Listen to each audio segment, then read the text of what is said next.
survive, and you're still alive. Carry on. Even if you've been misled and all of your dreams are dead. Carry on. Even if you can't forget, take a quick look and settle your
Hello everyone and welcome. It is time for another watch party, but it's not Mina. This time around at CSA. It's been a few months since the spring season. We had PMWC, we had a good time also with the 4th Thrives team performing really well over there. It's time to put everything on the line once again to see who's going to make it to PMGC. I am Maxman, but I'm not alone. As I had this beautiful man on my side is going to be Blank joining me for the group stage. Blank, how you doing? I'm good. Yeah, thank you very much. We're back at it once again. It's been a little while. It's been a little while. It's been different doing watch parties, isn't it? Really, I don't have to be like all super serious all the time. That's very different for me. That's very different. This is your first PUBG Mobile watch party. You've done watch parties for other games, but PUBG Mobile, this is a first. Yeah. Yeah, it's the first for PUBG Mobile. I mean, I'm always just on the cast, you know. They just like put me in a booth somewhere, and that's where I stay. Stay away from us. Yeah. Yeah, it's cool. I get to say hello to everyone in chat, and no one gets upset with me from the higher ups. It's great. That's true. Hey, first time, guys. You might not be able to reach out to Blank. He doesn't read his DMs, but he might read the chat this time around. So if you want to talk to Blank, this is your one single opportunity to do so, okay? But hello, everyone in chat. How you doing? I'm going to say a few names. Why Me, Zinko, Ali, Duash Short, welcome. I think there's I, Dr. Simple. Everyone, welcome to the show. And this is going to be hype. Of course, Blank, as we know, the format's been shortened quite significantly because of, world events that were going on. But we're going to have 7 matches today. World events. Wow. Yes. Okay. Yeah, we are somewhat compensating for that with an additional match thrown in there, just to kind of smooth out the variance a little bit, because I think that has been the case in a couple of other the tournaments going on during this year, where a couple of PMSLs go on for a little bit longer. So I would say, the teams that get to the end usually deserve to be there, but then you have some which like it's 2 weeks. It's like, okay, make it happen. Hey, go back to PMPL like a few years ago. It's like, oh, you have an entire month. Oh my god, 8 weeks. It is a long. Weeks to do it. It is. Now it's like, oh, we don't have enough time. We don't have enough games. I want more content. But no, it's definitely going to be a fun one. And of course, we're going to have 3 days of group stage. No break, guys, between group stage and the finals. So you better get your strats sorted early on, because otherwise you're kind of done. You're in the bin if you don't sort it out quickly.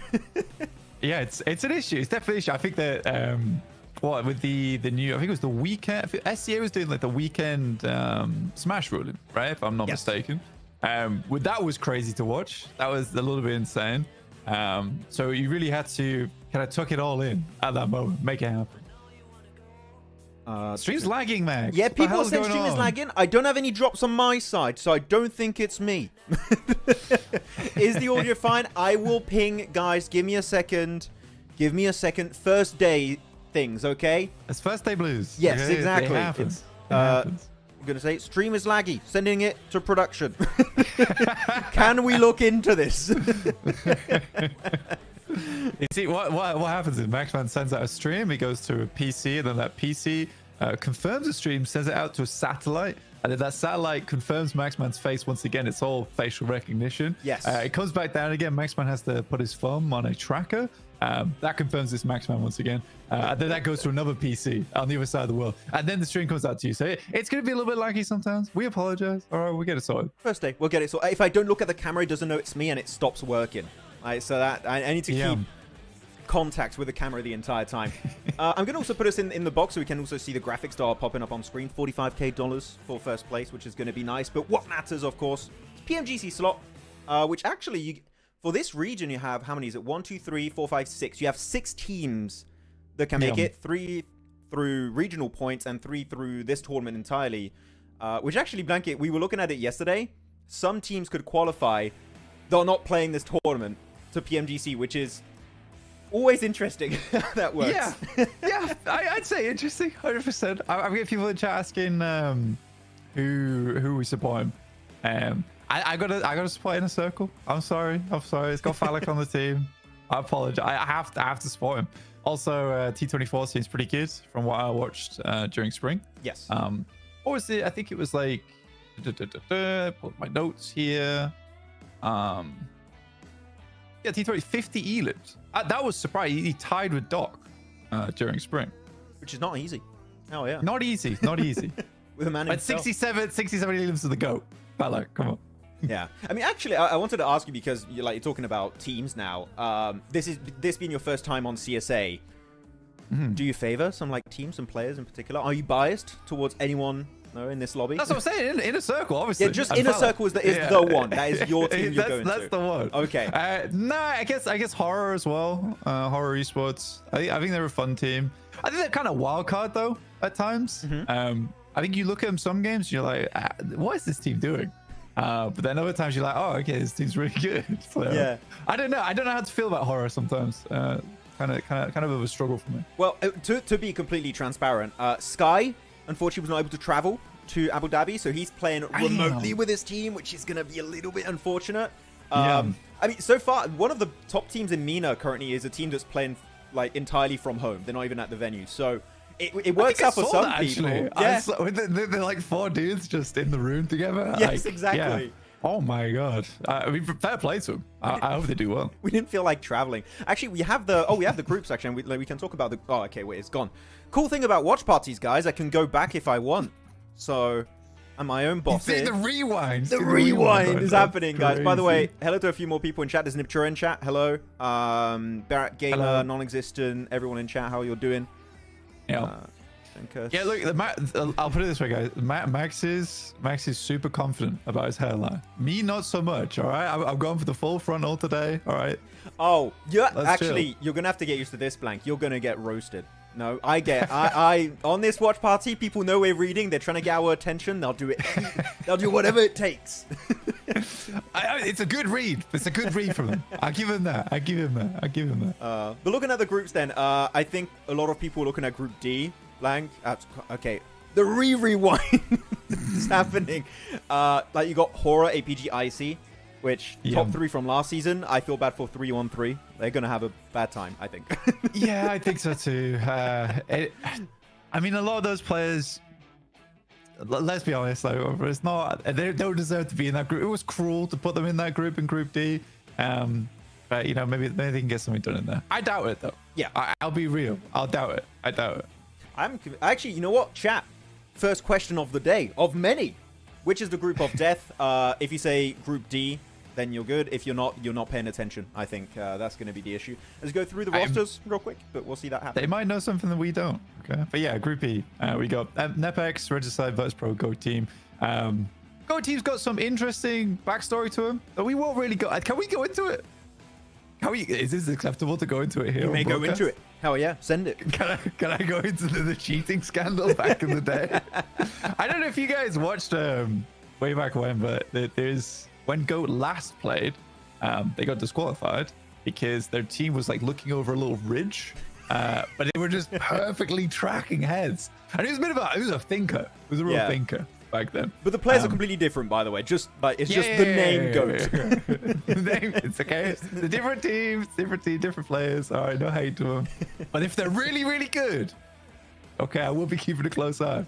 Whoa. By the way, we saw one play from NEPX, and we were talking about it with Blank yesterday when doing our little prep session for this. If we changed the MVP formula for PMGO, Rex would have been MVP. So I'm actually very excited to see how he's going to play in a PMSL setting. And how that's going to work out for him. Because, like Nepal, when you look at Nepal, you were looking at DRS, you were looking at Tribe Aramasi, of course, looking at HORAA. Tribe Aramasi and DRS didn't qualify. So I'm that's a big map rotation. 7 map, that's a lot. We'll see how it's going to go for them. Yeah, I feel bad for you doing MENA later. Like, Max has told me that he's going to have to eat between games. He's going to have like a full course meal, but just like in different sections. So every time we're on a break, Max is eating. Okay, do you go trust me? Right, I'm just checking with because there's still apparently the lag, stream lagging. I'm checking it, guys. On my side. Yeah. What should I do? Yeah, no, Pepper, I agree. I think Group D is that. They probably should reshuffle the groups. It's just a lot of times it's random, so I picked out a hat. Sometimes you go by power rankings, but here obviously no. Because otherwise 3-1-3 wouldn't be saddled in there with them. Yeah, it's tough. It's tough. Considering the short format, today's matches carry more pressure on teams. I'd say so. Yeah, 100% more pressure on the teams today. 7 matches as well. I think there's a lot of interviews between both PUBG Mobile and PUBG players where they say once you get to that 6th match, like you're sort of burned out at that point. You add any more to the equation, it's really tough. It's kind of luck of the draw. So I think that 7th match is going to be requiring a lot of focus. A lot of focus. I think I saw Kalaris in the chat. I'm scared. Did you? I feel very unsafe when Kalaris is in the chat. Yeah, I wish Kalaris would be nice. Well, would be nice. I checked with production guys, by the way. It's being looked into. Okay, I promise. They're looking into the little the frame loss that we're going through currently. But it's fine. We're getting ready for the first game. As long as it's not choppy during the game, we'll be good. A lot of clown emojis actually, and not sure who that's for. Actually, same dude. Same dude throwing them out. Same guy. There's a lot of people that put also Bangladesh flags in the chat. Actually, a pretty decent team in HALAL AXETRON. They have, who is it, Mamba. There was an MVP in that tournament where they qualified from. Madcat, Hitman, and 6ix9ine. 6ix9ine, I think, is one of the best players from Bangladesh. So actually, could they do well? Yes. Could you be top 3 in a lobby like this? I think that's... No. Again, top 3 is so tough in CSA because I think it's the most competitive lobby and slash region here. Yeah. I don't know what... Actually, do you think CSA is the strongest region? What's your thoughts on that? I don't know. So it's actually really hard to say. And I was actually thinking about this morning when I was doing my notes for it, is that I was trying to pinpoint whether CSA is the strongest region or not. I think that all the regions play so differently from one another. It's hard to say a lot of times because depending on the circle in those international formats, it's like either CSA does really well, EU does really well, NA sometimes they want to hide inside a building in the middle of the map and they just get circle look essentially. SEA similarly, I think SEA is quite like a focused region where if they have a plan, if the plan goes wrong, typically things fall apart. But if they can incorporate the entire time, you just have these days where SEA just goes off. But yeah, I think CSA in terms of firepower and mechanical skill, probably the best, in my opinion. I don't know in terms of when things start to go right, because I mean we saw it in APG, right? Yes. When they're on form, insane. When Doc stays with the team, you mean? Yeah, I mean, when Doc stays with the team, but then sometimes there's games where it's like, put on the clown hair, put on the makeup. It's like, what are you doing? He went to it this time, right? Yeah. He does it again every bloody time. You can't be sure. So, yeah, it's frustrating. It's definitely frustrating. Yeah.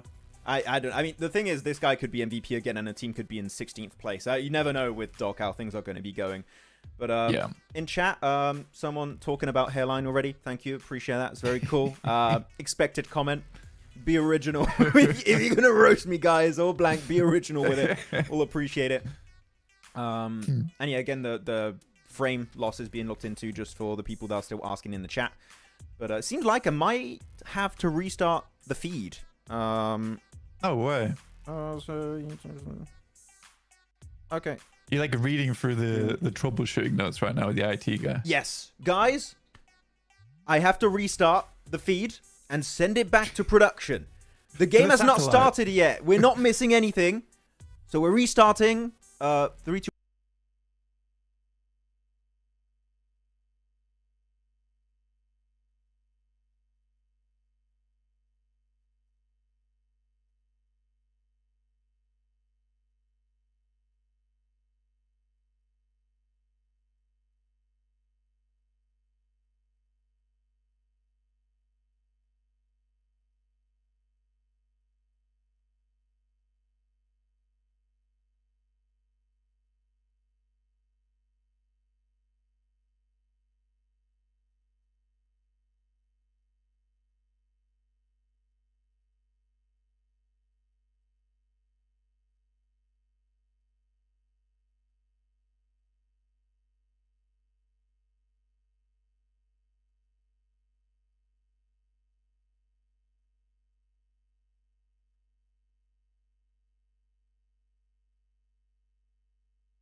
I see. That's gonna. By the way, that's gonna be quite confusing. Blank is calling 4 thrives in a circle.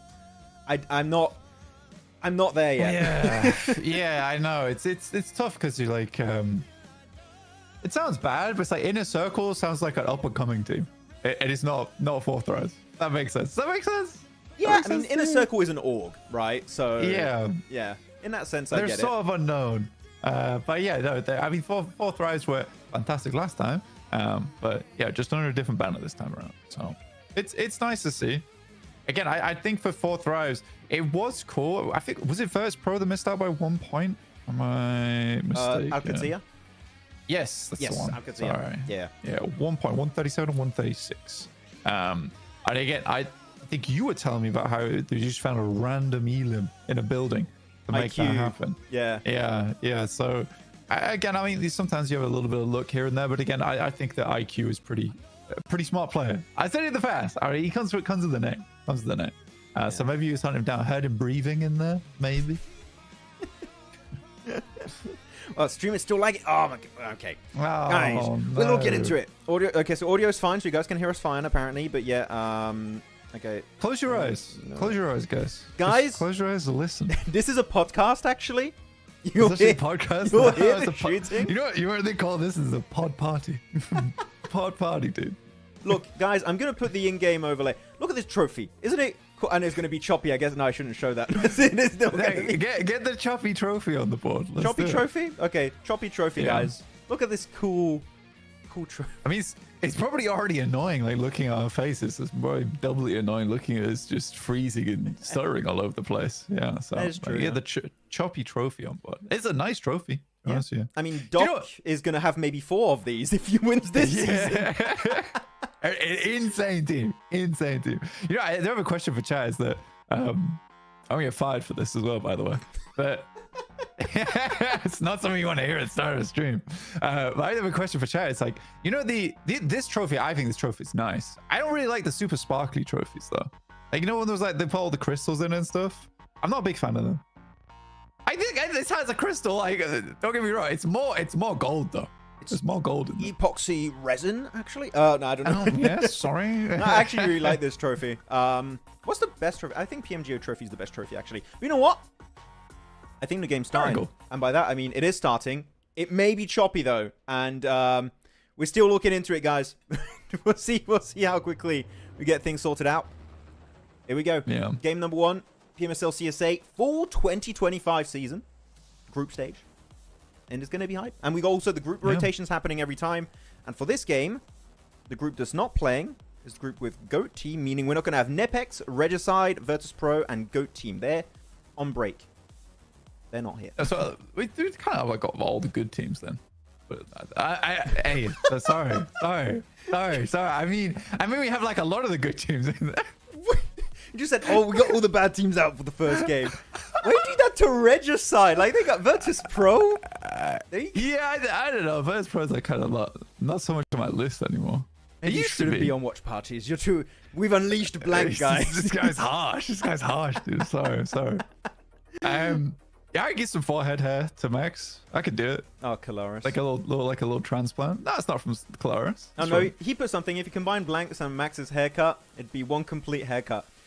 Oh my god. I'm not seeing Kale's chat. This is the funny thing. Oh, because maybe he's... Oh, because I'm a mod, I can see stuff that maybe is shadow banned. I think Colaris is shadow banned in the chat. You think Colaris is shadow banned in the chat? Oh. That's hilarious. Unlucky, dude. Okay, I'll let you Oh no, take cover for a he's there. I sec. can see him now. I have to do some stuff on my side. No worries. Let's see. What happened to Team Spirit? So they had a pretty bad performance over in PMSL Spring.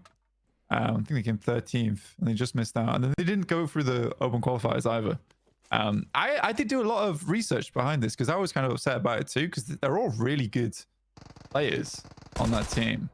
But they're all currently teamless. They disbanded, I think it was in September 24th, if I'm not mistaken. But the only player that's really said anything, goodness me, MadBulls going a bit crazy here.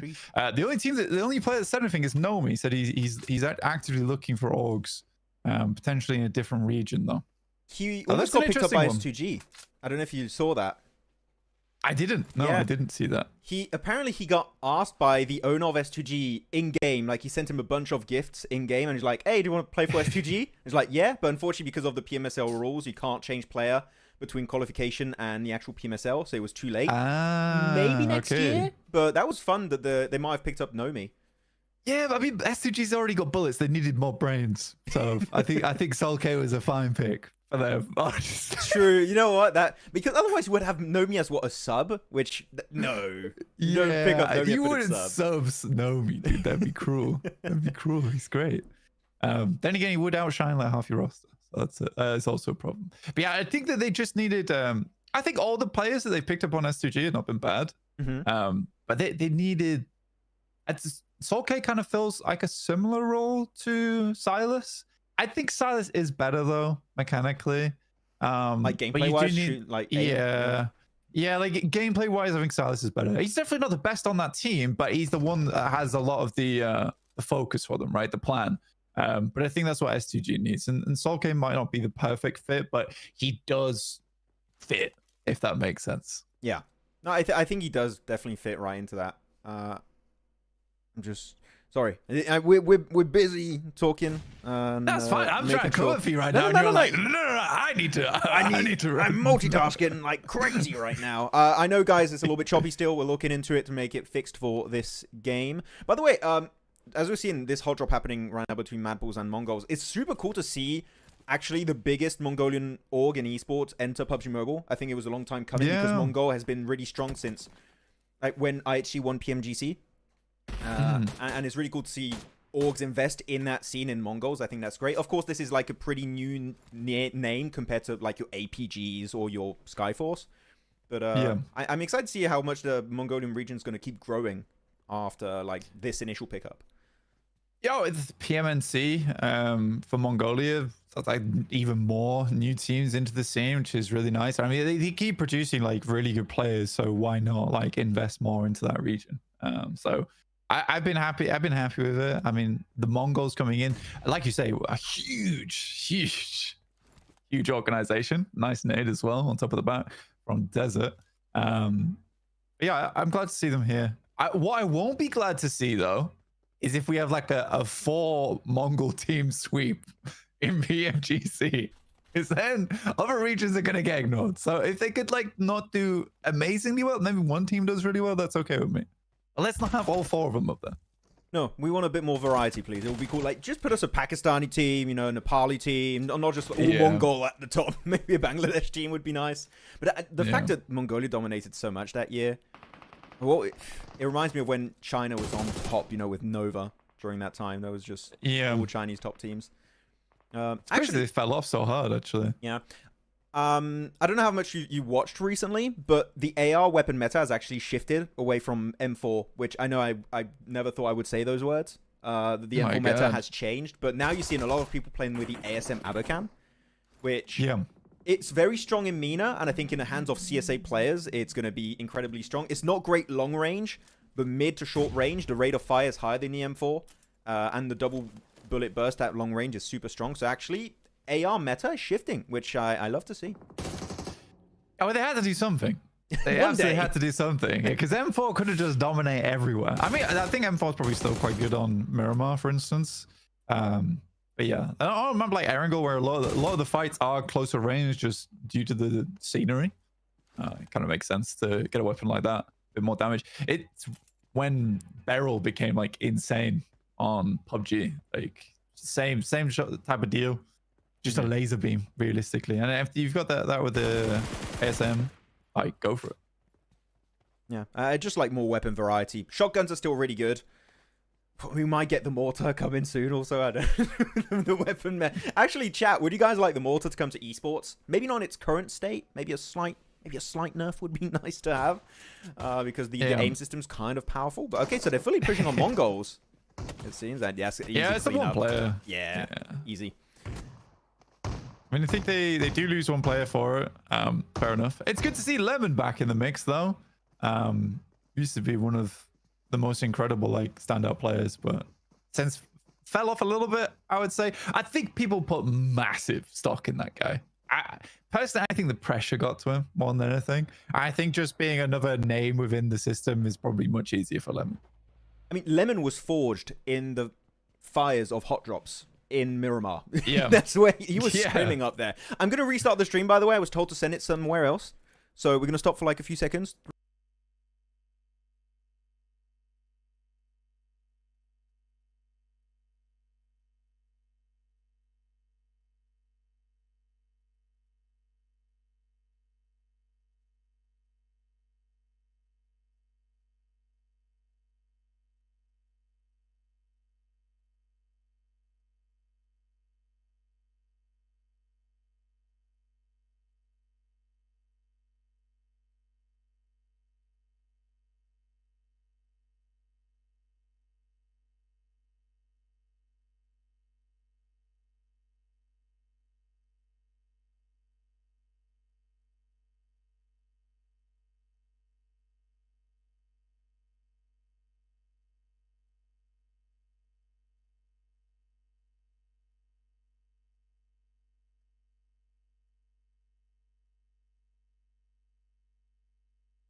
We'll check in.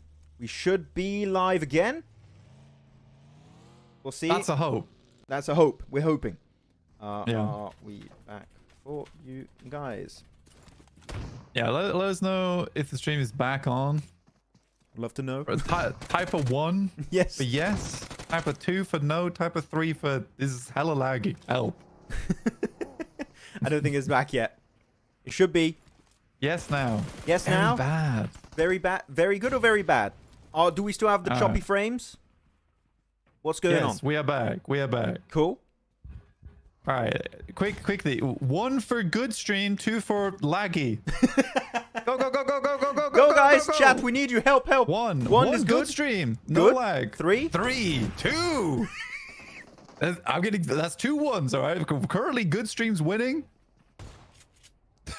You need to get 4. Okay. That's 3. That's 3 1s. Okay, looks better so far. Fantastic. Thank you guys.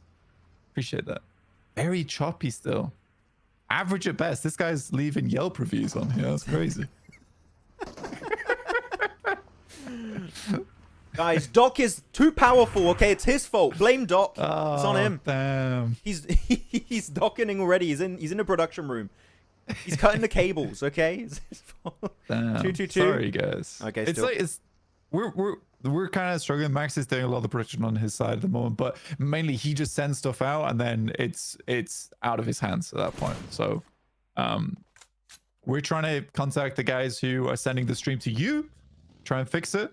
But until then, until we find an answer, it's going to be a little bit choppy. We appreciate you sticking with us though. All right, we're just chilling, we're talking. Pause every 4 seconds. Okay. Damn. And the 2 meme's gone too far. Okay, too It's many gone too tools. far. You guys are just Too making many me tools. sad at this point. I'm just ruining my day. Looking forward to this. You're making me.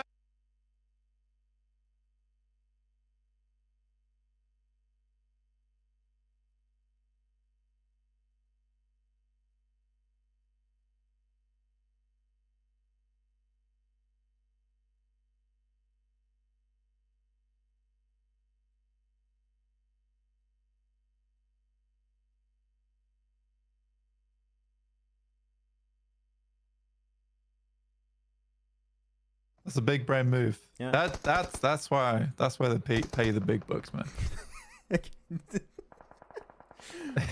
Thank you. Dagestan center. Who else is in the center? Is Brute Force also in the middle of the map? They're going to be in a pretty good position. WW. We're getting W's. Does that mean good? W. It's a W map feed. Thank you, guys. Yes. Perfect. I need to... Apparently, I've just hidden the map somewhere. I have like 18,000 tabs open, so I'm just going to reopen a new one.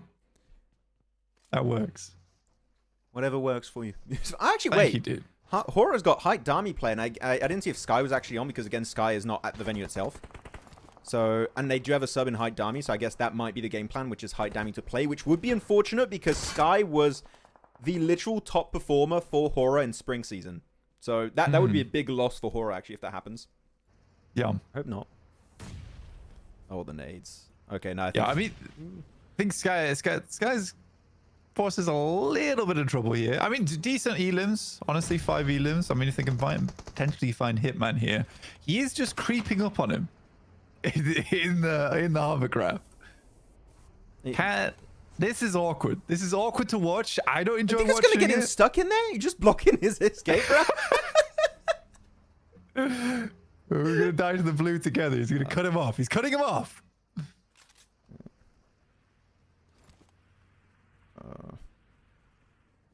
Yeah, Yazfield's finish, never a fun one. Down from southwest side. This is always really awkward to play around.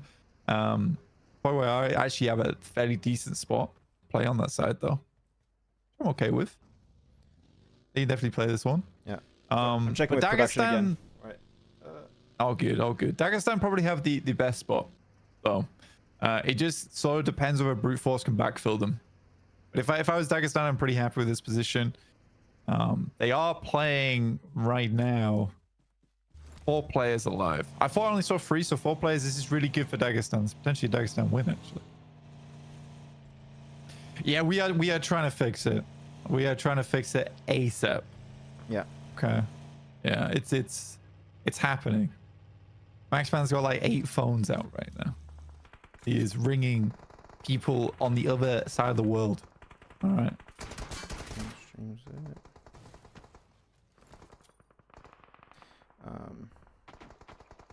Potentially decent nade? Maybe. Yeah, it's on the side. Charlie will find him instead. Yeah, Skyforce left down with just Godless now, I believe, off of the distance. Really tough get out here. It's just all open terrain. We do read the chat, Solo Boy. We do read the chat, yeah. We do. When we don't have issues, we'll read it even more. Yeah. We're currently sorting things out on the back end at the moment. It'll work out eventually. First Soon stage it'll be fine. All right, okay. It's only the first game. That's why we have 7 games. The first one is a tech issues game, and then we get into the proper 6 matches. It's the game plan. Yeah, that's the 7th match. 7th match. I8 zone easy win. I don't know. I'm going to show the map feed again, actually, just so everyone can see what's happening. I mean, Dagestan's got a great spot. You got the Western Ridge also. I mean, this is hard to tell until a later circle, in my opinion. But edge teams are going to struggle to get in. Like, HORAA's going to have a bad time. I think MadBulls. I don't know where MadBulls are going to go. I guess they go to the hill themselves. That's their game plan. You could probably play off to the western side of Dagestan. Maybe. Yeah. It depends if you can take out team on the north side. As well as what 313 does. Because 313, you can easily cause problems in this scenario. And again, a lot of these movements, I would say, is determined by how good the teams are. For MadBulls sending Lemon out, this is a good play early on. In fact, they get him there early is nice. But 313 could just pull something absolutely crazy and kind of doom both of those teams. In international tournament, you wouldn't see that. You'd see a lot more passive play there. Sorry, I'm still working on the back end, guys. This is the entire game is just resulting in fixing this stuff. And we did hey guys, we did a rehearsal. Don't say we should have checked it before. We did. it was all functional during the rehearsal. Okay, it was all working fine. Oh, Dog the Nade. There you go. Clears it up. That's it for the Bangladesh team. And he just went solo again. He's just like, I can solo this compound. Yeah, well, I think this is why AVG wins so much in CSA, dude. So Top is not playing. I just because sorry, I was looking on production stuff. So Top is not playing. It's Doc, Zyol, Reefus East. And the fact that top is benched is like super surprising. What? Okay. Yeah, it depends what they do because it might bring top out for Miramar, honestly. Oh, I with a think sniper. that's what. Yeah, I think that's what APG was doing quite a lot of, was that they were switching out the players quite frequently. I do think, especially here for APG on CSA, like playing that four-man, pretty aggressive, and it's nice for just taking control of air angle. That's my reasoning. I could be totally wrong, Max. I could be totally wrong. I saw people earlier saying the top's benched, but we were focused on fixing the stream, which is in the process of being fixed. Yeah, and I'm told I have to resend the stream to another link. So we're going to do that. Hopefully not miss much. We'll restart now, guys. Hopefully we fix it.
Okay.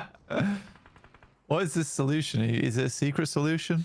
We only Are we stream privy? on the main esports channel, and I push directly to YouTube, not through any third-party software. Ah, okay. I like it. Maxman's gonna do it himself. He's gonna do it live. I'll do it live. This is tough break. That's some incredible nades from Lemon. I get that it's what he was known for in the past. Instantly catches the second. That is disgusting stuff. Very well played. Tulica on the side. Yeah, APG out 9 limbs. Tough break. Tough break. I don't think Reefus is bad per se. I think Reefus fulfills a good role in that team. I'd agree. Otherwise, they would have kicked him a long time ago. But I will agree that the way they play doesn't make Reefus look good. Put it that way. I think he's more of a he's more of a setup support player that can also frag out. But when you literally have 3 global MVPs on your team, I think it is hard to stand out. When you don't have that kind of background. Yeah. And he plays the off angle for the team a lot of times. Yes. And sometimes there's no off angle to play because Doc's like off in La La Land. Okay, we may have found a solution if it gets approved. We're just waiting for approval, and then we may just change it up. We're gonna do something new. Yeah. Do you have totally new? Do you have a prediction for this game? Because we're going full Yasnaya field finish here. Like it is in the middle of nowhere. I actually just saw. Sorry, I'm like, it's a problem where I'm reading the chat, I'm watching the game. It's like it's a whole new vibe for me. But yeah, this is disgusting. What's the God? That guy who predicted I8 earlier seems so smart right now. I hate it. I remember one time John did a prediction on a team that was in a bad spot and they won, and just like, I'm so frustrated right now. It frustrates me, dude. But maybe he was honest though. To be fair, it's not a terrible spot. It just seemed bad. I mean, moving all the way away from Dagestan's kind of crazy. But I8 does have a good chance. I think a lot of teams on the west here are going to have a tough time. They're going to get shredded up. I love the other squads on the west side. Depends how well they do versus HORAA here. They lose players and it's bad. But if it's a clean sweep, Crypto doesn't go down, this could just be an I8 game. This is not great though. Are they going for the Hit cleanup the right shot. now? Yeah, I mean, I don't know what I8 was thinking on this one. I think you lose Crypto in the backline there. I think you just kind of reset on that. They had the entirety of the Wizard Tower smoke. Come on. This is bad. But we'll play to HORAA. You know, they keep no fear up, but probably as long as it lasts and Konina Power is going to immediately swoop in. That was a nice third party from them. Never mind, No Fear's still alive. What is this? He's What carrying. is this? Sky is watching the stream from Nepal, from his home right now. Just like, he's proud of his boys. He's like, I didn't need to be here apparently, which is cool. Actually, it's really cool to see Hyde Dami play because he's never really given an opportunity to play that much. So I want to see what he can try and bring to the table. He does get flushed as I say that, unfortunately, but regardless, I want to see how he's going to try and perform in this kind of lobby. We have 8 teams left, so placement points are going to start rolling in.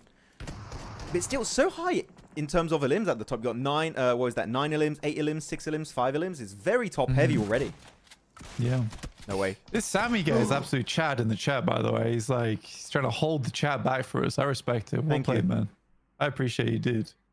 You're holding back the tides. You're like Spider-Man in front of the train. Yeah. I just saluted him, and I hope it froze when I was saluting. So you could at least see me. I was doing it. Thank you very much, Sami. Help us out. Proof also? Okay, so you got ARCRED. Oh, no, they're just going to get completely sandwiched in the fields. I mean, any off angle that you have against you when in the field just negates those hay bales completely. So you had DG, you had Inner Circle. They're still in this game, by the way. Again, it might be choppy chat, but we still have 2 players alive for Inner Circle. It's T24 and Phallic. And if anything, you trust in Phallic. Okay. I trust in both those players. T24, Phallic, both really good players. Yep. Most teams are struggling right now. Dagestan has been fortunate to hold on to this road side for such a long time. They really are fortunate to have that. And what they also have done from that position is clear out a lot of the teams around them. So I think the main thing here is that for Dagestan, getting out over towards the east a lot easier because it's mostly just ragtag teams. It depends how much these teams towards the eastern side respect one another to actually take the fight against the real problem team, which is Dagestan. Okay, guys, we're going to restart right now before the end of the game. Hopefully we'll get it. We're going to get it sorted, guys. We're going 3, 2, 1.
If it works when we are back. Good. We'll see. There's 2 teams alive. There's not in a circle anymore. They're gone. It's Just only fire down. We'll see how We got Arc as well as Dagestan left remaining. And it was a good thing. You slightly missed Dagestan getting shredded as they left, but they were able to keep 2 players up, which is pretty incredible. MG3 as well on Zadira. Nade goes long. Charaboy unable to hit that one. Not the hardest nade in the world to hit, and the fact he still sat there, that could be on target. They're also split. Yeah, I don't know what Dagestan are doing with that. I don't know if they were out of smokes entirely there for Zadira's angle, but that is such a negative spot, as you said, so it's not going to be functioning whatsoever. Well, I think he just plays over towards Shifu. You just play 2-2, right? Or you just play 2 players on there versus their 2. You stay out of nade range, especially the MG3 if that's all you're rocking with. They got 3 nades, so that's rough. He's going to deny? I think he's denying. Oh, no, he's going a bit wide, I think, to try and deny his angle, his position. You want to try and go for 1v2. I think you give it a shot. Yeah, absolutely. He's got 3 nades to work with. It was 100% a chance for him. That's also a nice rotate. He actually uses the blown out BRDM like as cover to rotate fast behind. So I think now Arc is like sort of don't really know what's going on. Like it's fixed now. Amazing. Yes! Do you know why it's fixed? Because Maxman is streaming himself. All right, Maxman's doing the stream now. It is being streamed directly to YouTube normally, from what I know. So we should be okay. And if it's fixed now, that means the rest of this season we're gonna be buttery smooth, quality-wise, hopefully. Yeah. But yeah, keep on telling us, guys, if you have issues with the stream or anything. We want to try and make sure you have the best, viewing experience possible. So please do tell us. But we'll be good. So yeah, 2v2 still, 2v1. But actually, yeah, it was very good what he was doing going wide. He said he was in the broken down BRDM, and he gets a knock onto Glory actually. Huge. So the 1v2's happening as well. They're split as well. Oh. And he has hard cover to work with. That is the off angle that he needs to get rid of too. Now versus 0 nades as well. He's got 3 to work with. If he gets up towards this hay bale, the nades are easy. I think Shifu just needs a bit of patience right now. That's all. Patience is the name of the game. I wouldn't say patience. I would say move, because the thing is, he just took a shot on ARCRED's buddy, his mate. So they know where he got shot from. So I would say you want to try and go somewhere else. Use another hay bale. Go into another angle, because you can see Hardboy is going exactly towards Shifu right now, and he's going to be quite predictable. Patience on the nades, because you could have started throwing them right then, which I would have been upset about. Yeah. But you kind of want to wait until like this circle closes further, and then you've got a really good chance of hitting that nade. He knows Charaboy's out in the open. Kind of nuts he's playing on this. Maybe you just throw a wild one. Like you have 3 to work with. Is he gonna, he's going wide. This is depressing. This is depressing. No way. Shifu's a light steal. Oh, that was such a close one. That was such a nice attempt. But yeah, the circle was forcing him to go forward, right? Is not much you can really do at that point. Nice try. You did have the nades. I thought he'd try and play with it a little bit more. Yeah. Okay, maybe he's too patient. Yeah, I think in that situation where you have 3 nades to work with, may as well just start throwing them into the bushes at that point. There's no reason not to. It's 100% guaranteed they sort of know where your position is at that point. Unfortunate. But well played to Arc on that one. Good job. Very, very well played. Okay, so I'm just checking again with production. But we have the stats. 5 limbs coming out from Hardboy. Everyone was telling me about Bad Boy. You want to look at Bad Boy. Ramses, of course, was on Upgrade. But yeah, it's cool. Hardboy able to pop off in that game. It was not an easy one because you had so many teams that are trying to push edge. So even just trying to play it silent is not going to be enough sometimes. But it was not easy for Bad Boy. Yeah. And I know Voston, though, Blank, is like, maybe I should have stayed with Dagestan and not just, left the team and then go and try out for VIRTUS.PRO. I mean, let's be honest. They had a really good position on the map, and it's sort of difficult to not have a good game from where they were. But yeah, I guess so. Maybe you're sweating a little bit now. It's first game jitters. For us and for them, it seems. I'll say frames. So I'm checking, guys. Are there any other issues with the stream? I just want to make sure we're fixing everything. We're buttery smooth. All right. The buttery biscuit base on the stream. That's my top 3 picks for finals. I will always say in a circle for that one. Horror is kind of like I don't know. It's like one of these. APG, obviously. I think it'd be silly not to predict APG on that. Yeah. Okay, there we go. So far, we're good. Seems fine, Doctor. Okay. Is the tournament land? So, for the group stage, all the players are in a hotel in Abu Dhabi, just to make sure there's no ping issues. And the finals itself is going to be in the same venue as PMSL MENA. So all the players are going to be there, except for those who couldn't get a visa, unfortunately.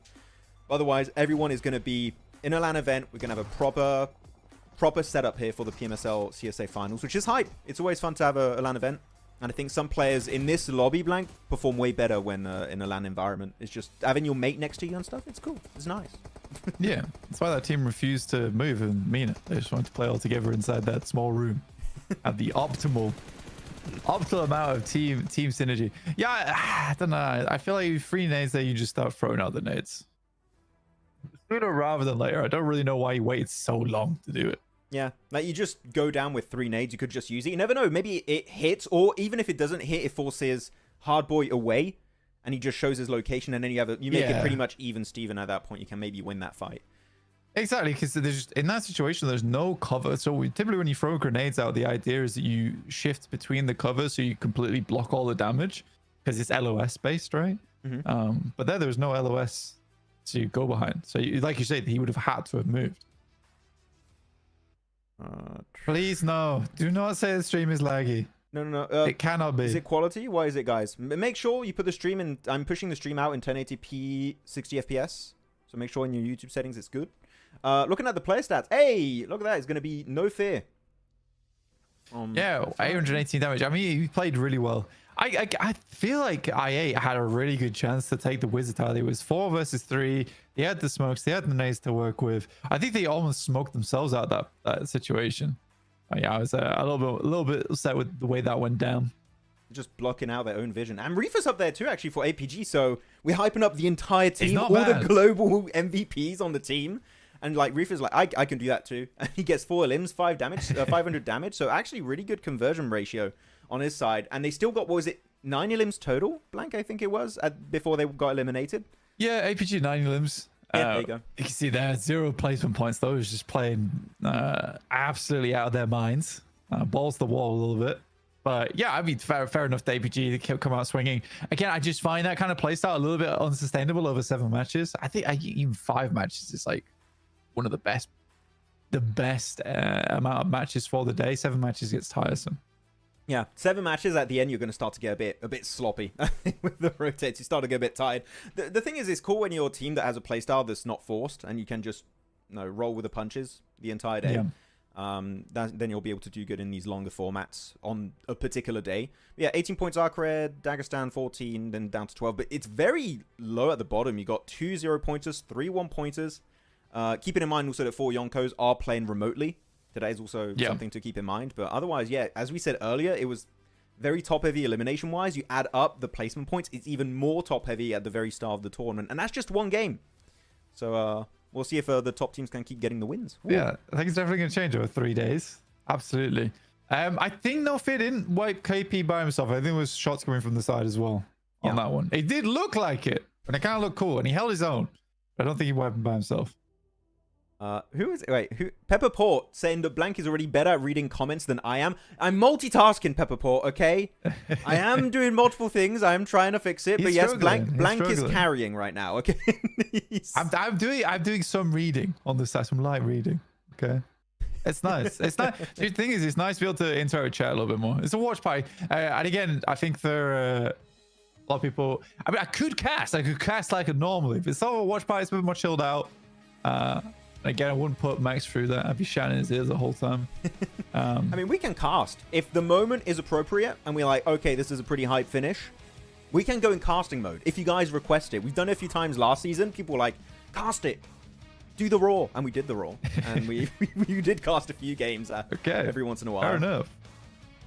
Thanks, Truce. I do my best. Hopefully, I don't think you blush too much.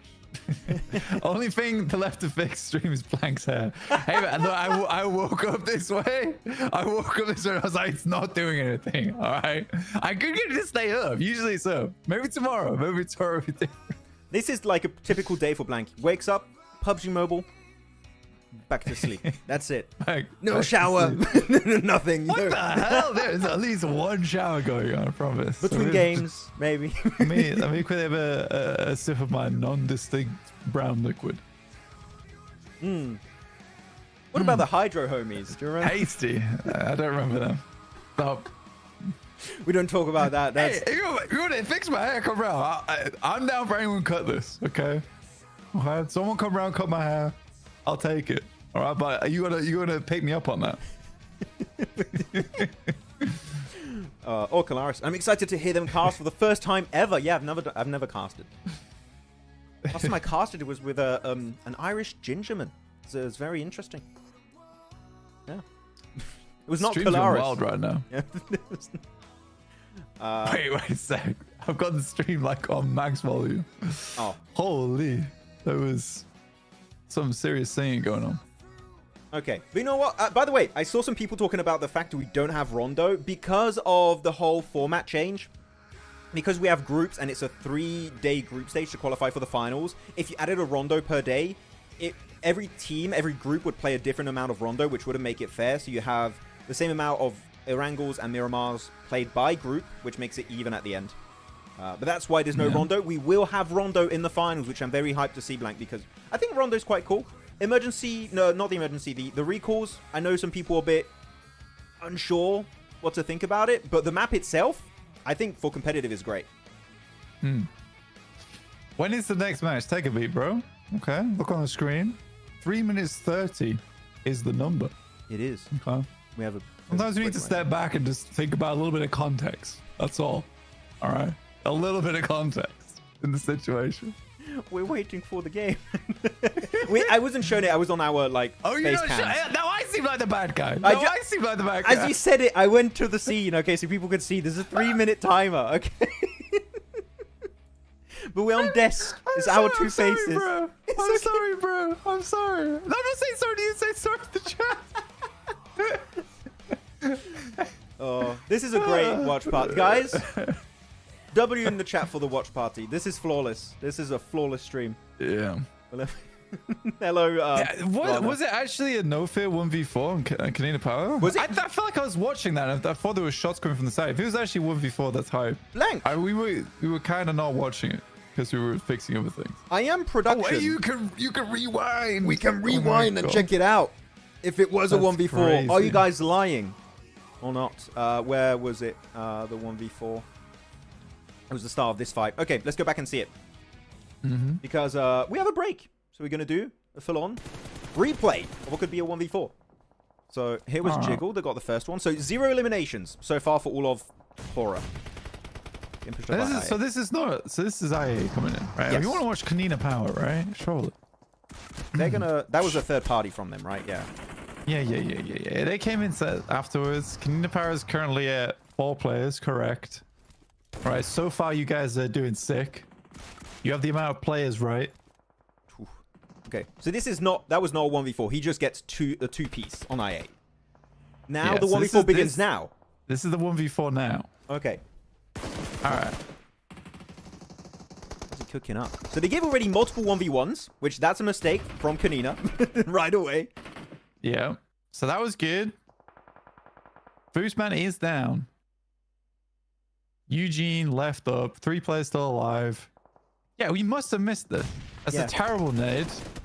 Second one. It actually might be a 1v4. It might be a 1v4. Did it get stolen? One of those limbs? I think one. Yeah, but he still got the knock. Have you even count that? Yeah, but he got the knock, which is what matters the most at the end. You want to make sure you're actually able to win that fight. But they give multiple 1v1s, and then it's just a 1v2 left. Drops down, gets another one onto Eugene, and he gets the second there. Okay, so it is an actual 1v4. It is a 1v4. That was incredible. Okay, well played. Well played. I mean, there was some damage coming from the side, but it was not as much as I thought it was. Yeah. He has no backup from teammates. It's just other teams, and I think that you can count that. If it's other teams kind of having an impact on the fight, you can count it as a 1v4, right? Yeah, I guess so. We set the rules here. Yes, so. we just... Go on. Okay. You think Skyforce is a force to reckon? You missed a with, but I get it. I understand where you're coming from. Just checking grammar live on screen. No, I respect. This is a good question. I think they're good. I don't know if if they are the force though. Potentially. Oh, why 7 matches for CSA? Again, the 7 matches is because of the format change. Initially, PMSL CSA was going to be, what was it, 10 days? We had a calibration, we had a group stage, we had a finals because of, again, world events and also the whole format having to be changed to have it be a LAN event in Abu Dhabi. They had to make it shorter and change how everything worked. So that's why we have 7 maps and Rondo will be only in the finals.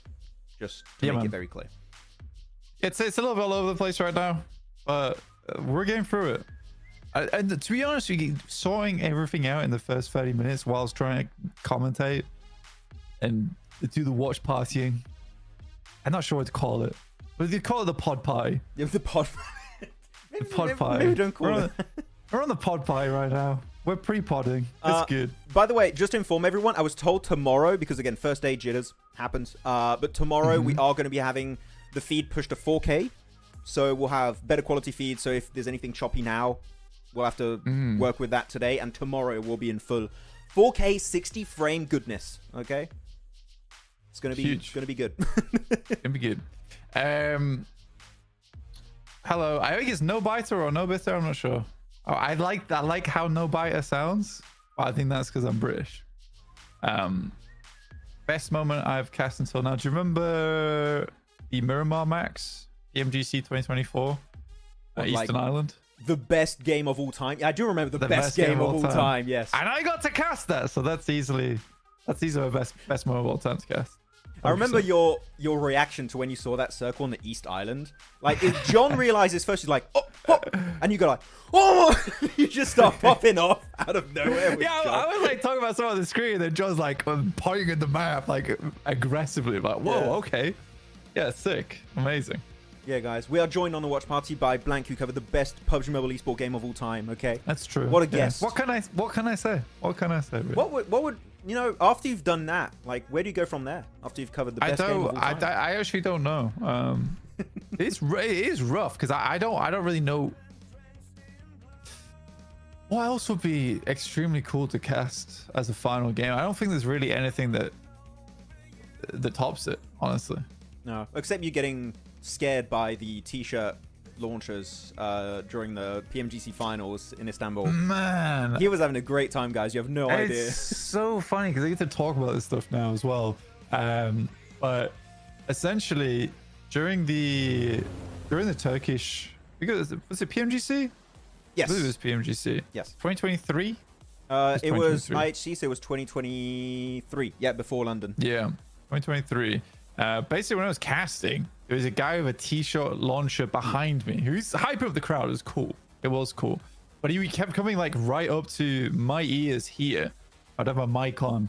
And he would just point the gun like past my head and then shoot it up. And it was so loud. It was so loud. It frightened me every time. So if you were listening back in 2023, I like went super high pitch like during the cast. That's why. I was terrified. I was terrified. We would look at you from the analyst desk and he just jump scared every time. Like, oh, in the middle of talking. Actually, you wouldn't hear it that much. I think you did a great job with that in mind, but they were definitely not making it easy for you. They made you cast in hard mode the entire time. Yeah, they did.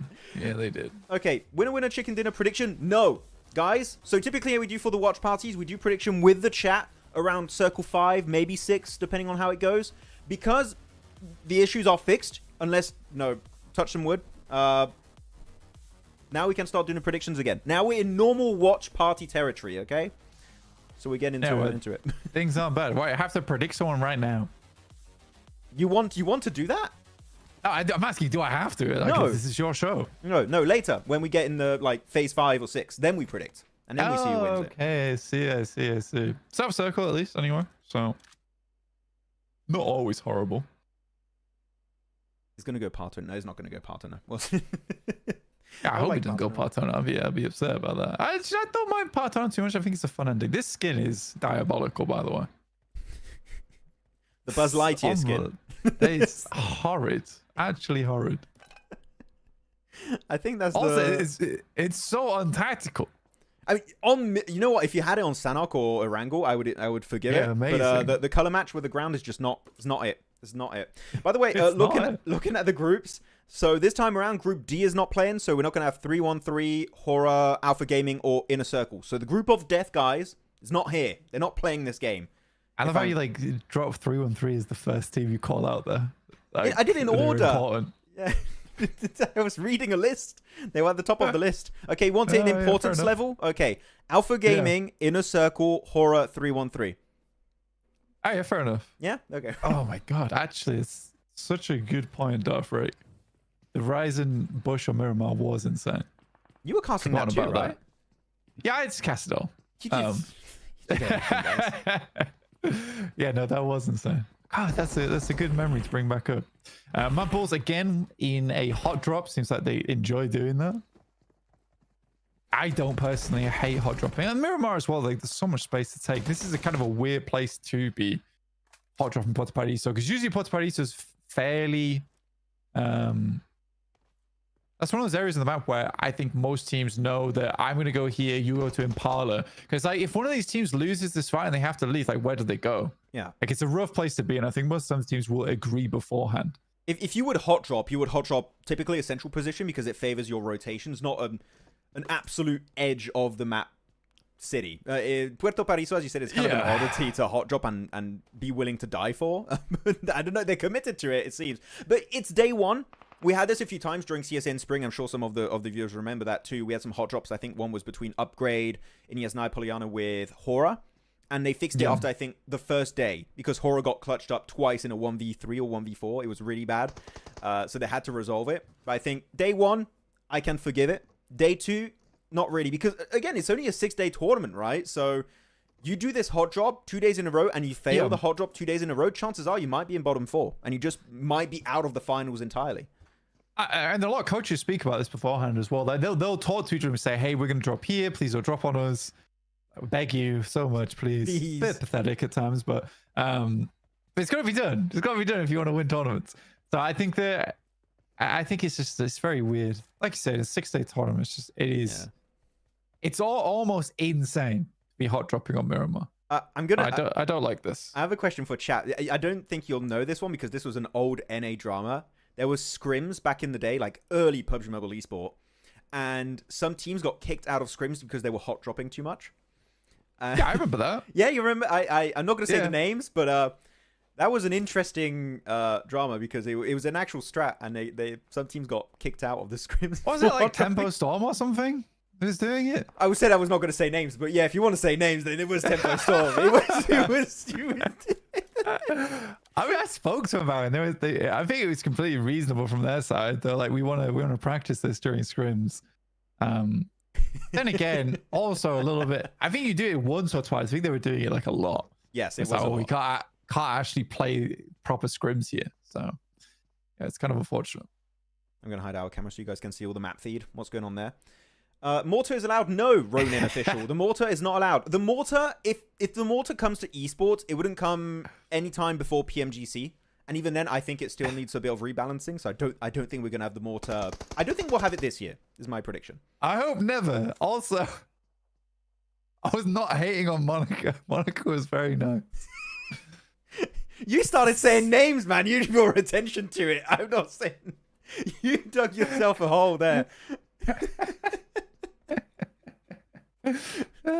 That's funny.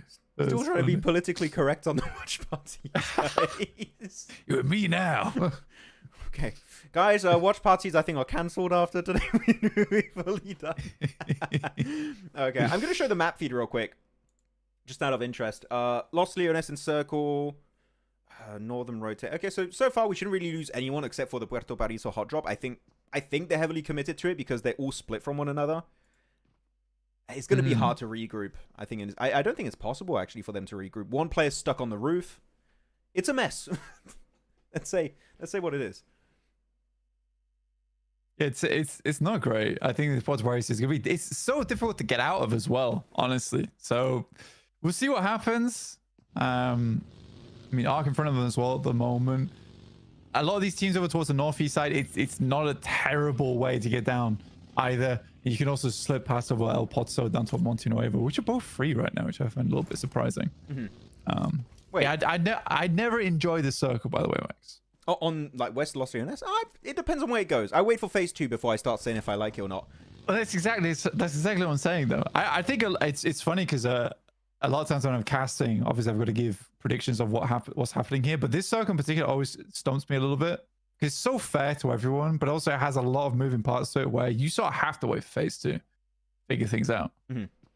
Precise, Max, I'm going. You're not replying to my comments. Sorry, now I'm getting in the rhythm of things. I'm going to be able to see the comments and everything. Precise, I'm sorry. Please stay. Stay, Precise. We need you in the chat. And, Colaris actually nowadays is very strict in PUBG PC scrims. Like, certain compounds near big drops belong to that drop location, etc. Yeah, it's just early days. It was a bit, like, everyone was disagreeing, I think, with that kind of topic. But it makes sense. You want to try and play how it would be in an actual tournament. Unless you intend on hot dropping in the tournament, then you can scrim it. But otherwise, if it's just to be annoying, you shouldn't do it. Then that's going to be a bit of a pain. Well, I mean, I think they were like one of the best teams. But I'm not dropping the name again, by the way. But I'm just going to say they from now on. They were one of the best NA teams back then. So for them, it was like good. Just ruin all the scrim sessions. Let's make that's why NA still struggling. Yeah, no one could get better at the game, so they stayed on top. It was a genius play. Genius play. That circle is kind of a that's touching the edge, right? I think so. Yeah, that's on the edge. That's on the edge. Down to a Partona. We might actually have a Partona finish. I think Maybe. That's highly unlikely, but it could be. If we keep hard shifting south, I don't think it'll happen though. But we're still on this fight from HALAL, AXETRON, and MadBulls. How many players MadBulls have? I think it's down to 2 or 3. Anyways, they're not in good shape, that's for sure. Yeah, they're sucking right now. A little bit. It's not working out as we really want. There you go. Just get rid of him. That's going to be their second elimination, so MadBulls still have 2. They're trying to escape fully. I think that was their sacrificial lamb off flip. And they keep 2 players alive at least. But regardless, this hot drop on Puerto Paraiso should be resolved moving forward, I hope. Yeah, I don't know. I just don't know whether. I'm sure there's loads of places to go. I mean, over towards that northwest side, there's so much open. Spectre dropping a little comment for you there, Max. Also, I love that he has to say that at the end of his comment because he knows you would just say it. Wait, who? Yes. I used to, not anymore, but I used to. But I dropped it. Actually, Crypto in the elimination feed. That's going to be having a big fight. Also, Brute Force, VIRTUS.PRO. I do want to say, Crypto, I was very doubtful of Crypto in spring season. He has been doing good in side tournaments recently, so we'll see if he does well. But, man, VP full sending it here on Brute Force is pretty even, down to just Malloy. God, just one player left, I think, for both sides here. So it's a full 1v1, and this is horrendous watching that. The spray now, did you see the way their weapons are going? Literally just waving those things around the wind. Yeah, well played to Caprice to keep them up in that situation. Very, very aggro fight. I mean, there's barely any cover on this ridge side as well. It was always going to go a little bit topsy-turvy. Aya Doctor saying the Panzerfaust is the perfect counter to hovercraft. What do you think? Oh, actually, Panzerfaust, chat, and also blank for us, I think this is a fun topic. Already, it's not in classics currently. It's in a separate game mode. I think it's payload. I think in esports actually would be really fun because, yeah, that would be the perfect counter for the Panzerfaust. You just, the hovercraft. You just instantly get rid of it. Would you like it in esports? No. That was quick. No, dude. No Panzerfaust. I hate the mortar and I hate the Panzerfaust. To be honest with you, the thing is that the Panzerfaust would be cool. But it depends on like loot density, right? Yes. If there's a Panzerfaust in every compound that you go to, then it just becomes ridiculous. If a Panzerfaust is like a thing that you found and it's like kind of rare, that's cool. And then you get to use it. Say you've got a hovercraft coming towards you, you've got a car that's looking to crash, you just Panzerfaust. It's like, damn, those guys found a Panzerfaust. It's a good shot from them, one shot in it. But no, in PUBG Mobile, it's likely a case that it'll come with rocket loaded ammo pouch, so it'll have like 5 shots in or something ridiculous. Yeah, so yeah, it depends how it's implemented. Same with the mortar, because I think we had a conversation about that earlier, right? Yeah. Where it's a case of, I think for esports you have to eliminate like the aiming aspect of it. It's so easy in PUBG Mobile. It is. Like, I got squad wipes with a mortar. And if I get squad wipe with a weapon, you know it's just too good. You might need to nerf it a little bit. It's just... Currently, the aiming feature of it is definitely too powerful. And in esports, you give it to... Like, I'm thinking Falok Doc or Sook. you know they're just going to abuse the hell out of it. Like, they're just... Yeah. Mansuka is going to have explosive bow combo with the mortar. Any position, he's just going to AoE the hell out of it. You just don't survive it. It's in PUBG PC. Yeah, I know it is. But it's just... Because you're playing also in third person, it makes it a little bit harder to, like, bring things completely over. Because third person, with a Panzerfaust, or with a mortar, you literally can shoot while completely safe. No one can shoot back at you. And you just get an insta-squad wipe, or, like, how many limbs you can get based on where you shoot. So... Yeah. It's in PC. I would like to see emergency pickup, by the way, in competitive. I think yeah. emergency pickup's cool. I don't think it's broken either. Yeah, a little replay on this bad boy. By the way, chat, I increased the game audio. A few people were asking me to increase the game audio. Tell me if the game audio and mine and Blank's voice is like at a good level. What should be higher, what should be lower. Again, first day I'm trying to change it and make it better for you. So please do tell us. But this circle's bigger and south. We're not quite Partona, Blank. We're not quite there. Almost though. But we're on these like valley, downward cliffs positions that are going towards the water. I don't know how this one is going to end. Like a hard shift could again just make this entire game completely different for the teams. It's funny. This circle always kind of reminds me of RRQ. God bless their souls. You know where Goat's currently playing? Like in that building that kind of sits and like looks down over towards the hillside. Yeah. What this circle always reminds me of, because they were immediately in that building and they never held that building either. Was the best part. Some good spray downs over towards MadBulls. You see the MadBulls? They were like, please stop shooting. They just, I don't think he was looking in front of it, and he just crashes into like, I think it was a random hay bale, and he just squad wiped on that. I feel bad for what happened to MadBulls, but that's what a hot drop does to you, unfortunately. It's just how it goes. Turn him... That's 2 in a row as well. Turn him way down. Microstar wants me to turn Blank down. I can put him down to 0%. How would that be? What the hell? Hamad says that you need to be muted. My voice is okay. So, I think that got deleted. Who deleted that? So, people are saying game audio louder. Okay, so I'll put it just a tad louder. There you go. Tell me if that's better for you guys. Yes or no? We'll keep it like that. But now it's going to have Skyforce. Still full squad. They do have one player knocked. But they're going to get third-partied, I think, by who is that? Konina Power in the wings. So, whoever wins this fight, I don't think you're going to be winning full on. you're going to go out. Yeah. Soon. I mean, it's just one player left in Sanshire now. Konina Power's consistently just been on the edge of these circles looking for these moments. Not a huge fan of teams like that, but it does work. It does work, and you have to pick your moments wisely. So just because I don't like that playstyle doesn't mean it doesn't take skill. So I got to give them props to that, at least. It's like when people say, oh, they got circle, they don't deserve to win it. It's like, no, they used the circle that was given to them properly. To get the win. Going to show the map feed for a little bit, just so you guys see. It went east for the very first time in this game. It kept going south every single time. We actually got a proper eastern shift. It's going towards, who is that? I8. You got HALAL, AXETRON, ARCRED in the middle, NEPX also. But the high ground of I8, if they can defend it against HALAL, AXETRON, I think it's looking likely they'll win. Because look at the West, actually. Like, it's completely clustered with teams.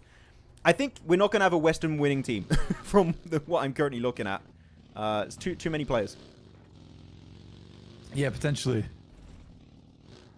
Which group is playing now? So we have every group except for Group D, meaning 313, HORAA, APG, and Inner Circle are not playing. They'll be playing next. They'll be playing the rest of today, if I'm not mistaken, actually. So they have no breaks after this game. And that's a long day. That's a hella long day. Yeah. I mean, what is that? Five in a row after that. You play one game, one break, 5 more games after that. 7 games today. Correct. I think NEPX got a nice spot here on the eastern side. It's not like the craziest for positions in the world, but because they don't have a lot of teams around them, they actually have a lot of freedom to move, which should make things slightly easier, especially with Brute Force being forced off this high ground on the western side. That is absolutely catastrophic for Konina Power. I saw one of the Regicide players spraying with the AKM, and he realized at the end, while he was still aiming on someone, he had no more ammo. Which not the, and third party happening here from Dagestan again. They just got himself a second place on the last game. And they're just full sending on Konina Power, it seems. And it's cool to see Tixi playing. I think we did say yesterday when doing our prep, Blank, that, and I fully agree, that Tixi has been a bit washed in the past, what, 2 years? Yeah. But I mean, Dagestan is a great team. Maybe this is going to be his opportunity to prove himself again, because the guy has been goated in the past. He has. But he's been also on the spin cycle for the last week, so... Yeah. I need to Get the detergent washed off him and get him back in the game. I believe in Tixie. He can do it. You believed in Tixie supremacy. Yeah. You don't anymore. I just don't say it anymore, but I still believe in it slowly in the back of my head. It's there. I've never given up. I'm just not loud about it because I'll Bring him back. They'll make fun of me for supporting Tixie. Yeah, no, I think the guy's good. He's just there's a lot of players better these days, and it's hard to stay on top for such a long time, especially with shifting metas, etc. It is difficult. Circle about to shift. I'm going to hide our camera so you guys can see where it's going to be going. You should be on mute while Blanca's voice is okay. Okay, Hamad, thank you. That's very nice of you. Detach. The roast is real right now. Okay, so he goes towards a warehouse. This is a really good elevated warehouse from Qadsiah. I mean, if you're going to crash it, I think it's going to be the Mongols coming in from the northern side. It might be a little bit harder for them to get third party doing that. But that's going to be the big point that I think people are going to start wanting to crash because otherwise, there's not enough space for all these teams. You just don't have it. Actually, you know what? Prediction time. I'm going to put the map feed. I say we start choosing who's going to be winning this game. Chat. It's prediction time. It is. It is the prediction time. Chat. Who you guys picking for the win? Tell us in the comments. Put your prediction in. You may not change if your team gets eliminated. Who do you have? I get to copy people. Yeah, you can copy if you want. I copy from the chat. This is crazy. I'm gonna say. I'm going I8. Really look at this one. You're going I8. Yeah, for the memes. I'm going I8. Okay, I'll remove the map feed now. Back in the game. I'm thinking brute force. Brute force from... They're currently... Western side. Okay. I mean, you got a compound on the high ground, so they can still play around that.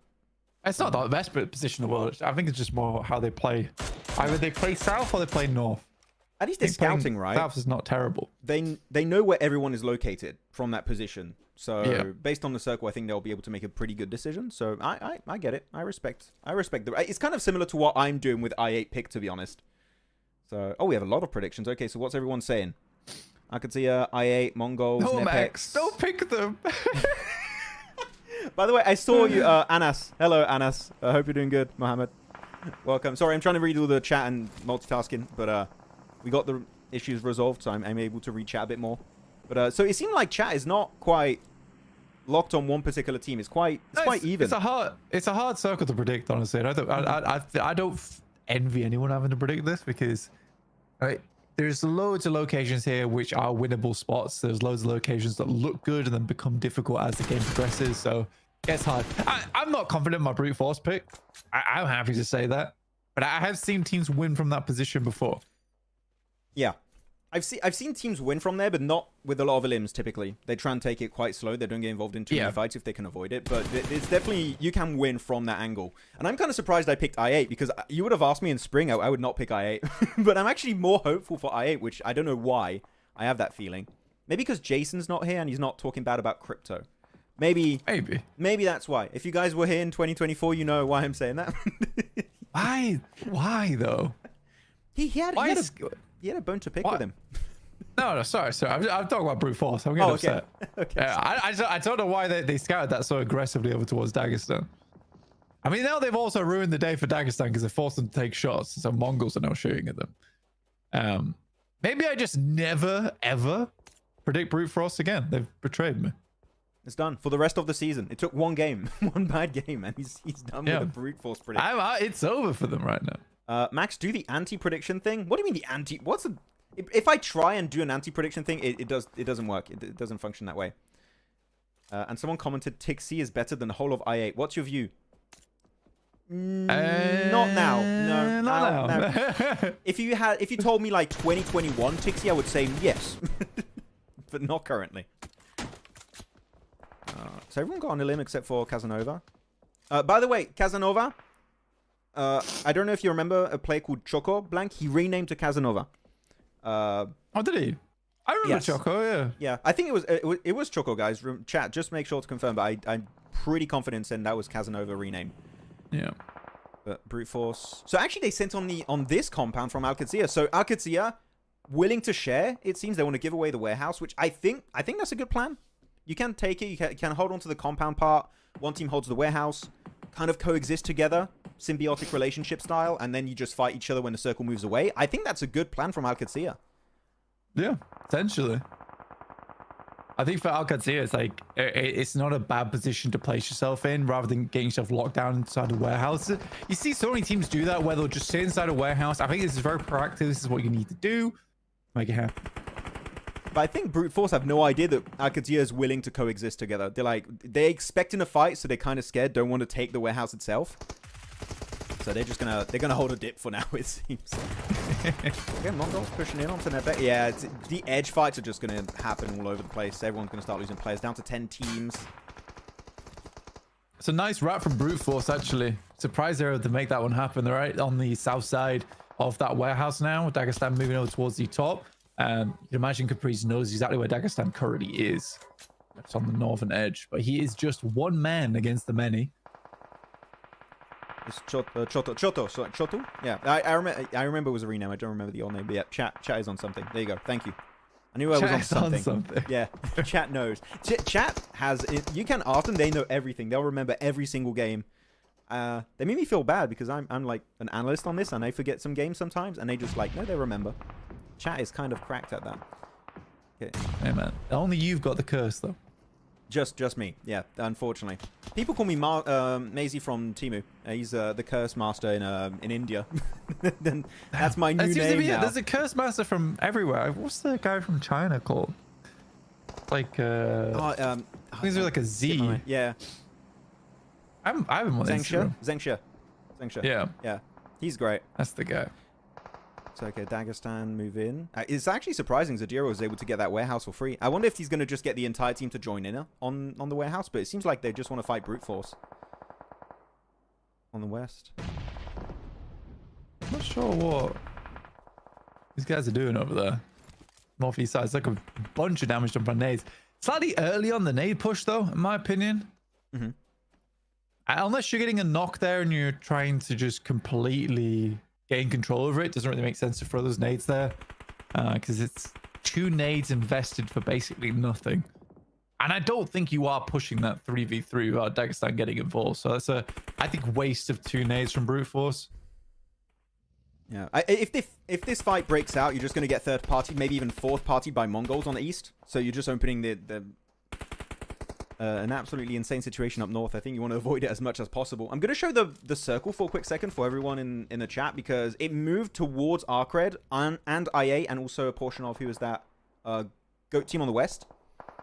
So all of these teams fighting here, Brute Force, you're looking at Dagestan, you're looking at MongolZ, Qadsiah. They all have to fight each other and wrap up this fight.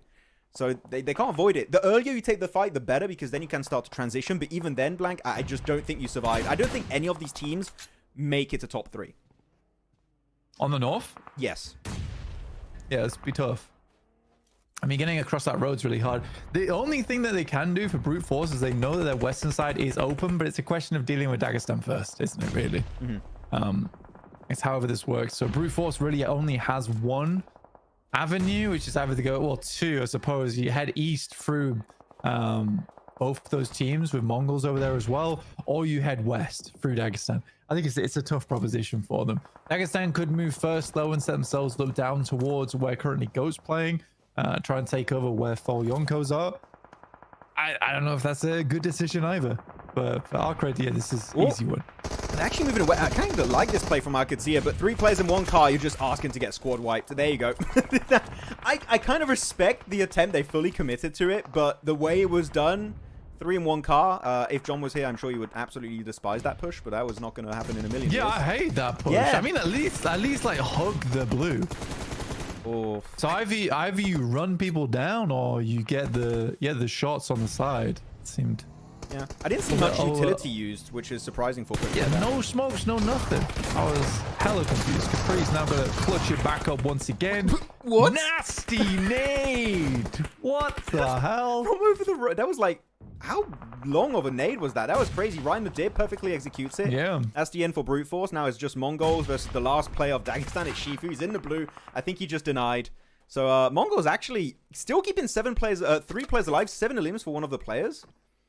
maybe top 3's in the cards. I didn't expect it, but actually not taking too many casualties in that fight is unexpected for MongolZ. I mean, 10 elims is incredible. Yeah, very, very fantastic game from them so far. I mean, also, I will put it this way, is that teams have just like ran themselves head first into the spikes waiting outside the fortress of MongolZ. But you take them where you get them. Oh, no, yeah, I was going to say he's right in that Molotov there. So we've got to regroup. These cliffs are so hard to maneuver, but ARCRED here aren't really involved in this fight. So the next big fight is going to be MongolZ, I think, pushing onto ARCRED. I think that's the next one we're going to have to pay attention to.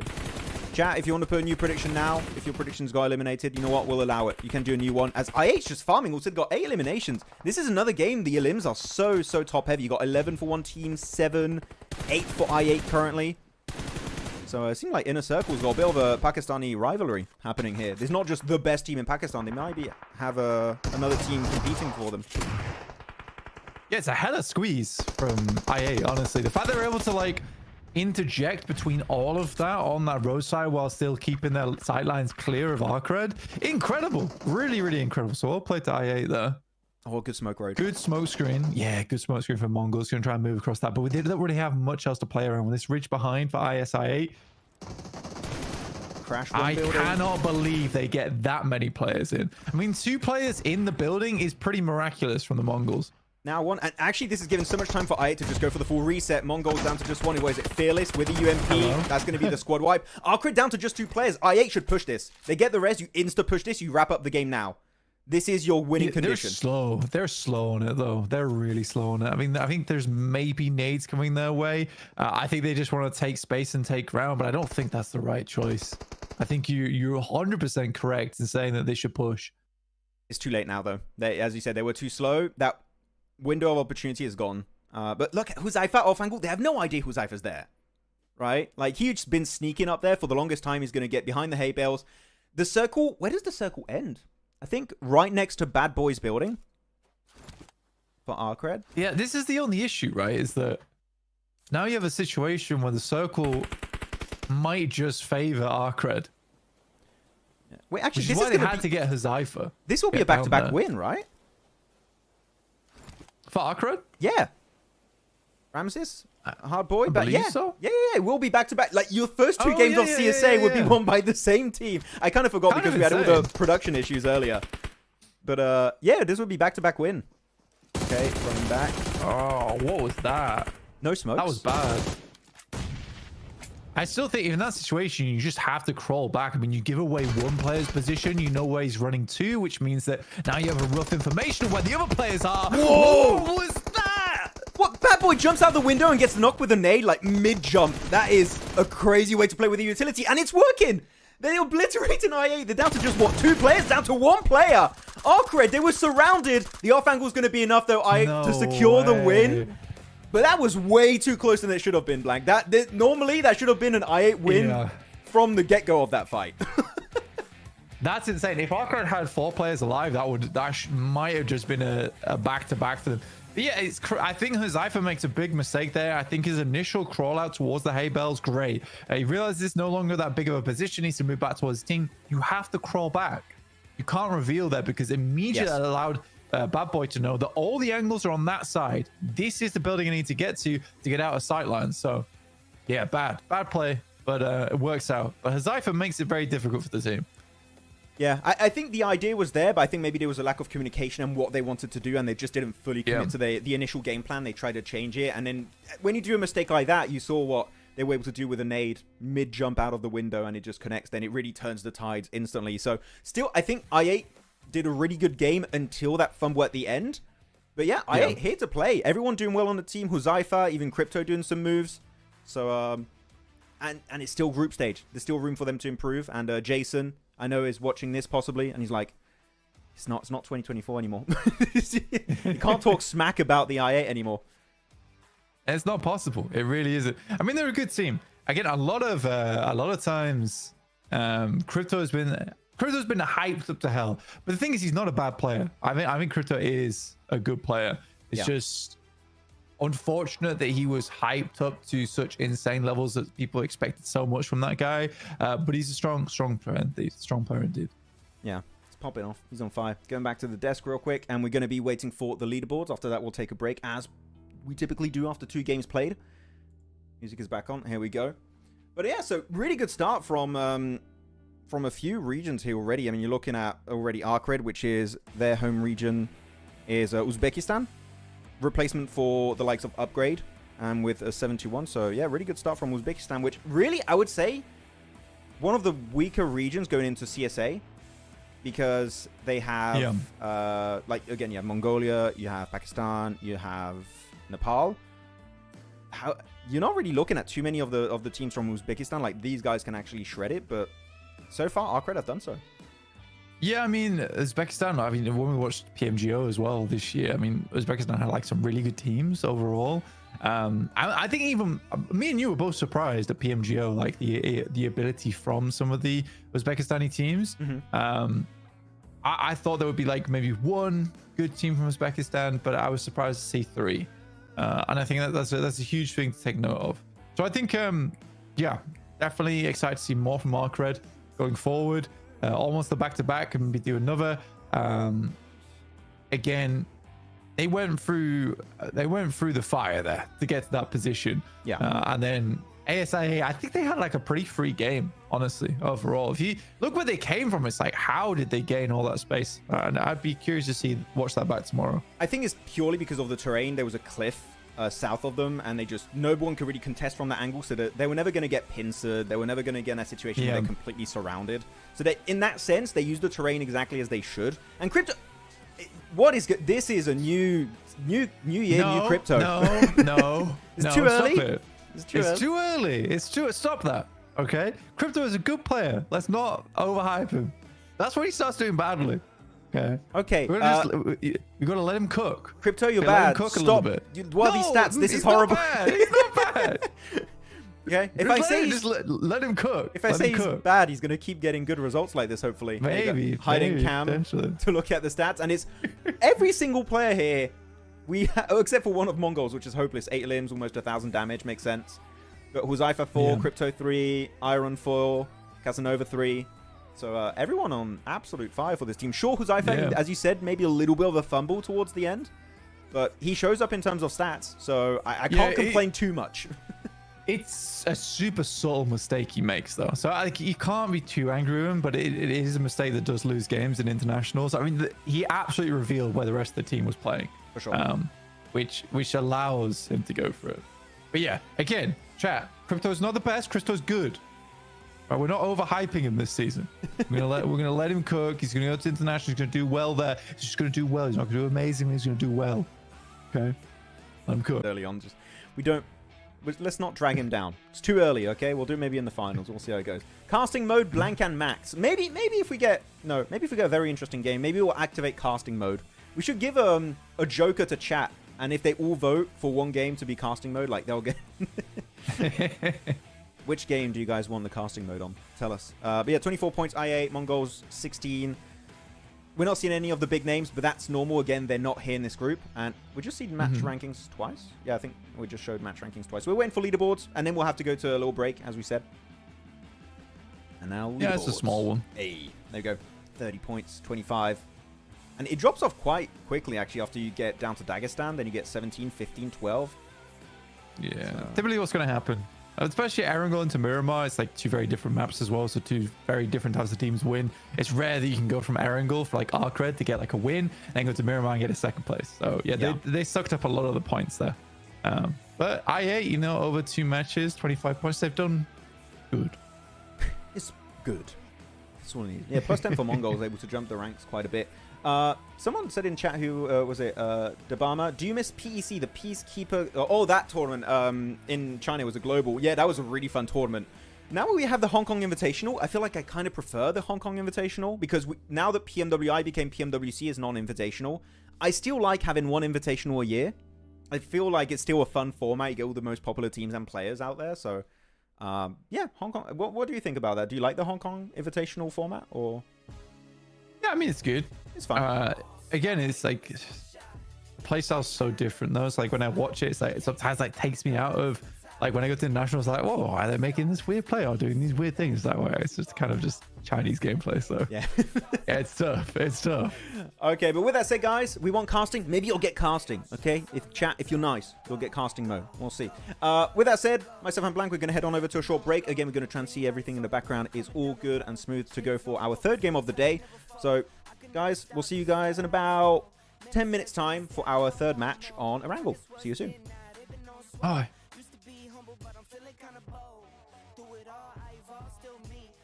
Won't stop, the light's still on green. If I gotta swipe, the platinum's on me. Turn a wrong to a right, I'm nothing you've ever seen, nothing you'd ever be, I'm nothing you'd ever stop. The armor is on me. Put me in the game, now I might overstay. Play till I can't, take it straight to the bank. Talk to him like all-star, ain't no missing my shot. In the game now, never losing my spot. Came from the bottom, got my eyes on the top. MVP, all-star, that's me. Sit back, watch me ball out. When I step in, bring the stars out. In my own pace, won't stall out. Made it to the top, now they all shout. Okay, time to get paid. Waited this long, I'm taking it to the bank. Full court press, I'm taking it to the paint. Curry with the range when I get off fast break. IQ vision, the game on display. Run it all back like it was a replay. The game is slowed down, I'm watching the freeze frames. In the clutch, you can try to imitate. See him stuck, me and you don't relate. It's a bunch of to-dos on my plate. Lace up my shoes, check them all day to day. How can I power these blessings on me? Never had doubt, I just worked and I wait. All of this here, you can't take it from me. Brick by brick, put it all in the safe. All-star, ain't no missing my shot. In the game now, never losing my spot. Came from the bottom, got my eyes on the top. MVP, all-star, that's me. Sit back, watch me ball out. When I step in, bring the stars out. In my own pace, won't stall out. Made it to the top, now they all shout. MVP, that's me. P, that's me. All-star, all-star. Watch it see. It's on like MVP, that's me. P, that's me. All-star, all-star. Watch it see.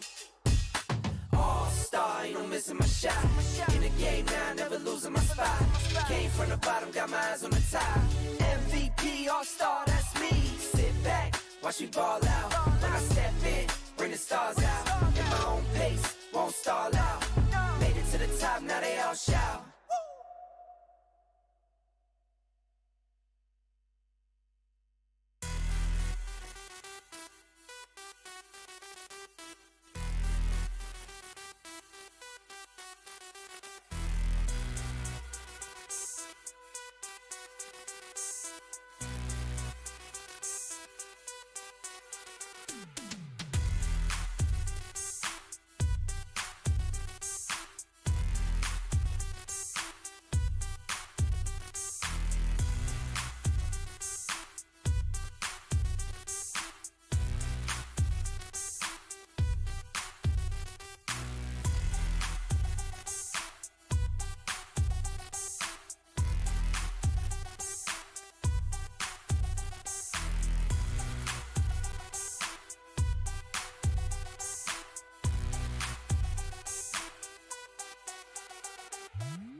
warrior.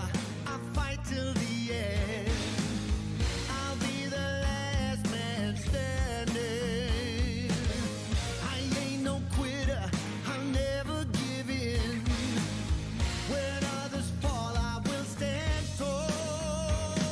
When the going gets rough and the tough had enough, I just get going. I'm made of standing stuff.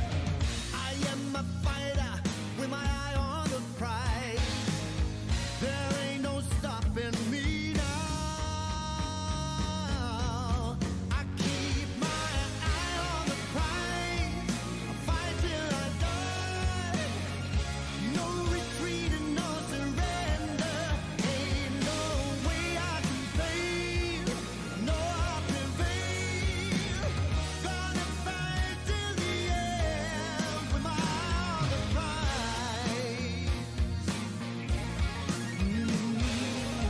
In love and war, all is fair.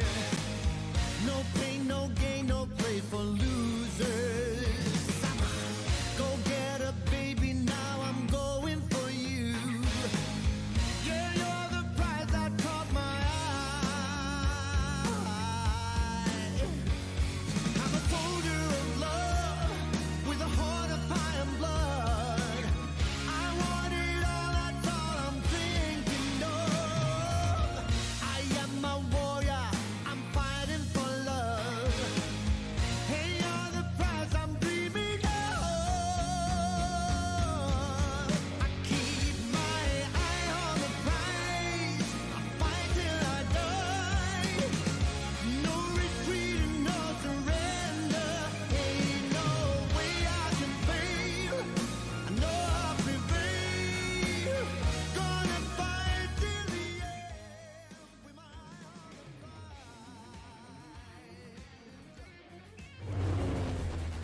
Well, the timer was lying, guys. There was 2 minutes 30 on the clock, but the game is here, and we're not going to wait. We're going to dive right into the grassy pastures. Match number 3. It's me, Maxman, back with Blank to bring you the action. It's been a good day after match 1 shenanigans. Yeah, it has. It has been a good day. For ARCRED, at least, it's been a great day so far. Yeah, it's been fun. It's been fun. First time on the watch party, you know, having a good time. This little, this is different. Well, the playing path's like glowing. It is. I don't know what's happened. Like in the last patch or two, yeah, the playing path glows now. Does it change I hate anything? I don't know, but it looks weird, right? Like it's not. No, I don't hate it. I think it's nice. You know, it gives you like someone to focus in on, but it's just different. PUBG Mobile's changing so much every day. Back in my day, the playing path wasn't glowing. I know. And a DP28 was meta. Well, you remember that? Oh man, I do remember that. Everyone wanted to get their hands on it. I remember Paraboy with a DP28. Now that was a good time. Give that man the DP. You had a good time. You're good to go. You're good to go at that point. But we do have a western playing path here over in Orangle once again. So we're flip-flopping between the maps as per usual. Hot drop. Where's that? Start things off. Yellows. Ish. Ooh. Why? This is, you know what? I'm going to blame T721 because we know as a fact the Western Bridge is Inner Circle / 4th Rise before. That was their drop location, right? 721 are contesting that intentionally. This is on them. Even though normally Inner Circle would go to the western side of the bridge, but this area normally is theirs. And you even have another hot drop happening southwest of Farm on the docks. Who's that? NEPX and another team. Yeah, but go Ferry. Go Primorsk. Yeah. Hot dropping yellows is mental stuff. Just so everyone's aware. It takes ages, and also the car spawns aren't easy to access. So if you want to escape, you got to run. Which if you get backstabbed, you're just done. So. Also, it's terrible loot here. Why come here? Good loot for 2 players. You go yellows when Ferry Pier and Primorsk is contested. You don't go yellows when both of those are open. This is actually ridiculous. T24 with the SKS. Just. Well, you know what? It works out great for Inner Circle. I'm sure they're happy about that hot drop. They already got themselves some eliminations. Yeah. I mean, if anything, I can't be too mad. Yeah, if anything, this is good that it happens again early on because T71 might rethink if they want to commit to this drop. Yeah. Which I hope they don't. I mean, for Inner Circle, I can't be too mad at them because they're my favorite team, but still. That's a good bait. I'm going to call that bait. That's a bait. That was intentional. Oh, they're going to flush it. Yeah. With the ASM account, there you go. Trying to get some damage done in the distance. They are sending it kind of solo in a circle. They're not using their man advantage to its full potential. They're still able to just overwhelm because you have Phallic on the front line. There you go. The double flush. Get 3 points. Yeah, hot drops, right? They're all going to be over the place, a little bit weird. Yeah, I just think it's poor. It's a poor play. Again, pull up the map. Pull the map. Okay. We're pulling Pull the up map. the map. The map is up. Pull up the map. Pull up the map. Look at that. Look at Ferry Pier, Primos, Quarries, all free. Western Coast is free. And bear in mind, guys, the playing path was on the western side. There's absolutely no reason for any team not to be playing Western Coast, Quarry, Ferry Pier, or Primos. This is why CSA does confuse me sometimes, because it's some of the basics that we get wrong. Yeah. No, the whole drop stuff. Day one, if I see this continue long term, then I'm going to be a bit weirded out. Like, this could be fixed very easily. What a nade! Zerich, that was massive from MadBulls. I am also fighting on the side. That was peak cinema, right, Max? Absolute cinema, I think. Or this is peak. Peak. I mean, it's a good mashup of memes if you want to use it. That was peak cinema, that one. Peak cinema? Real chungus grenade. Sound like Kalara's trying to just outdo the Zoomers with the memes. I don't know, it's just trolling. Maxman's committing to the push. Oh, a lot of bullets missing here, but it's fine. I8 still winning. 8? They already have 8 elims? Did they win 2 hot drops in a row? Did we miss one up north? They eliminated VP and KP, and they didn't lose a single player? Rewind? Oh, wait. Maybe after the knife throw? Okay. We can wait for the fights to chill and then we can rewind to not miss anything, if that's fine. But that's insane. I don't think we even saw it on the feed. It was happening while we were looking at Inner Circle fight T71. What the hell? I mean, 8 eliminations at 5 minutes. They're doing good. Yeah. I still can't say Crypto's popping off. We still can't say that. Crypto's doing well. He's doing quite good for himself. Like when you invested in Nvidia back in 2017. You're doing stonks right now. Yeah. Okay, so just going for clean up 313. Good job, 313. Proud of you guys. They're in the group with Never mind. APG, HORAA, and everyone. We'll fight the other teams, just not the teams from our group. We'll avoid that. I like the play. Yeah. Oh, okay. That was the double barrel from Rex. Oh. That was a nice one. That was satisfying. I love that. That's the one tap to the head. Goodness me. Yeah, love to see it. Absolute blue shell of a shotgun right there. Yeah. Some people saying about the quality. Again, just quick reminder. We got all of the stuff sorted. We should be getting a 4K 60 FPS feed tomorrow, I was told. So today we might have to just work with this main feed quality. Tomorrow it should be way better. Should be as good as that can be, just like in spring season of this year. And we'll work on getting that fixed. Yeah, you need to put like a little pin message. The Maxman stream right now. 4K tomorrow. Yeah, you can pin something. I'm a modder. I'll try. I'll let you. Oh wait, actually I'm hiding the map feed. There you go. Hiding the camera. You guys can see. Yeah, pin some in there. I don't know how you do it, but pin it. Mods, help Maxman pin a message that says, big stream quality tomorrow. Today, issues. Yes. But fixing. There you go. Can I pin? I cannot pin. Oh well, I'm not a super mod. I think that's why I can't do it. you got to be a super mod? I think I need to be a special mod to do that. Do we not have any special mods in the chat right now? I don't know. Is there any special mod in the chat? Are there any like super cool people in the chat that can pin a message? Yes. Or like, just drop a little message now and again. Would be cool. Thank you guys. Yeah. Casanova 1v4 VP, not even 4P. He actually got a 1v4. I don't think it was caught. Was it caught on camera, Mohammed Adas, or was it just a feed thing? Because if it's a feed, it might just be a 4-piece, not an actual 1v4, because we were focused on the inner circle 7-2-1 aggressor fight. But again, we already said, right, Blank, the fact that they got 8 elims is crazy. The fact that also on top of that, you don't lose a single player is literally the best case scenario in the worst case scenario. The fact that they survived that is crazy. I mean, for ASI, it's not only that you're getting 2 teams loads worth of loot. It might have been quite early game loot, but still, like, that's quite a lot to push on you. And a lot of times, most of the time, you're quite upset with the way those work if you're getting two big fights in a row, because you're usually losing 1 or 2 players, right? It doesn't matter how much loot you got in the world, because the rest of your game's a bit balked. But again, with this circle, it's kind of nuts, because they get to come down from the northeast side, cross through box compound, get over towards the North George, or even just crates. Like, this is insane. If I'm ASI8 as well, I'm probably feeling super high right now, and I might even want to go higher up towards Everest. I don't know if you want to go Everest for I8, you're saying, right? Yeah. For I8, I think you just play... you see the compound straight north of Everest is currently unoccupied. If you see that one's free, I would play it there, because Everest is going to be busy very soon. That's what I'm saying. Yeah. I'm saying they're feeling warmed up. Maybe they just want to go straight for it. I mean, you already got 8 elims, you know? No, you got to go harder. You're already fed at that more. point. Just full send it. It's a third game. Let's get more money on the board. Oh, no. They lose T24 in the open. They can get to Tornado Siren here. Tornado Siren is actually a decent position in the circle if they can regroup and get the res. But no, T24... Oh, he's trying. Noki is trying to go for the res behind that hay bale. He's trying to pick him back up. I think he should abandon. Or you get a teammate with an off angle. And that was the third party from APG. Okay. Yeah, that's Apago for the distance. Good shot from Refus. Finally, the off anglist gets it done. So Top is still not playing, by the way. Like, did we see him on Miramar? Or no, he wasn't. They weren't playing their group, right? No, I think he's fully benched. I think he actually is fully benched. Which is somewhat sad.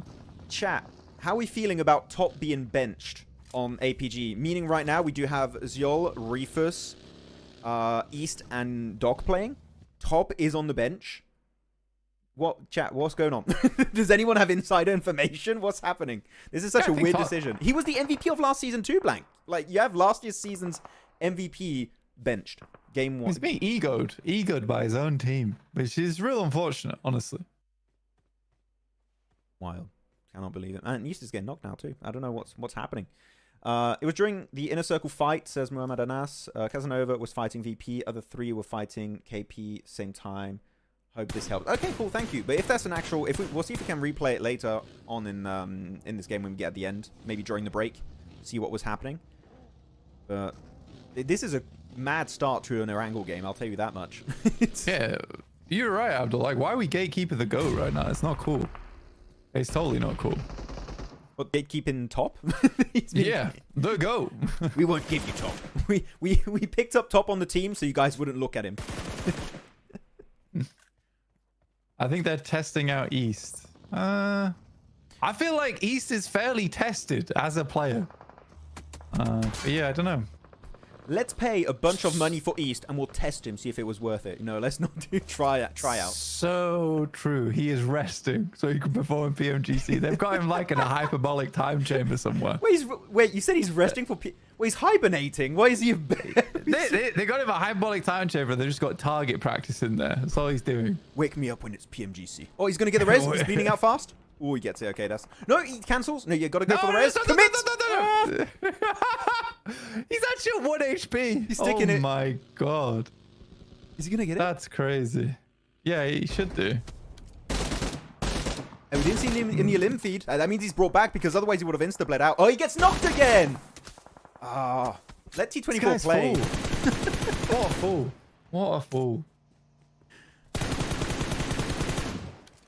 I feel bad for him. That was... Noki really wanted to bring his homie back in the game. He was trying so hard. Yeah, I he's desperate for it. I'll give him that. Guys, I want to ask again. Is the shooting audio okay? Should it be louder, lower? Because on my OBS, it says that it's quite high. But if you guys are happy with it, just tell us. I want to double check. He's asked for rest. So Alfred says he's asked for rest. He wants to spend time with his family. Oh. Didn't he have a... I might be insane. Didn't he have a kid? Yes. When was Yeah. that? A year or 2 ago? Like a while ago. Yeah, so that might make sense. Yeah. Alfred might be on something there. No source given. I respect it. Just like raw dogging the theory. Love to see it. It's okay. It's perfect. It's okay. Perfect. Okay. Awesome. So we'll keep these audio settings until the very end. Okay. Thank you very much, chat, for the feedback. That is perfect. I'm going to show the map feed real quick, because we didn't look at the map feed too much while it was shifting away. And it is, again, on Everest. And there's only one team currently. It's going to be all of HORAA. They do have, who is that, a play of MadBulls? Lemon just kind of checking it out, holding the ridge on the east, which is kind of safe. It's a big dip on the east that he's playing into. But HORAA, how many elims do they have? They have 2. It's going to be hard to hold. I think if it keeps going on Everest here, Blank, we've seen it a few times where you're just going to get pushed from the east and the west, and you're just going to get surrounded. So if you're good at zoning, then they might be able to, but you need to be so proactive to hold it. Yeah, it's a hard place to play. I think if you're MadBulls right now, the situation you're in, I feel like you want to keep tabs, but at this point, I'll probably just play down towards these buildings on the southeast side and just give up Everest. Play for it afterwards. It's a hard decision to make. I think next circle, you do have to make that decision, though. Yeah. You're going to have to make a choice. You have to commit to a portion of Everest at some point. So we did lose IQ, the IGL, from Inner Circle, unfortunately, but it's fine. IQ, he's the IGL. Even if you're eliminated as an IGL, you can still IGL from the grave, so it's fine. He's still going to be impactful. Actually, have you seen when you get eliminated in game, you can transform in a little buddy, and I have the Sonic buddy now, so I can become Sonic when I die, which is great. So I just die to bots. Nice. It's a great time. You'd be an IGL. Yeah, as Sonic. As Sonic. Yes. Amazing. So it's an Everest finish.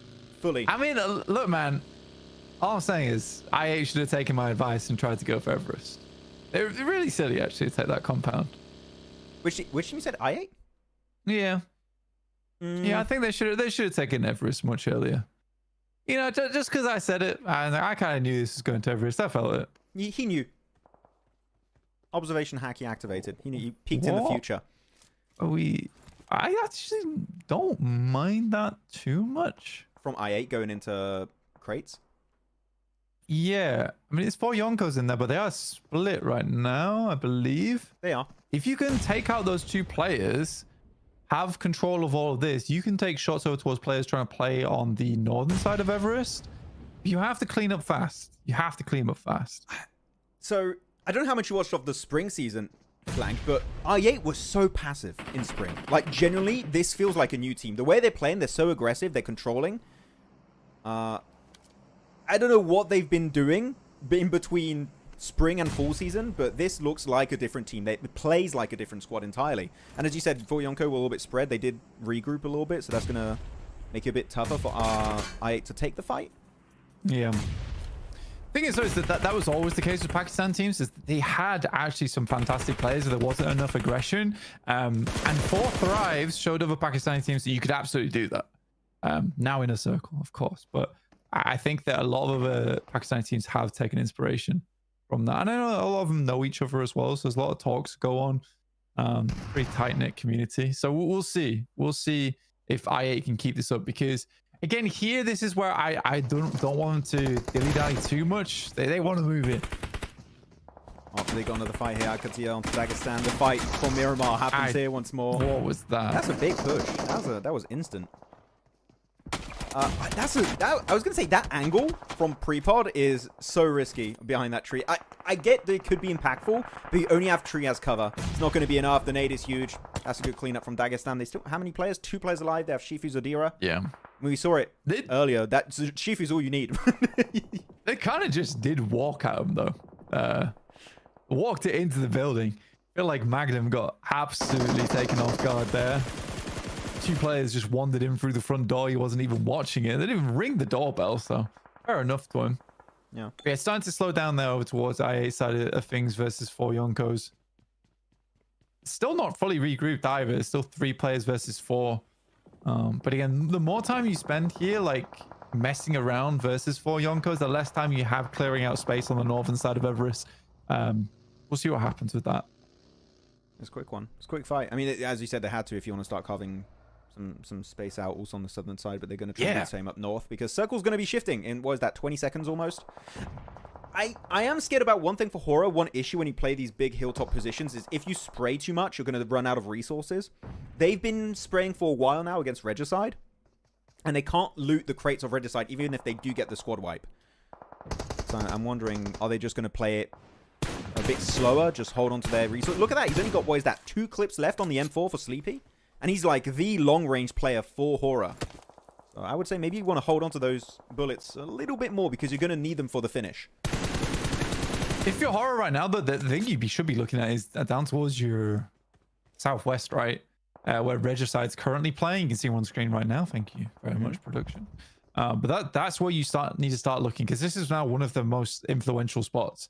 It cuts out where a lot of the rotations are going to be coming through. No one's really going to be making that wide wrap on the northern side because it's so open, but people will be making this wrap down towards the south. So Regicide controls a huge amount of space. HORAA just needs to remain involved. They put Jiggle off towards the northeast side just to maintain presence, not letting MadBulls rotate too far over the top of Everest. I kind of like this. I like this Max a lot. It's working fine. MadBulls, they're going to be going for NEPX currently. Yeah, just sweep the east. That's a good engage from MadBulls. I have no issue. I've seen in the elimination feed, by the way, I think 4Yonko are fighting IA, and Crypto got Molotov by one of the players.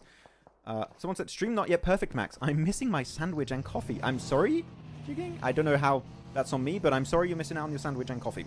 That's very unfortunate.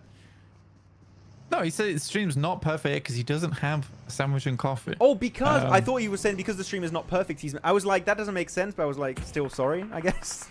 Yeah, that's crazy. You can't provide him with his coffee and sandwich. Let us know when you get that coffee and sandwich, though. Sorry. And what kind of sandwich it is. I'm Parisien. Butter and ham is all we need. Okay. Oh, the 1 second nade. Oh, he pulled a phallic right there. Nice try. That's going to be the knock coming through. I mean, they can start pushing up heel quite nicely. I think there was maybe a bit of an overstep from HORAA at some point. But they did pull back. I think they were wanting to commit, but they just said, okay, you know what? This is a big fight. We don't have to fully commit to it. We can just hold on to the high ground. It's bad now, though, because Jiggle's down. I think you sort of, I think what happened there is Jiggles gets recalled by the rest of HORAA to try and come and help out with this fight versus Regicide. It's the perfect time to go with a third party. As soon as Jiggle steps up, MadBulls have already concluded their fight on that eastern side, which means they immediately spot Jiggle. Yeah, this is tough stuff. I think MadBulls might just win this game, honestly. They could. Actually, you know what? I think it's time to do a prediction. I don't think we need a map feed for this prediction. We kind of know where everyone is. So, chat, it is time to predict. You still have 8 teams alive. You have I8, ARCRED, HORAA, Inner Circle, MadBulls, Regicide, 4Yonko, and 1 solo of T721, the 721 aggressors. Make your pick. As yeah, Sleepy's down now. Jiggle also struggling, and I think HORAA just getting completely surrounded here. The zoning did not work out, Blank. No, it did not. I think there's just a lot of calls going on in the middle of all that. HORAA's like, come down, come down, come down, and the Jiggle's like, no, there's MadBulls over here as well. It's a tough one. It's a tough one. Come on, let's get the predictions in. But what we need is the team you want to win and the team you think will win. We're gonna do the double prediction today. Team I think is gonna win is I'm gonna go I8 again. I8, okay. I'm going double I8. You want to win? I want to win, and they will win. I think that leaving this mountain against whoever wins the northern fight, I think it's all 4Yonkos or I8 that win it. But what about you? Who are you picking? I'm picking MadBulls. I want I8 to win. Yeah. Okay. So you want the back-to-back. Imagine we start with a back-to-back I8 win. Would be an unexpected start to this CSA season. I'll tell you that much. Yeah, it really would be. I think Chisato is right. Is that we are kind of sleeping on Regicide right now a little bit. Just a little bit. They do have 5 limbs. They got some crates also from HORAA, so they're able to loot up a little bit. I mean, I don't know how much loot HORAA had really. They got a little bit at least. But they're forced to push now, Blank, right into all of MadBulls. So I don't know how realistic it is that they still come out of that with 4 players. Yeah. And yes, Chisato, Lemon is ex-Navi. He was, yeah. We called him the hot drop master in 2024. He was Chuma said on Miramar, every game you would hot drop it. Who was he hot dropping? Was it Hardbass chat last year? I think it was Picardo, wasn't it, right? I'm not mistaken. No, that was Stalwart versus another team, and there was also a Navi hot drop, and Lemon was on Navi, and it was, I think, no, was it Hardbass? There was another team up north. I forget who it was. No! Pusher, come on. Dude. Chat saying Oh, MadBulls. so free. Chat is a bit split. I'm seeing a few MadBulls and Regicides, but one I8 from Senpai. Okay, respectable. Yeah, that was free from Pusher. I don't know what he's doing. On Regicide actually have a good chance on this. Excuse me. No worries. I've got my beauty sleeping. Oh, we had Niptura on Mina just yawning all the streams. It's fine. Oh, really? Yeah. I'll do like a 1 or 2 yawn. Okay. Okay. It's fine. The Regicide, they're still not in circle. They got, what, a minute left before they have to fully push onto MadBulls. And actually, I kind of like that 4 Yonko didn't fight I8 fully. They didn't commit to the fight hardcore mode. They're just, okay, this fight is not going to favor any of us. There's clearly a big fight happening on top of Everest. We're just going to give up on the fight. We're just going to take 1 position to the west for 4 Yonko, 1 to the east for I8. And so far, it's working great. But that's a big nade onto Roshan. And they might get the flush. Almost. I think Lemon just wants to confirm something here. Oh, my God. Why are they pushing? I don't know, dude. I don't know. Again, it's the same situation I had before with Pusher. Ironically named Pusher. But yeah, here where a lot of the fight is starting to die down, you know teams from the north side have started to sweep as well. I8's going to get free backstab onto both these teams. Yeah, which is what... The fact that they pushed uphill this mountain, Everest, literally the biggest mountain in the game on any map. And they able to actually just wrap around MadBulls. They're just so busy with Regicide. Although I just realized this Noki's still alive. And he gets a knock onto Gyro or 4 Yonko. Okay, does get eliminated. They need to put a stop, an end to the killing spree on this man. But that's going to be the end for them. Top 5 still fought in a circle. Not a bad game. It's funny to me, he doesn't see Jaxi. He takes shots over towards Sir instead. Yeah, I think you're right. I think this is an I8 win. And I wanted them to win. I didn't predict them to win. I didn't think they would win, possibly, if they do go the entire way. But look, they're the only team realistically in circle. Like, you can say, sure, for Yonko a little bit in the circle. But not that much. That's a tough place to play as well for 4 Yonkos. I were able to hold them out long enough so they got high ground control off the back of this. It's very nice. And leaving Casanova down there as well versus the 2 players from 4 Yonkos delays long enough. Does place IA into 2v3 here, though. But by all means, I think they have more util, more ammo to work with here versus Regicide, who have been fighting for a long, long time. I'm just scared for IA because the way they're split, a full push off Regicide on 1 player, they can easily overwhelm this hold, right? I think Regicide's scared, dude. Honestly. I think they are because they see the player count. They're like, is this a full squad? Where are they positioned? Because IA are not peeking too much. They're really trying to stay hidden. And Regicide are fighting for Yonko now. Is making it easier for IA to win this game. What is this push? Okay. They're so scared. They're so scared. Roshan's down. Oh, it's bad news. It's really bad news. Oh, it's so free for IA here. Oh, okay, it's fine. They can get the res onto Pinkman. Do you want to go for the full push IA and just wrap it up? Yeah, they got the high ground control. This is done. Yeah. This is game over. It's going to be a 3v2 after that revive onto Pinkman, but there's not much they can do. GG. Back to back, Max. I mean, things could still change, but I highly doubt it. I mean, they have a new IGL, and so far, the change of IGL from Uzum has been working great this time. And yeah, back to back. And really, the fact that they were not on Everest this entire game, they went from the northern side. Actually, wait a minute.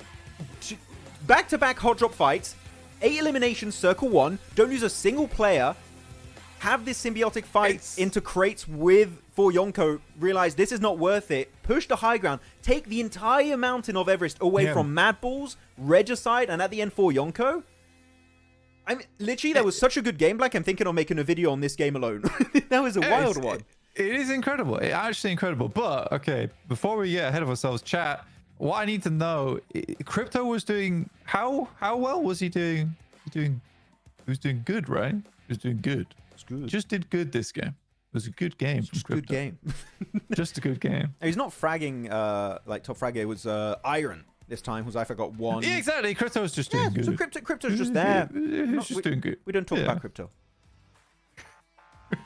Don't talk about it. But yeah, fantastic stuff from IA. Very, very impressive. Very impressive.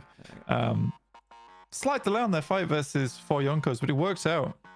And now I'm looking back on it, I think the fact that they did delay towards 4 Yonkos and held it on that east side, potentially that was actually the plan all along, because then you have the opportunity to wrap back around where they came from towards Everest, and they had a much easier way to get into it. So looking back, I think potentially I was even wrong there. So very, very well played to them. Yeah, the change. Who's the IGL, by the way, guys? Currently for I8. I know Uzum was the IGL. He's not here anymore. Who's the one that replaced? Is it Iron? Esport Maniac says replacement is Iron. Okay, I mean, Iron is notably a very aggressive player, so I think that you put an aggressive player in that IGL role, instantly the playstyle is going to change, because Uzum in spring was playing very passive. They were not willing to take big fights. I'm liking this new I8. Is this going to be the rivalry with Inner Circle? I mean, so far, currently, they're playing better than Inner Circle. They got back-to-back win. Yeah. Huzaifa? Like people are saying in chat, yeah, it's just an average game. Average game for Crypto. Thank you. You're starting to get it, guys. We're not overhyping him. He's a great player, but we're not overhyping him. I feel bad because people actually figured that I'm being mean to him. I'm not. I just want to overhype the guy. So when he started to do bad last time, you know, I think the pressure got to him. We're going to take the pressure right off, and Pakistan's going to go to PMGC. Okay? Yeah. That's what we're doing here. I mean, technically, so far, this has been the best year for Pakistan ever, because in PMWC, that was the first time we got a Pakistani team in 4 Thrives that qualified for Global Grand Finals. I8 playing at this level too. Like, you would show me a team do what I8 did in a global lobby, I'd be like, yeah, that's a global kind of strat. Yeah, honestly, from the beginning of the game, where it's just like this pure mechanical skill, right? Pure gameplay, getting the 8 limbs, and into that holdout over towards, you're playing on the north side of Everest, playing around that compound. They had the 4-man splits. They had a lot of information, pushing over towards 4 Yonkos, holding them out of the backswing back over towards Everest to control the third party. Like, there's a lot going on there. There's a lot of moving parts, and if it was luck, then they were very, very lucky. If it was planned out, it was a very, very good plan. And I hope it was planned out, because it was nice. I think it is. I think maybe not the hot drop situation, but I think otherwise it was planned out. Let's go take that, Jason Kaplan, says Mohammed Anas.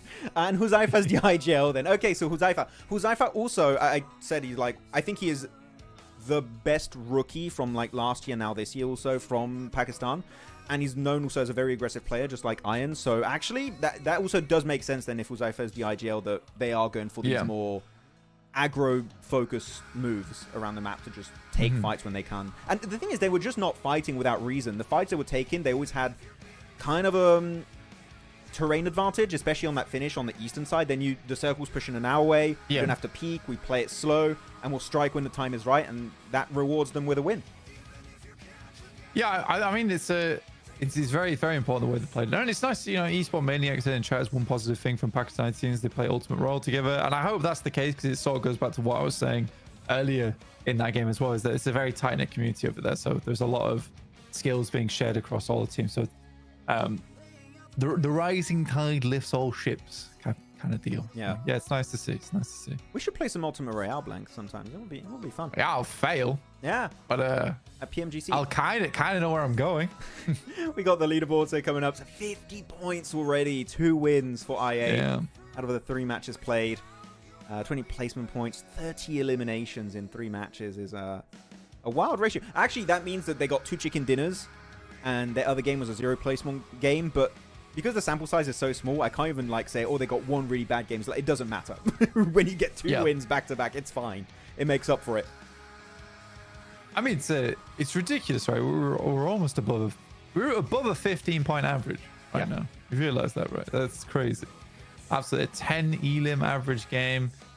I mean, for ASA, fantastic stuff. Should be very proud of themselves, honestly. Yeah, I mean, they can definitely be happy. Regicide, big jump up in the leaderboards. A lot of red arrows here. APG going down, Skyforce going down, Konina going down. Yep. I mean, APG's got what, 9 of their points off of 1 game. Game 1, right? Yeah. So I think things can certainly change for them.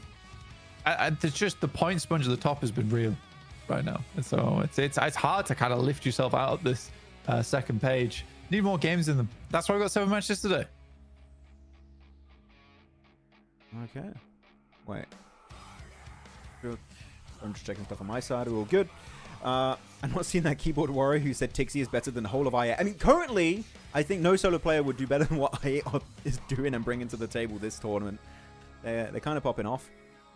Yeah. It's a fun one. The fact also that we have such a short group stage, this alone, is this fair to say, Blank? This alone kind of 100% secures their spot for the final already. Like, they could get 0 points the rest of this 3-day group stage they're in.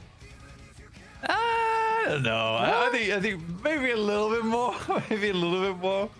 I think you could absolutely fall flat on your face. There's always a potential, right? There's always a possibility of that happening. But I think right now that they're playing on such a high that it should be fine. I don't see them like getting terrible games here on out, especially with the way they're playing as well. I think that just off that alone, like I think I'd be happy just to see them continue. Yeah, on this approach. It's nice. Hopefully, I kind of, you know what? I'm going to open Wikipedia on my side. I want to see PMSL CSA Spring. What was the point threshold? Just to see actually, would this just be enough if we were in a spring situation, right? I'm gonna check it out because you go last season, you go in that was calibration, survival stage. And the teams that didn't qualify. Oh no, actually, I'm way off. Okay, so it was 88, 88 points. Okay, no, I'm crazy. I took it. Yeah, I was gonna say. I think they had 5 days. No. They had 5 days during survival stage. So 88 points over the course of 5 days. You take 2 days away. Well, technically 1 day away because they would play 4 days out of the 5. Actually, they're kind of there on the point threshold. Right. Okay, I'm not saying don't get points anymore. Are you saying like getting to the top 16? Yes, to like top 16 to reach the finals because it's only the bottom 4, and they've kind of secured that in the first 3 games alone. Yeah, I think if they get 10 more points, yeah, absolutely. Yeah, I think right now it's tenuous, but certainly doable. But I think if you get 10 more points, get to like 60 points, and you're done. Yeah, you are just done. I know, and guys, Blank also, I know what I'm saying is a terrible point, okay? I know. I'm just entertaining the idea of, like, it would be funny if they just get 0 points the rest of the group stage and still qualify. I'm just entertaining the idea. Yeah, it was 88, Esport Maniac, 88. But that's, again, with 4 full days per team. So if you take that out and you make it 3 days, then it would be around 50, 60. When will it start? This game should be starting. Would you have a timer? I'm going to show it, guys. We have a 2 minute, 3 minute almost timer before the next game. Unless you want to break, Blank, we can chat with the community. It's up to you, man. I mean, we could do a little 2 minute break, come back once the game starts. Sure. So it's chill. Yeah. Still got 4 more matches ahead of us, you see. Yeah, that's fine. I mean, if you want, I can go on desk solo and I can chat. If you know what, chat, if you have some topics, questions, everything, feel free to put them in the chat. Tag me or Blank if you want. But if you want a moment, that is completely fine. And I can take over. Okay, cool. Then desk solo. I'll take an over. Okay. It is fine. Yeah. Real Storm is yet to come. Inner circle, inner circle, inner circle. Still waiting for the inner circle to come back. That is true. But they've only played 2 games so far. Inner circle are going to be playing the rest of today. Alongside APG and HORAA. So it'll be fine. Crypto's IGL. Everyone's saying conflicting information. People saying Huzaifa, Iron, Crypto. We need to align things, okay? I might just message, I think, Huzaifa later and see, hey, what's going on? Or Trinder, actually. Trinder, who's coaching analyst for the team.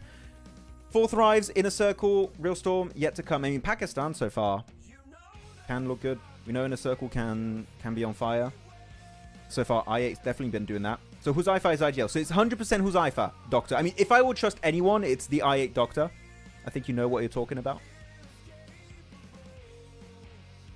CSA, Rook.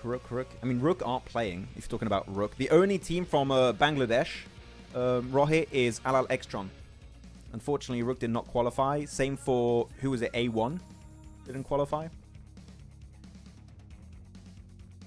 Who of the 2 of you is better in PUBG Mobile? Well, I'll chat with Blank when he's ready. Oh, he's back? Okay, wait, let me unmute you.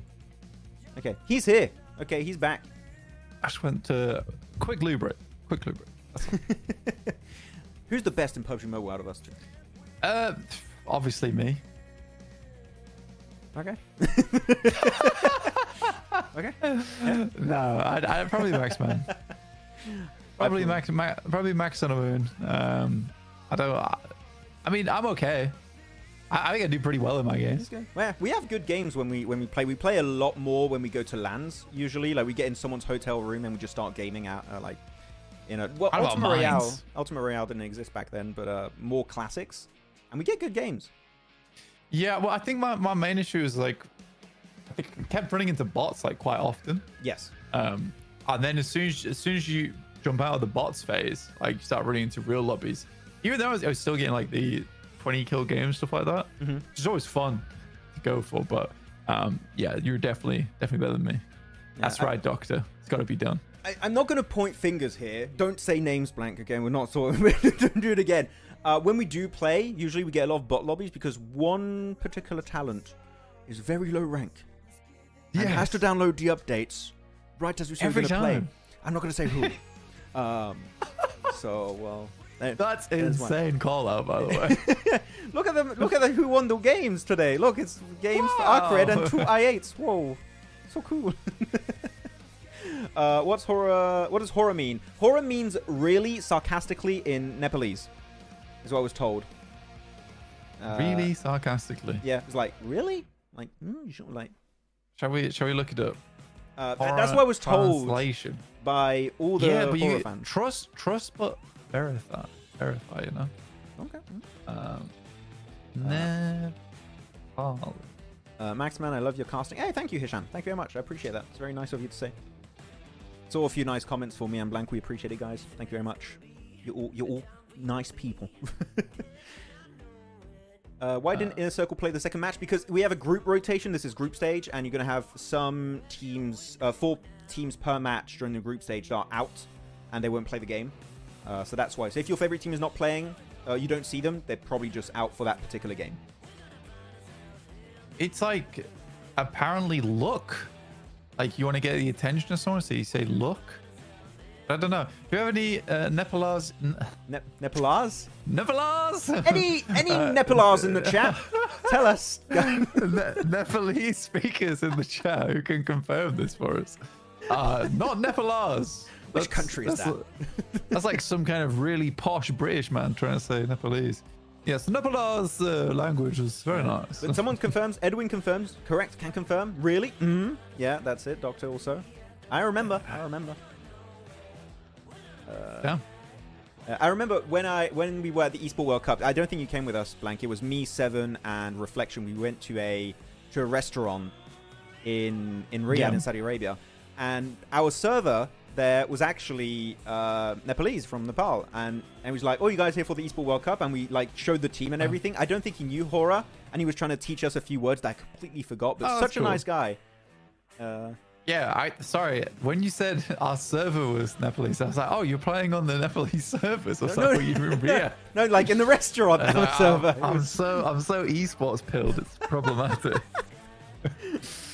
No, like an actual restaurant. Yeah, got you. By the way, game starting in 20 seconds, so I'm going to get us on the overlay. Is back into Miramar. We go now. Huge. Back straight into it. 4th game of the day. Only 3 matches afterwards. People just joining. We do have 7 matches today because the tournament format was shortened a little bit, so we're trying to squeeze as many maps in as possible. And I'd imagine, I don't have confirmation on this, but I imagine it's just because you want to smooth out variants. Because it is pretty quick. It's 2 weeks. 2 weeks. Is it? Yes. 7 games, no Rondo until the finals, which makes me a bit sad. I was hoping to see some Rondo early on because it's like, this is the new map from spring season. But it's been assimilated in every region. They're actually playing it for the first time today in India. I was watching it in BMSD. And actually, do you want to know something interesting, Blank? This is genuine. This is real stuff. I was looking at Godlike's social media, and they announced they have a new analyst for Godlike, specifically for the finals. He's the Rondo analyst. They have an analyst for one particular map for Godlike, which, because it's a new map, I kind of respect it, actually. It's kind of like they're committed to being good on that map. We got to bring in that one guy that's got 100 hours on Rondo. It's the only way. You just check the leaderboards on Rondo like, we need you. You. Get in there, dog. Very, very fair playing path to start things off here on Miramar. I thought you said it was Erangel. You lied to me. No, it's Miramar. It's Erangel, Miramar. So we did 2 Erangels, we did a Miramar, and because we just had an Erangel, we're back onto Miramar. Unless I misspoke. You gaslighting me. Maybe I misspoke, and then my bad. I'm sorry. You gaslighting me. I've decided. Told me it was Eric's mirror, but I believed you. You're such a trustworthy man. Stop it! I'm gonna say crypto's popping off. Okay, no. Stop! No, Don't say that. don't say that. Stop it! Stop it! Stop it! Plane Impala, trailer park. This phase 1 circle, not amazing with the plane path, but it's still playable. It's fine. This is the exact same circle. Yeah. By the way. It is actually, yeah. No hot drop Puerto Paraiso, from what I'm currently seeing. And one player from, who was that, APG, getting insta-tapped with a Mini 14 Ironside. Kind of That's me. Buzz Lightyear, kind of different in Toy Story 5. Jeez. Yeah. It has weapons now. It's crazy. They're all grown up. And R18 now. Buzz Lightyear goes to the battleground. Like, this is definitely Buzz Lightyear skin. The color scheme and everything, definitely. Any update from John Allen regarding PM? Are you trying to replace me? You guys just want John and Blank for CSA. I know it's the duo. John Allen. God damn. I was gonna say to chat, guys, tell me, do you want John to replace me? I know chat would say yes. I'm not even, guys. I didn't ask the question. Don't say. I don't want to know. Okay, it'll make me sad. You'll ruin my day. Thank you, FM Spoke, by the way. I appreciate that. But yeah, I mean, I think John is casting EU. So go check him out. You say I think like you don't know. I think. You think? And he could be. He could be casting EU. Possibly. No, I believe I'm on EU. This is not public knowledge, by the way, guys. So you gotta be careful with this information. But I believe I'm on EU later. I love how you're saying I believe, I think, just to not just like I said I think. Exactly. I've got fallbacks. I've got fallbacks right now. Okay. It is a possibility that I may be doing it. I may be available on these days. It might be happening. Yeah, exactly. You can't replace Maxman. You guys are so right. Addition is the best way to put it. Absolutely. Thank you. Nice. Unfortunately, Neptura is not here. She disappeared for a little bit. She's here for Mina. She'd be back. She'd be back for Mina. Right. By the way, she was yawning so much. You had to give her like some time to sleep. Wait, it's 4 p.m. Mina's live now. Am I mistaken in saying? I'm gonna check. Wait, is Mina live now? And I'm already missing out because this overlap. So who's going to be? Are you going to be like watch party Mina right now?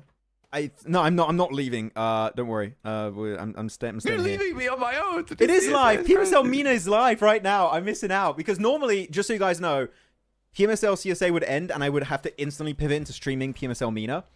PMSL Mina might be over by the time we're done with these games. Damn, you're gonna miss out. Maybe you could do like the last game potentially. Maybe. What happened? That's a short stream. But the overlap's not going to be. It's not going to be too bad. The overlap is just for a few days, so yeah, it is what it is for now. Have to do some big catch up. You have to do like a little summary each day. Chat. Quick TLDR. Yeah. Yeah. It's gotta be done. Actually, I'm gonna ping Niptra and say, watch the game and tell me what happened. She's my informant. Oh, that's actually good though, because she could like update you on everything that happens. Yeah. Once you jump in. If you watch parties at the same time, it would be possible. It might actually get like both streams at the same time. That'd be sick. We just swap between them now and again. Yeah. Like match of the day type of deal.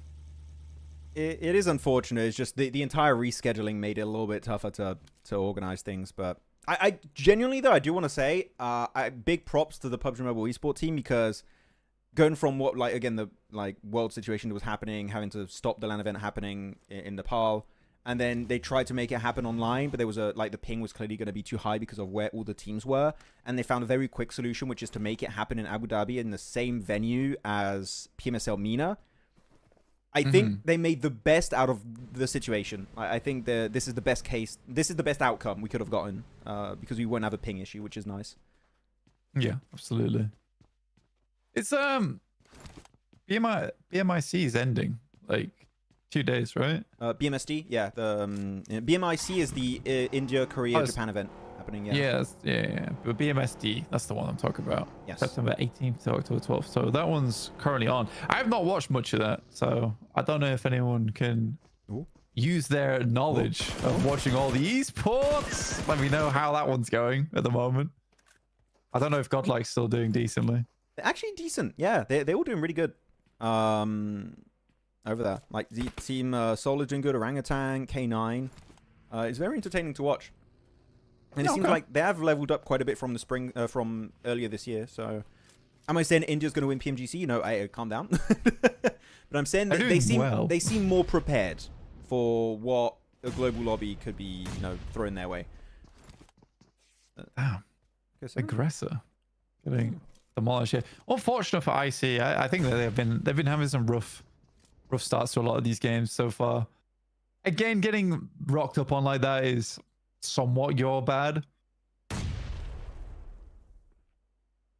It is. I mean, also Falak not hitting the nades. That is not the Falak way. Come on, this one. 1 second nade, the special. Oh, he almost gets it. He does dodge it last second. But yeah, as you said, yeah, not a great start for Inner Circle. Sure, they're still in, what is that, eighth position. No, and also they didn't play game 2 on Miramar, so this is technically their first Miramar. But yeah, as you said, getting rocked right away, losing T24. T24, he's just not allowed to play today. Not really. Let my man play. He's a good player as well. He is. Godlike is done for. OG is ready. Damn. I might need to watch some of the games then, honestly. Yeah. I made a video today, but I wish I could also watch it. But that's the thing with PUBG Mobile Esport. The scene is so large. There's so much happening at the same time. I can't keep tabs on everything. It's tough. Yeah. It is tough. Whoa, Soul's in second. Are they in second now? Oh, sick. Are they in second right now? Oh, yeah. They're a great player like Dev Goblin, but also legit doing really good for himself. Team Soul. APG, why you bench top angry emo? I know, Heartless. I don't know why they bench top. I wonder, is this a one-day thing? Is this a group stage thing? Is he going to come back for the finals? Because otherwise, it's kind of weird. You're building this synergy with East, and then you maybe just replace him at the end. I don't know. Weird. Yeah, this saying the Taunted doing that is a nasty circle shift, by the way. Down towards Chumasera. There's quite a few teams there, but this is time. This is the time for APG to shine, right? This is a nice position for them. Unfortunately, they're playing as 3, but I think around Chumasera you can quite comfortably play as 3. I think in other areas where it's a little bit more open, that's where it becomes tough. Yeah, but it's just this mountain range is such a pain to play around, especially if you're rotating late into it. See how it works out. I mean, this fight is taking so bloody long, and I think these two teams see the circle. There's kind of a sense of urgency that comes up. It's like, we need to or end this fight quickly, or we disengage fully. And I think here disengaging is the best, because in a circle, not having the man advantage, they don't want to fight. They want to delay it and force you in a bad position, which actually is kind of working. It's forcing 7-2-1 towards them into bottleneck positions, through doors, through little hallways. So far, they're playing fully in the palm of Inner Circle, 7-2-1. Yeah, it's just going to get worse. This fight is going to slowly drag out. Yeah.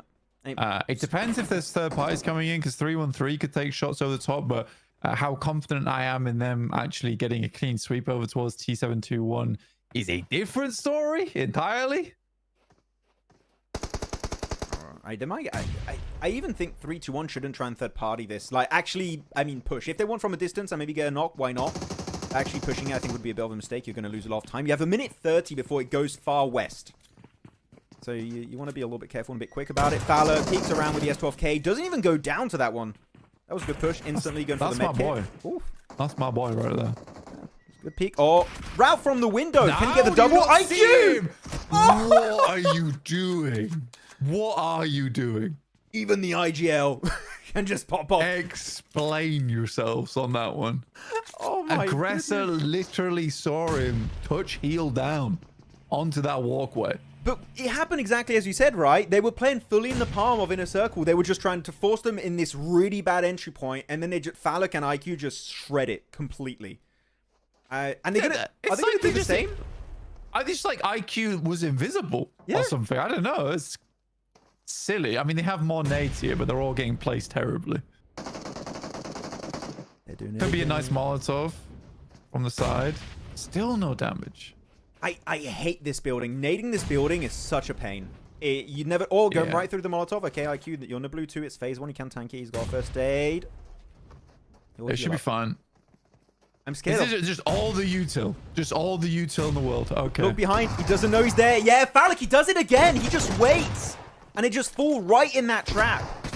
Now to just knocking Phallic, though. Now they can king the nades. They've got to be careful. Yeah, I mean, this is 313 just relying way too much on utility. You're nading your teammate. Oh, they get it. Oh, they get it. No way in the circle. He's down to Noki. 1v1. 1v1 from Noki. Come on. Yes! I can't believe it. I do not believe it. They pull the same trick twice, and it works twice in a row against two different teams, 7-2-1 and 3-1-3. Inner Circle, actually unbelievable. Inner Circle should never be allowed to get this in a million years, and they get even the full res. They get back up as a 3-man team. Are you joking? All you need to do is you get 3 players all to throw grenades at the same time to different parts of the building, and then at least you know those areas are cleared. Then you move in with the sight lines off the back of that. Like, or you molly out the rooms. You molly out the room in the back. You molly out upstairs. That was a good start from them. But what was that engage afterwards? And not only that, but the path beforehand from 721 was 2 disgraceful players back to back. Genuinely a little bit embarrassing. Again, for 313, like, why are you just throwing nades and nades and nades? I don't enjoy teams that do that, where they forget that they have a whole gun in their hands. What is this, PUBG Mobile? What is this DBS you're talking about? But like, do you think blank hits more? And chat, feel free to jump in on this. I think this is an interesting question for 721 and 313. Is this more of a case they completely mess up the fight, or is it more of a mistake they shouldn't even take the fight in the first place and should just fully disengage and rotate in circle? I think the latter is the best option, where you just have to dodge that fight and move circle in priority. Yeah. But what will you think? I think you're right. Ooh, rich side. First good shot. First second shot's nice as well. 2 clean connections. I mean, that's very nice indeed. But yeah, I'd agree with you. 100%. I think you just leave that fight altogether. But that's... Can he hit the second? That's the real question. Yeah, runs out of armor. I think the real problem there is that both times they went in, both fights were bodged terribly. I think IC should have realistically gone down versus 721. But the fact that Aggressor just allows IQ to get in through the back of them, essentially, like, he dropped down and he had all the angles to work with in the world. The fact that Aggressor lets that go through, the whole fight just falls apart, right? It's like you pull the thread on the jumper, the whole jumper gets torn apart. So it's terrible fights from both teams into fights that should have never occurred. So yeah, I don't know. I agree. Very bad. I think even if you fight it well, because it's forcing you through door frames, you're just making yourself really easy to just knock. Like, the building is not made to have a good 4v3 fight in your favor. No. It will not happen. If you're the defending team, you have inherently a big advantage in that position. This circle is god awful. Holy, like, it really is. Southwest Chumacera is just complete terrain differentiation. It goes up, down, valley, high ground, peaks all over the place. You've got a few compounds mainly taken over by VIRTUS.PRO currently. You also have, who is that? Skyforce to have a decent position. But all these teams are just moving in from the east. This is I gotta say, this is an entertaining game. There's also a very bad game in terms of what we're seeing mechanically speaking. Yeah. It has been pretty rough. But yeah, I think that the chat's very right now, where they completely messed up. They didn't read the room. Yeah, true. Yeah, they really did read the room. None of them did. And again, I think what we're discussing is the case of whether it's worth it to leave that or not. Because that building, like Maxman said, there's so many areas that you can hide. I mean, even behind the door frames and stuff like that, where you can get away out of LOS of nade damage. But you were all so right. There's just some terrible fights as well. Yeah, and actually, that's actually a really good point. You bring up the door frames, which I didn't even talk about. These are metal doors in that building. You can't just explode them and make it easier for you to bounce nades. You can close them, and instantly all that utility is just fully negated. Yeah. So yeah, I think it was really well expertly done by Inner Circle, and just 2 fumbles in a row from 2 good teams.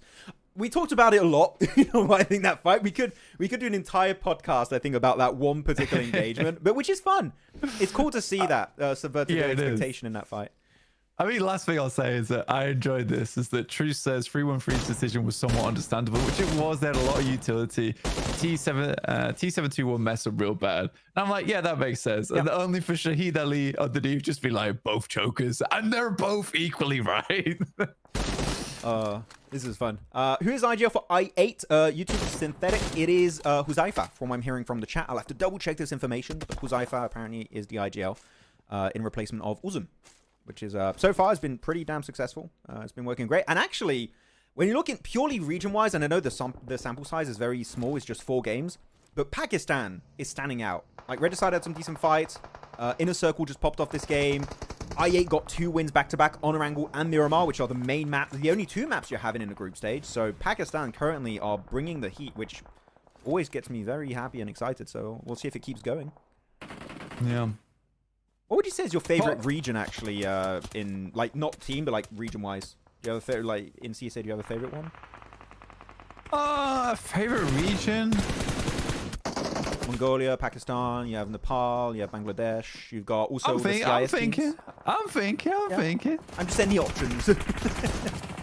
Oh, man, put me on like a multiple choice quiz test right now. That's crazy. I'm not sure. I think I quite like Vietnam teams, honestly.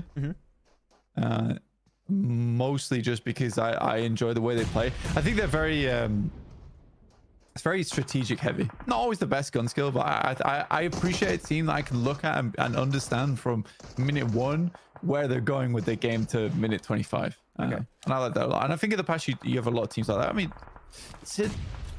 I'm gonna fumble big time here. I'm gonna double check before I say it. Yeah, the DX Xavier. There we go.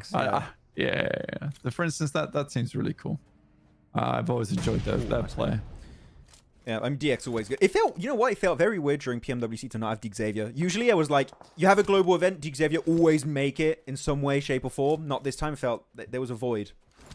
It was left open by them not being there. Yeah, I mean, Vietnam definitely it is a unique choice, but again, I think that for all my years of PUBG Mobile, they are the teams that I've had the most fun watching. I do enjoy it. I think if we're talking storyline wise, I enjoyed watching the Pakistani teams quite a bit.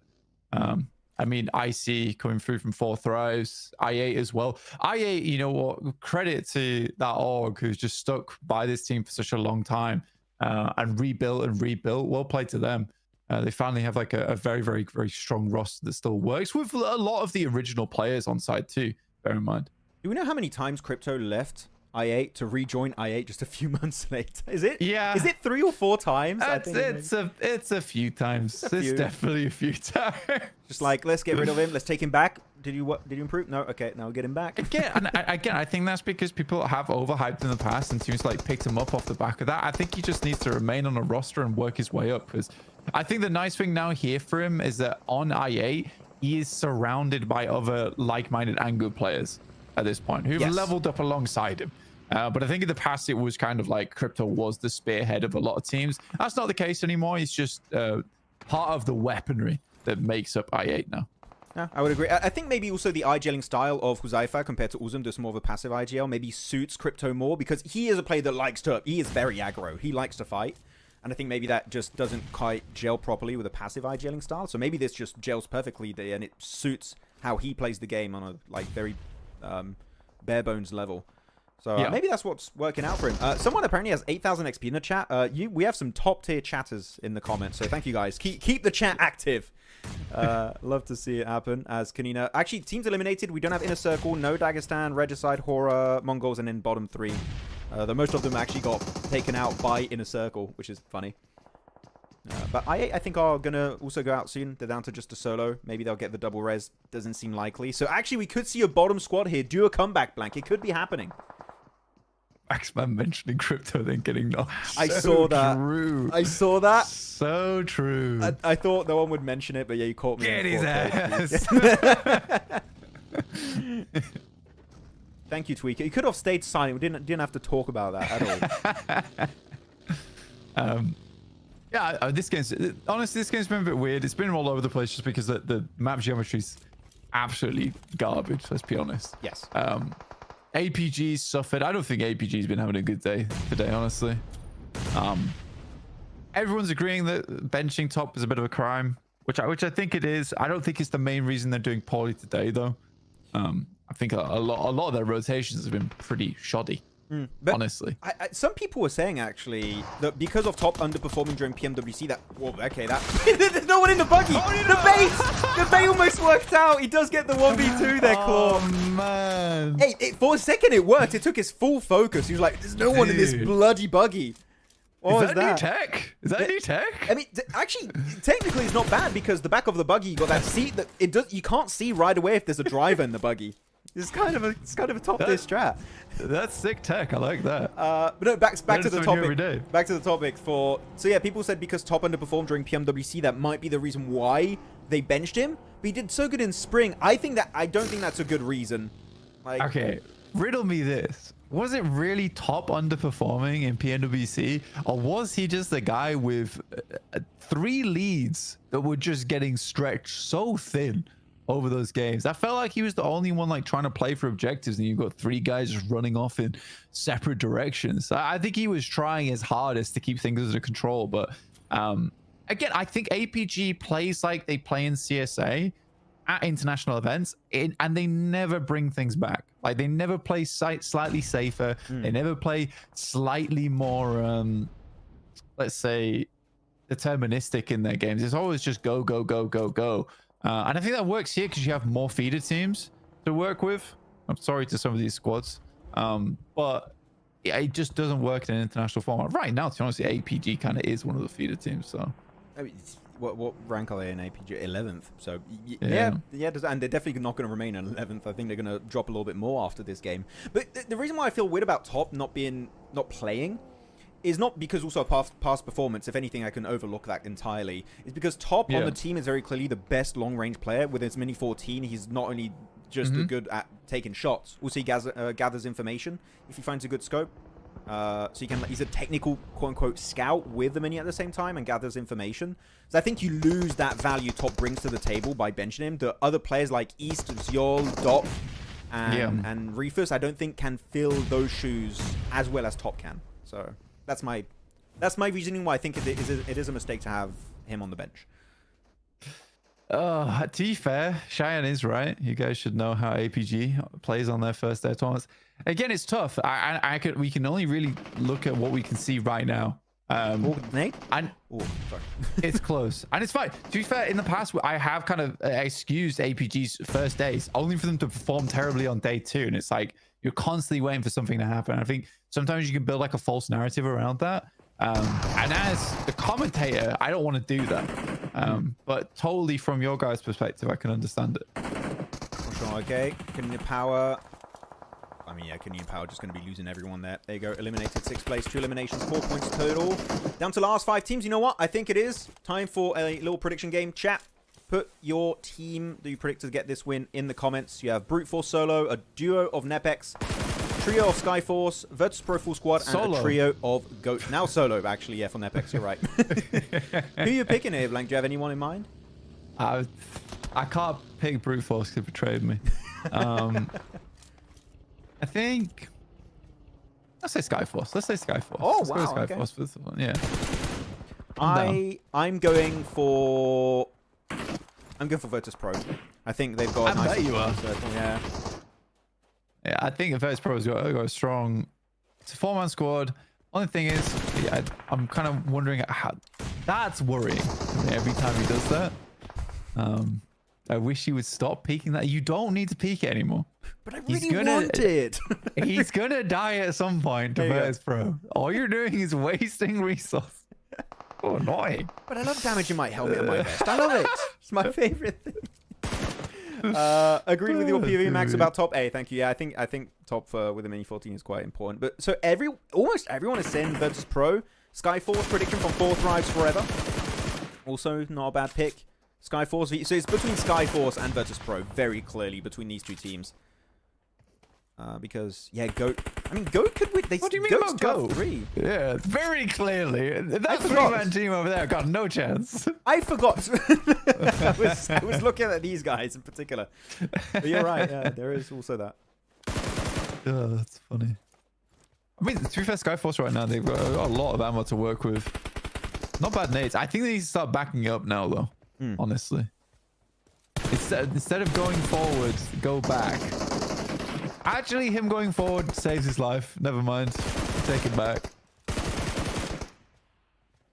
What bad shots? Do VP just not have cars? Doing that rotation by foot is going to be tough, but they actually have 2 players, Aragon and Malloy, already over the ridge, so they can kind of keep Skyforce from peeking over. So maybe if they time it right, yeah, Milky Way's able to cross it. That's actually a really good play. 2 players keeping the ridge controlled, making sure the entire team can regroup. It was not an easy one, but I think that was the only way VIRTUS.PRO can make that transition work in the first place. Yeah, some great smokes. This is a nasty off angle that he has to find value off it at the start. It's not patient at all there, Maxman, in my opinion. No, definitely not. He overpeaks it. I think he was patient enough, but you need to transfer that into an elimination or a knock right away. And the fact that he misses it not only gives an opportunity for VP to regroup and reposition, but it also gives that position away. They know a player's there now. So you lose that surprise factor, and boom, there you go. So Godless is going to be taken by a Goat off angle from, who was that, Killer Joe? Yeah, Killer Joe got him. But again, I don't know why you wrapped that way around in the first place. And now down to just 2 players. I was wrong. I was wrong to pick Skyforce. Never again. They've betrayed me.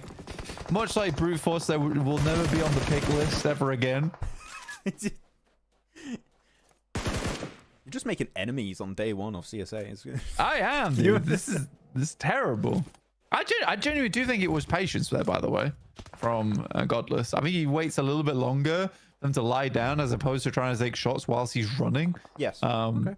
You might have a better chance. But just wait for VP to maybe have committed a bit deeper in the circle so that you have an even better angle. I get that in that sense, yeah. Yeah, like, because in that moment, there was no committal from them. Like, they were still running around and trying to take that shot. You're minimizing your chances by quite a bit. A nice nade. Yeah. Everyone's forgetting about Brute Force, by the way. Like, he's just there with a P90. He doesn't have just any weapon. He has a bloody P90. You can clutch up quite easily with that. Yeah. See, he's just holding it. Capriz. I like this go angle because they have 2 players southwest and it's just stopping VP from just going over the ridge against Killer Joe. So it's kind of negating a possible push from VP, which is nice. But the circle's moving. It's phase 8. It's going to center. Actually, the closest I think is Brute Force, right? I think it is. He's slight. Or is it Voston? I'm not sure. But it's tough because the center of this is very open, right? Yeah. It's a good shot from Vic over towards Milky Way. That's through the smoke too. Killer Joe might look up to try and take the 1v1 with Malloy. Oh, he peeks. He gets it. Nice one. With a P90. Is he going to confirm that one? I'm not sure. He does confirm it. He gets the elimination onto Aragon, so that's going to be a wounded VP. This is rough all around. This is a 2v2v1 here. But they know where Caprice is. Another insane shot assisted by Voston. Straight back into the smoke. Well done. They are going to get the res. So Milky Way is going to be brought back up. So it's going to be a 1v3. And he's right in that Molotov too. Forced out of that smoke right away. And his burn damage is going to be enough. That's such a good game from VP. I genuinely, we talked about it a few times. I think you talked about Godless, right? Maybe not being patient enough. But regardless of the fumbles that were happening on their team, VP, that 2-player send to the ridge to allow the rest of the team to just follow up was just so well executed, and that's what gets them the win at the end. Yeah, it's excellent usage of smokes. You don't see that enough half the time, honestly, when we look at these games. I think it was excellent usage of smoke and denying of sightlines where they could get that movement up. And just as that smoke was dissipating as well, they were able to get the 2 players down the ridge side whilst having cover from the 2 front players. At that moment there kind of seals the deal for the game. After that, they were able to pick up Skyforce's vehicles and then roam over towards that top side. They did have some help from Caprice, but again, I think that's another good usage of a third party. They assist him getting a 2nd place, but in the same breath, they confirm themselves the chicken dinner. For sure. I mean, you just use it to your advantage. Like, you got a solo helping you out, just fully use it to make sure you can get even more control and get that win. So, very good game from the VP. first CIS win, actually, of the tournament, if I'm not mistaken. So that's going to be a nice one as we wait for the leaderboards. And after the leaderboards, because that's 4 games, that means we'll have a break between these 2 games. Indeed. Nice predict. Actually, yeah, I've been pretty good on my prediction, which is odd. It's weird. And even what's happening in BMSD, people tell me apparently Orangutan and Team Soul are in first and... Guys, is it still the case? Are Team Soul and Orangutan still in first and second? Because they were both in my top 3, which is...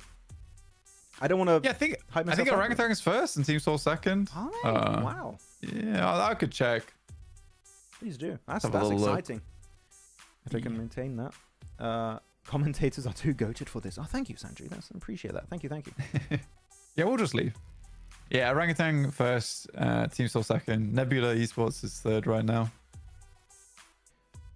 Someone asked about the format real quick also. Just to explain, so the format is different from what we had initially, or was going to be happening, I think it was 2 weeks ago.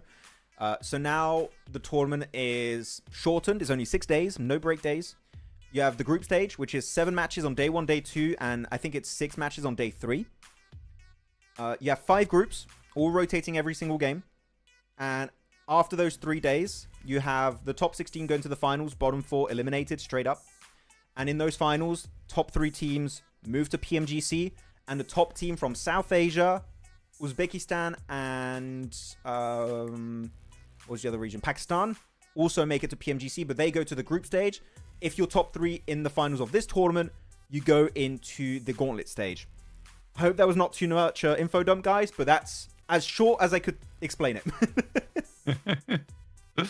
Yeah, it's a tough one. I mean, honestly, the gauntlet is a bit of a crazy addition where I mean, before we had survival stage knockouts straight into groups and then finals, and we had that kind of stuff, right? Yeah. But now we have a whole new stage being added over towards PMGC. So there's a lot of moving parts going into PMGC going forward, which hopefully will start soon.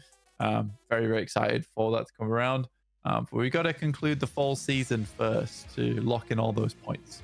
Yeah, I do like the fact that we have this gauntlet. You just skip the group stage. It's kind of like an easy pass also to the final. So the formats are interesting this year. I do like it. Hello, Denji, Nilesh Power, welcome. Rajiv, WizGod, what's up? Anti-Maxman, oh, he's back. Hello, Anti-Maxman, what's up? Fleo. Wait, what? Anti-Maxman? There's so many Maxman accounts. There's Maxman Lover, there's Anti-Maxman, there's Maxman X7WG Lover. There's amazing. Yeah, there's a lot of old accounts. They all use my face, like weird screenshots too. I feel weird about it. Dude, they should. So they should. I thought it'd be on my side. Yeah. No, absolutely not. Thank you. You know how I am. Top players. It's Aragon, Voston, Noki, Domain, and Caprice. So just one of Inner Circle. I thought we'd have more from Inner Circle up here, to be honest, after that crazy fight. I think, honestly, for me, standout for this game is definitely Caprice from Brute Force. I think it's well played from him. They betrayed me, but he did well. He definitely did well. Get themselves 14 points for 8 eliminations over towards those final moments of the game. So well played. And NEPX 2 able to get 11 points. That's kind of a surpriser. It is. 11 points. I mean, this is a good game from them overall. Inner Circle, Skyforce, MongolZ, HORAA. So yeah, we're not seeing it. Again, as you said, middle of the pack right now, APG. Would I go as far as calling them a feeder team? As you said, mate, I wouldn't go that far just yet. I'll wait. Hey, man. You'll break eventually. Oh, hey, maybe. If they keep slipping down the rankings, I may just say the same thing. It may happen. Waiting for the leaderboards now. And after that, guys, we'll have a break. Like it. Yeah. They're acting like it. That's all. 54. I with a strong 4 points that game. And it's still first. Easy. They're gaming. Yeah. VP jumping up 14 ranks. A lot of red arrows otherwise for the bottom of the first page. And Inner Circle also jumping up 4. Actually, Inner Circle 8 placement. No, okay, no, so this makes sense. This is cool. I get this. Actually, it's kind of fun to see that in the top 4, top 5, second, third, fourth only played 3 games out of the total 4 we've played so far. So it is showing that those teams are actually doing quite well despite having played 1 game less. Yeah, I hope ARCRED can keep doing well, honestly. I'd be very pleased to see that.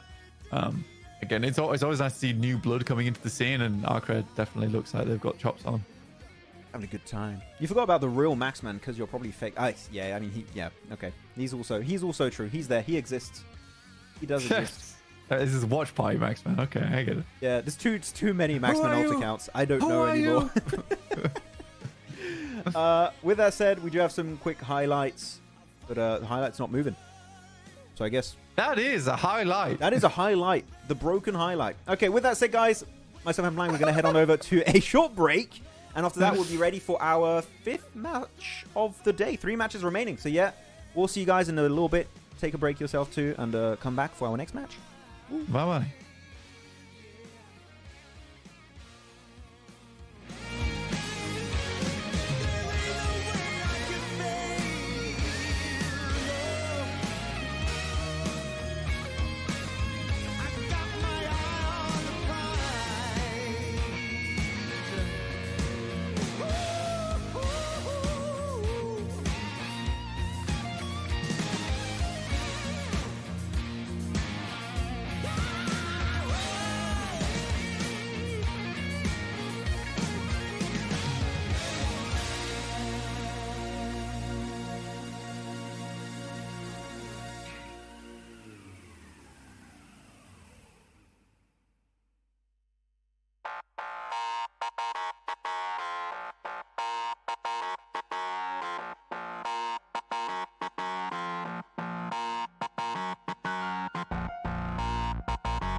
It's game time. It's match 5. It's coming right up. It's Erangel once more. It's me. It's Maxman. It's him. It's Blank. And that's it do be me. It do be me. That's why I don't host, yeah, welcome back to the show. A little watch party from me and the Max Moon.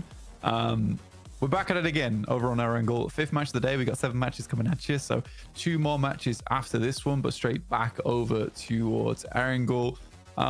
Nice, a luscious map to sit us straight back into things after Miramar. So far, Erangel's been a bit weird.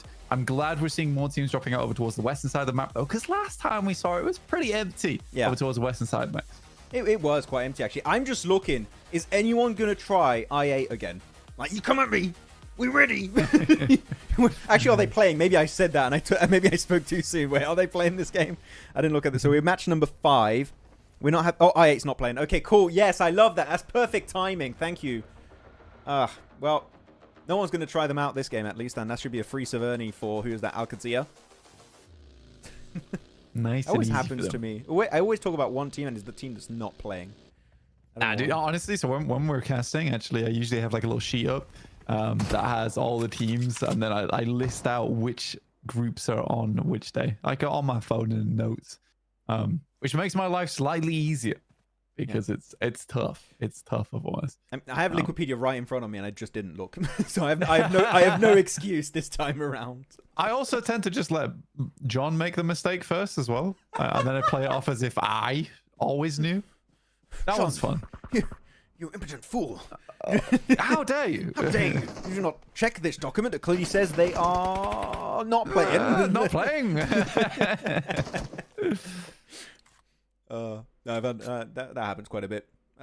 Why top over? Yeah, okay. So we talked about it a little bit during the break where I was chatting with some people, typing in the comments. Do you reckon you can do like a little Instagram shot right now? Why top isn't playing? And then everyone knows. Excuse me, Sauce? Why he's not playing top? What's going on? Follow, guys. It's cool. I don't know, man. Reefus told me that top's on well.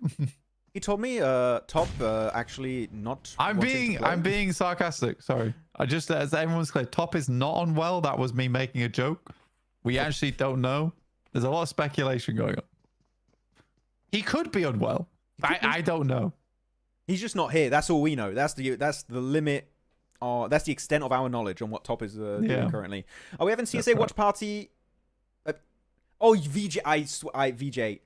Because everyone during the MENA watch parties were asking, are we doing a CSA watch party literally every minute? And I said, if I see someone say that during the CSA watch party, I'm going to flip. And of course, it's VJ. VJ, I like you, man. You're my #1 informant from India, telling me everything that's happening over there. But be careful, okay? You're not safe. Mods ban that guy. Yeah. This hot drop is still not resolved then. They're still fighting MadBulls. No, I still want it.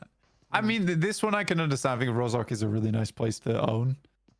But it is weird. I do find it where you only have 20 matches total here on group stages. I don't think this is the time to be going for hot drops. Like if you lose it the first time or you start getting like unlucky drops where you both walk away with 2 players, it's not the play. I think at that point you leave. I mean, apartments is free. Play there easily enough. Not too far outside the realms of possibility. Also, from apartments, you can get vehicles and quickly swing up towards Severny if you need to. So I think Rozhok mainly has power when you do have those bridge crossing. Like, for instance, here right now, in my opinion, this is where the teams part ways. Right, Max? Like, you part ways at this point. There's no power to be had from Rozhok right now. But you can't part ways here because look how intertwined they are. Like, you got one player's just surrounded by, what is that, 3 players of MongolZ? Yeah. One player's just north of this big warehouse hill up north of Rozhok. Like, they're very interconnected, and it's very hard to separate without taking casualties, I feel like. The only way you make this one safe is if you have one team drop in north or south or east or west or whatever, and you don't mix up. But now, look, Pusher, he can't regroup, and I think MongolZ know he's there? Yeah. They should, yeah. Lemon's down. I think at this point it's going to start falling apart for MadBulls because they're so split up. They were hoping to like get this surround sound going on. I mean, that's some good shots and an important shot to be taken as well over towards Hopeless. Maybe they get Lemon up here. Depends how quickly he can get an off angle, but I don't think it'll be quick enough. We all know MadBulls will never leave their drop, so either the other team will leave or drop Clash every day. So true. That is the MadBulls way. To be That fair. is a truer. Someone said, Caster, questions. I like how he tags casters. Like, no, it's better if you tag me, Maxman30, or blank. What's your YouTube tag? Blank. Just blank cast. Just blank cast. So if you tag the two of those, we'll see if you have questions directly for us. If Inner Circle made it to the top 3 in the finals, will they be in the gauntlet or group? So if you are top of your regional points for PMGC and you're also in the top 3 of PMSL CSA full, because gauntlet is the better stage, like there's literally no downside, you will go. Gauntlet takes priority over group stage slot. So they would qualify through top 3 of PMSL CSA, meaning the team in Pakistan regional points, the one below them, would be the one to go into the group stage. That's how it works. I know it's a bit convoluted and a bit weird to explain, but I hope that makes it clear. Gauntlet gives you a chance to go straight to the finals, though, right? Yes. If I'm not mistaken. Yeah. There's no downside to it. Yeah, so you want to get into Gauntlet just for the chance of going to finals, because it's like opposite survival stage, right? Does that make sense? It's survival stage, but everyone survives. It's survival plus, right? It's a vacation to the finals. It's really. vacation, yes. That's what they should call it. Vacation stage. Vacation stage. Oh, that's there you go. This is everything breaks loose right now. They're just full setting it, looking for gyro. They find it. MongolZ out. MadBulls. Oh, the BM. Okay. Oh, they really don't like that hot shot. They're not happy. I mean, fair enough. I mean, they got away with all 4 players though, so yeah, give it some BM off the back of it. We'll play the MadBulls. Mongols go down. That's not correct, Max. What are you talking about, non-existent? Hello, non-existent, by the way. What did I say was not correct? VJ, it's clear, the concept of Gauntlet. Yes, it is so clear. That's like, whenever I explain it, it takes me 20 minutes to get through it. You are so right. I think it's the qualification to PMGC that takes a moment to explain. I think the format itself is quite simple. Like, it's like Gauntlet is a straight access to the finals. If you don't make it to Gauntlet, you're going in group stage, and then it goes back to how we played PMGC last year. You have group stage, some go to finals, some go to last chance, and then last chance. Or you go to finals, or you're out of the tournament, and then you have your finals. So. Again with the misinformation. What misinformation? What am I lying about unknowingly? It can't be podcasting because we're actually having a pod party right now. It's not a cast. It's the watch party. Think you're fine. This is the pod party. Get with it, Max. I don't like that name. I don't like that name. Why don't you like the pod party? It's amazing. I want to ask chat to pick which one they prefer. Chill stage. Chill stage. Chill stage is nice. Yeah. Is Rondo confirmed in the full finals? Yes, we'll have Rondo for the finals. It was supposed to be in the group stage, but because of the format change, it's not in the group. It's going to be only in the finals when we have only 16 teams. A circle about to shift. Are we getting Sovnovka Island here, Blank? Is it happening? No. I think it's going down. No, I've analyzed it. Oh, okay. Well, damn it. Yeah, I've analyzed the circle. Oh, dear me. Do you think it's fair, BGMI getting 3 slot, but from PMCL only 1 team joining PMGC? Is that correct? That's not true. India doesn't get 3 slots. India gets 1 slot minimum, and then 2 teams from India need to be in the top 2 from BMIC. That's what I thought. Yeah. Yes. So they need to. It's a little bit more difficult. The Korean teams and the Japanese teams, which is going to be very hard. Yeah. Because you got GRX and everyone, so it's it depends how strong the Indian teams are, honestly. But they will have to really work for it because there are some really strong teams in Japan and Korea at the moment. There's a few really strong teams in Japan and Korea, is what I should say. That's the difficult part because they're the ones that I would feel are more guaranteed to get towards the top of the lobby in BMIC. Yeah, I mean, I can count them on my hand, really. You have Reject, COG Osaka, D plus Kia, DRX. Yeah, those are the. But 4. that's what's yeah, like there's quite a few teams in those regions, but there's 4 insane teams in those regions. Yep, that's the issue. Someone said something as well, so I can't remember. Strongest region at the moment, blank guy, not you, kiddo. Yeah, that's the one I wanted to look at from Anti-Maxman. I think CSA probably the strongest. But again, I was talking about this earlier where it's hard to say which region is the strongest right now because all regions have such different play styles and some play styles work better at an international stage than others. It's weird. This is a full commit. I didn't expect that actually. NEPX and ARCRED are fully going at it. This compound in the double warehouses. And Yeah, NEPX this is kind of crazy. I mean, Claw's in a tight spot now. Yeah, it's okay. They're not full HP here, so you can still try and clutch it around this building. If he gets multiple 1v1s, I don't think they're going to give it that way. Especially if he jumps around the corner. Maybe gets it. No, doesn't even find Glory. So that's an instant squad wipe. ARCRED able to get himself 4 points. All of them for Glory, actually. He got all 4 limbs. No, it's going crazy. Can you explain the partnership-based invitation, how it works? It's above my pay grade. Sorry. That I can't explain. Partnership? I don't even know the inherent details of it. Yeah, it's above our pay grade. I just know partnership is you get in PMSL and you make content, and that's like kind of the baseline, and it's cool. Yeah. How does it work in numbers and stuff? No clue. No idea whatsoever. That's again, it's above our pay grade.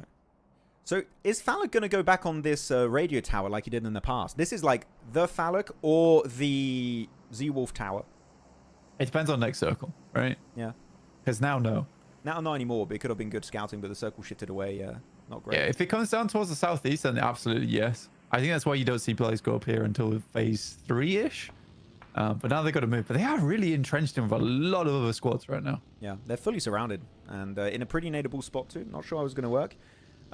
You made the same mistake in PMSL CSA. If Inner Circle is top 3, then not regional, but 4th PMSL will go to group stage. I mean, that's not how it worked based on what I saw in Wikipedia. I'll have to recheck then. It's a bit convoluted. I'll have to recheck it to make sure. But because when we look at PM, I'm going to check right now. Actually, you know what? I'm feeling quite. I want to find on this topic. Circle shifted, by the way. Over to the west once more, so we have 2 western shifts, and it goes Cat Hill, actually, east of Quarry, which is always a fun kind of finish area. I mean, Brute Force has a good spot, but they betrayed me, so it's hard to say. APG finally have a decent area of the map, but they already lost 1 player earlier on, so a bit of a tough one for them. And they're sharing the compound right now with, I think it's HLE. Can't quite see on my map, dude. No, you're right about the SES stuff, by the way. Whoever said it in chat, I forgot the name. Yeah, I'll have to recheck everything, the rules, how it works, because it's a bit confusion. Confusion. Just a little bit. Can you move the camera to the top? If I put it higher, I'm going to hide some vital information. We're just below the elimination feed. We're hiding as little as possible. This is optimal. We've had all of 2024 to perfect the spot of the cameras. This is the best. We can't put anywhere better than this, guys. Actually, let's check out the map feed a little bit and see where teams are rotated, actually. There's a few good spots. Skyforce in the warehouse to the, like, center. In a good position. Yeah, I mean, so far, I don't really have much to say about this circle and where teams are positioned. It's pretty straightforward, I feel like. Yeah, it's one of the Brute Force got a strong spot. You mean APG is going to have a good time over towards that position. VIRTUS.PRO have a position to play from. Question how far they'll get off the back of it. I do like HORAA's spot on the map. I always enjoy that compound, but it is very much dependent on the next circles. What did you say, VJ? What's it? Was left blank while casting PUBG Mobile game of all time, UMGC 2024 match 18. Yes. Yes. It was the best map. That was me. He made that me game. doing that. Yeah. It's actually Blank who picked that circle. He decided where it was going to go. I had a little bun. I had a little bun to make it happen. Circle shifting. Yeah, every region is different. The CSA early fights makes the late ones easier, I think. So what's your thoughts about those?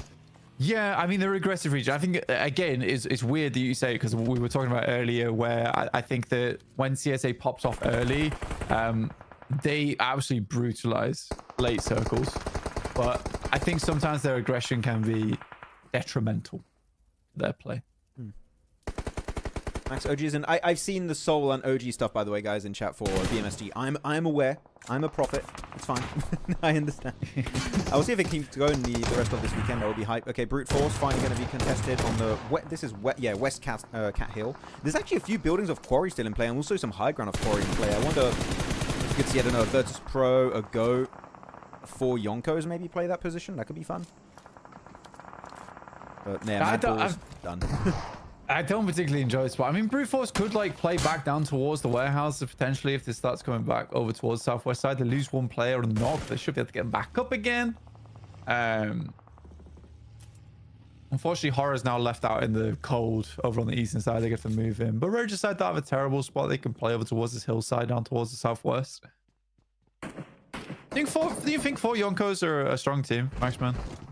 I don't know too much about them. Same. I'm also quite... Except for the fact that I love their team name because it's a One Piece reference. So I love it to bits. Yeah. That's what I can really say. So Alpha Gaming in a big fight. They lost East. Doc is already eliminated early on, which that's the Doc special. It happens sometimes. And Reefus also going to be taken on out. And maybe they do need top because they are just falling like flies. Things are not working as they want. Yeah, they're on bottom right now. It's not good. It's really not good for them. Down towards 14th place. This is the team that won, well, it's not the exact same team, but players that won this PMSL CSA 3 seasons in a row. Yeah, it's criminal. It is criminal. I think that they lost a lot of confidence. People asking who my favorite team is, and I mean, you're watching them on the screen right now. It's probably IC. Do like to support that team. I don't know if my favorite. I don't really have a favorite team. I have teams that I enjoy supporting, though. Yeah, I have favorite players. Teams that I don't have a favorite team anymore. I had Stalwart, OG Stalwart, if you guys remember. Pika, Scry, Top Action. That was my OG favorite team. But I don't have one now. I just have favorite players in every region. That's it. What's gonna have to Action, man? Like, is he gonna get lifted by another team or something during transfer period? I don't know. Do you know what happened? He actually joined the team and he tried to qualify through. I forgot the PMNC it was. Was it PMNC Mongolia? And he failed. He didn't qualify. Yeah. He came out of retirement, tried to qualify for PMSL, and didn't make it. Yeah, it's tough. I can't get like, where is he? Yeah, I felt so sad for Action. Genuinely, it's so sad. I'm trying to find him. Oh, I'd like the breach. I don't have it anymore. It's all good. Because they still have 4 players compared to opposing squads. HALAL, AXETRON, they have how many players? 3 players, so man advantage over to Inner Circle. Actually, I don't know who smokes these are, but it makes it... Oh, Phallic right in the Molotov! No! Oh, I think he got knocked by that, right? Yeah, he's down. I mean, he took enough damage that a tiny UMP spray is going to do the rest of the trouble for him. That's some good damage onto Noki from Hitman. On that nade. There's a lot of delay going on right now for IC. It's going to be very difficult. They need to get some kind of knock soon. That's an excellent Molotov too, just outside the shack, which delays them, allows them to push up. T24 is just having a bad day today, Max. And the thing is, they're fighting, and they're also getting third-partied by Skyforce and also HORAA up north. Like, this is a horrible situation. Even if you win that fight, technically you're not winning because I don't think you come out surviving this engagement unless you get a full squad back up. They're looking at that. Nice spray from the corner. Noki, can you save it again? Nope, he gets knocked and is down to just Phallic. And I think is he out of nades? And he gets third-partied, so it's Sanshir to ruin it from Skyforce. And he might get double res, but up north is HORAA, and they're also going to confirm it. Such a... unfortunate end to a fight, but yeah, they have a complete hold on this position. Yeah, again, this is what I'm talking about, where when I say that some teams just have such a refusal to just part ways. I mean, there is a case where maybe HLE don't really have too much choice about it, but I think they could have decided to change or switch things up a lot sooner. Because you always knew that at some point you're going to get third party by the players that were on the ridge side towards your west. Yeah. The fact that Phallic gets out there is kind of incredible. I don't know how long he's going to last, but he's through, dude. He's through. Is he trying to drive over someone right now? Like he tried to squash Icy for a sec. He tried to get him. He's trying to play the western side of the warehouses, which actually currently is free. No one's over there. So Phallic is in. Oh no, he's behind the tree. Oh, that's not a great spot actually. If he got in the building, that would have been amazing. But that Molotov might just... Oh no, actually is not going to hit him. No, he's fine. It's slightly misplaced. I don't think the jump Oh, that's if you just ran through it, I think you would have been fine. The jump actually reveals his position. Damn. It sucks, man. Yeah, I mean, they still have IQ. Maybe can snatch a few placement points. I'm not a true believer of that, though, but hey, they're going to try and make it as far as they can. Circle shifted, by the way. Again, we saw it earlier, and I mean, again, a lot of the big names are out. Like, I see they're down to just the final player. HORAA have a 3-man team, so this might just be their best game. APG fully out of this match. It feels like the new gen is just showing up more than the big 3, as we would call it in CSA. Yeah. It's weird. It's always weird how you go from spring to fall and like things get shaken up a lot at the moment. I wouldn't even say spring to fall. I would say this is the first time in 3 seasons that this feels like a big shakeup. Like spring of last year, fall of last year, spring of this year. Like same old in terms of who you would see at the top, kind of, with APG in particular, then 4MV. But now it feels very different. I think it's weird as well because you have PMWC that'll be in the middle of the year. And again, this is why I always talk about play styles, because CSA playstyle is very aggressive and you can get humbled at PMWC. Suddenly you have to, like, you've got like 2 months, you think to yourself, well, if we make the PMGC, we have to shift our playstyle up. And sometimes that can cause some big problems within your team. And instead of like potentially APG coming back to this and being like, let's just play our own game from spring, suddenly they're like, we need to switch things up to win in PMGC, and you kind of butcher your own performance going into fall. Kraken, last remaining here as GOAT goes down to a single player. Or third party for Yonko. Oh, they're going to find him, I think. There's no way you survive this Kraken. Can he flush it? Can he get the confirm? Almost gets the knock onto Vaz. He's just completely surrounded on this one. I like what 4Yonko are doing here. They instantly take control of the high ground, and they're just going to bully Regicide and eliminate all of them. So I like how opportunistic 4Yonko were. We saw it earlier on that Erangel game near Everest, and they're doing it once again here on another Erangel game. Doesn't drive over Vaz, almost. But it's fine. They wrap it up, and that's all the northern side taken over by 4Yonko pretty much. All right, Maxman, tell me your prediction. Tell me who you think's winning. I'll show you the map feed. Guys, prediction time.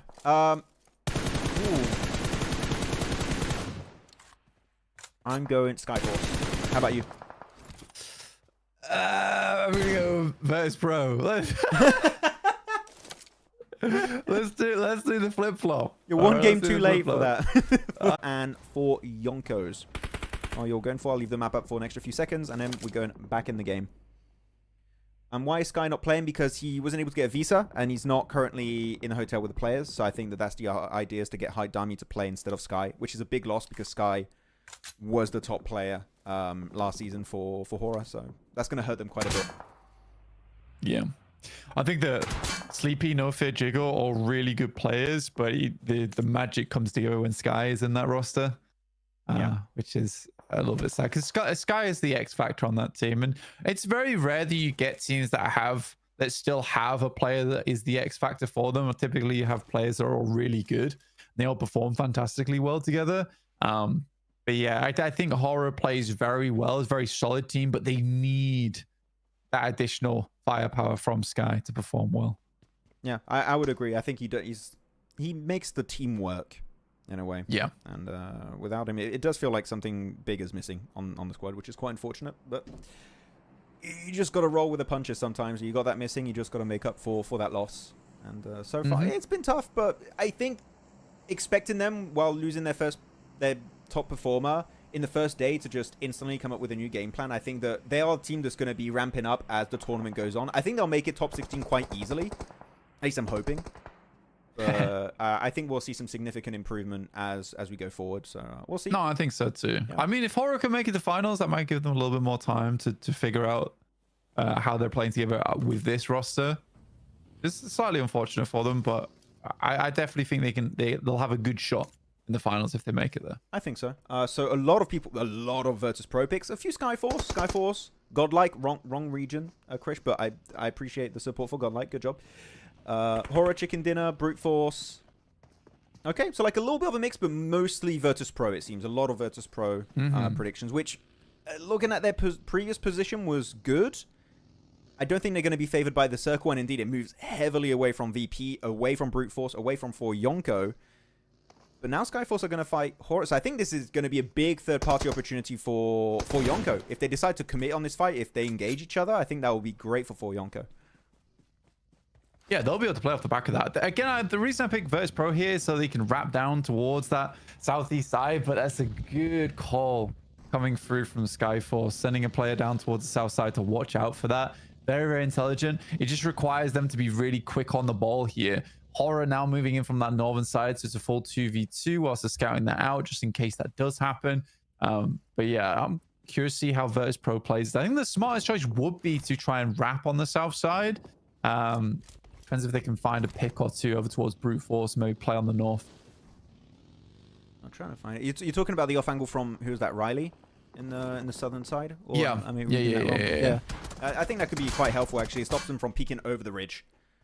I do enjoy that. But 4 players of VIRTUS.PRO. They have a ton of nades. They have a ton. One was enough, apparently. They instantly get Tema from Brute Force.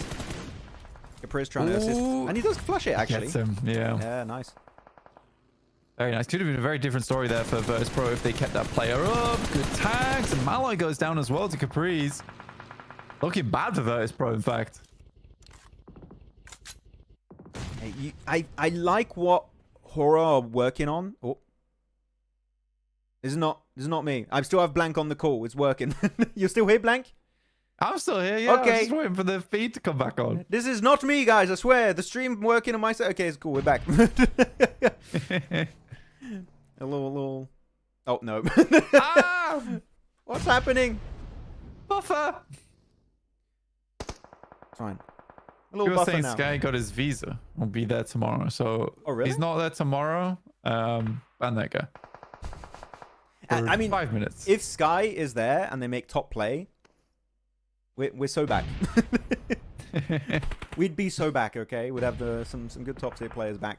Circle, this circle has been horrible, Blank. It went to the east, then to the west, then to the east, and now back to the western side. It's just...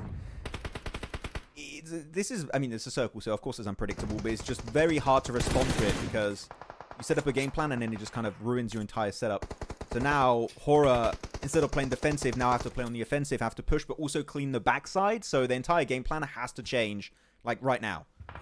Yeah, it is. It's rough. It's definitely rough. I mean, VIRTUS.PRO is all on the low ground. Easy shots there for Skyforce. What are you smashing the PC? No, that was my armrest on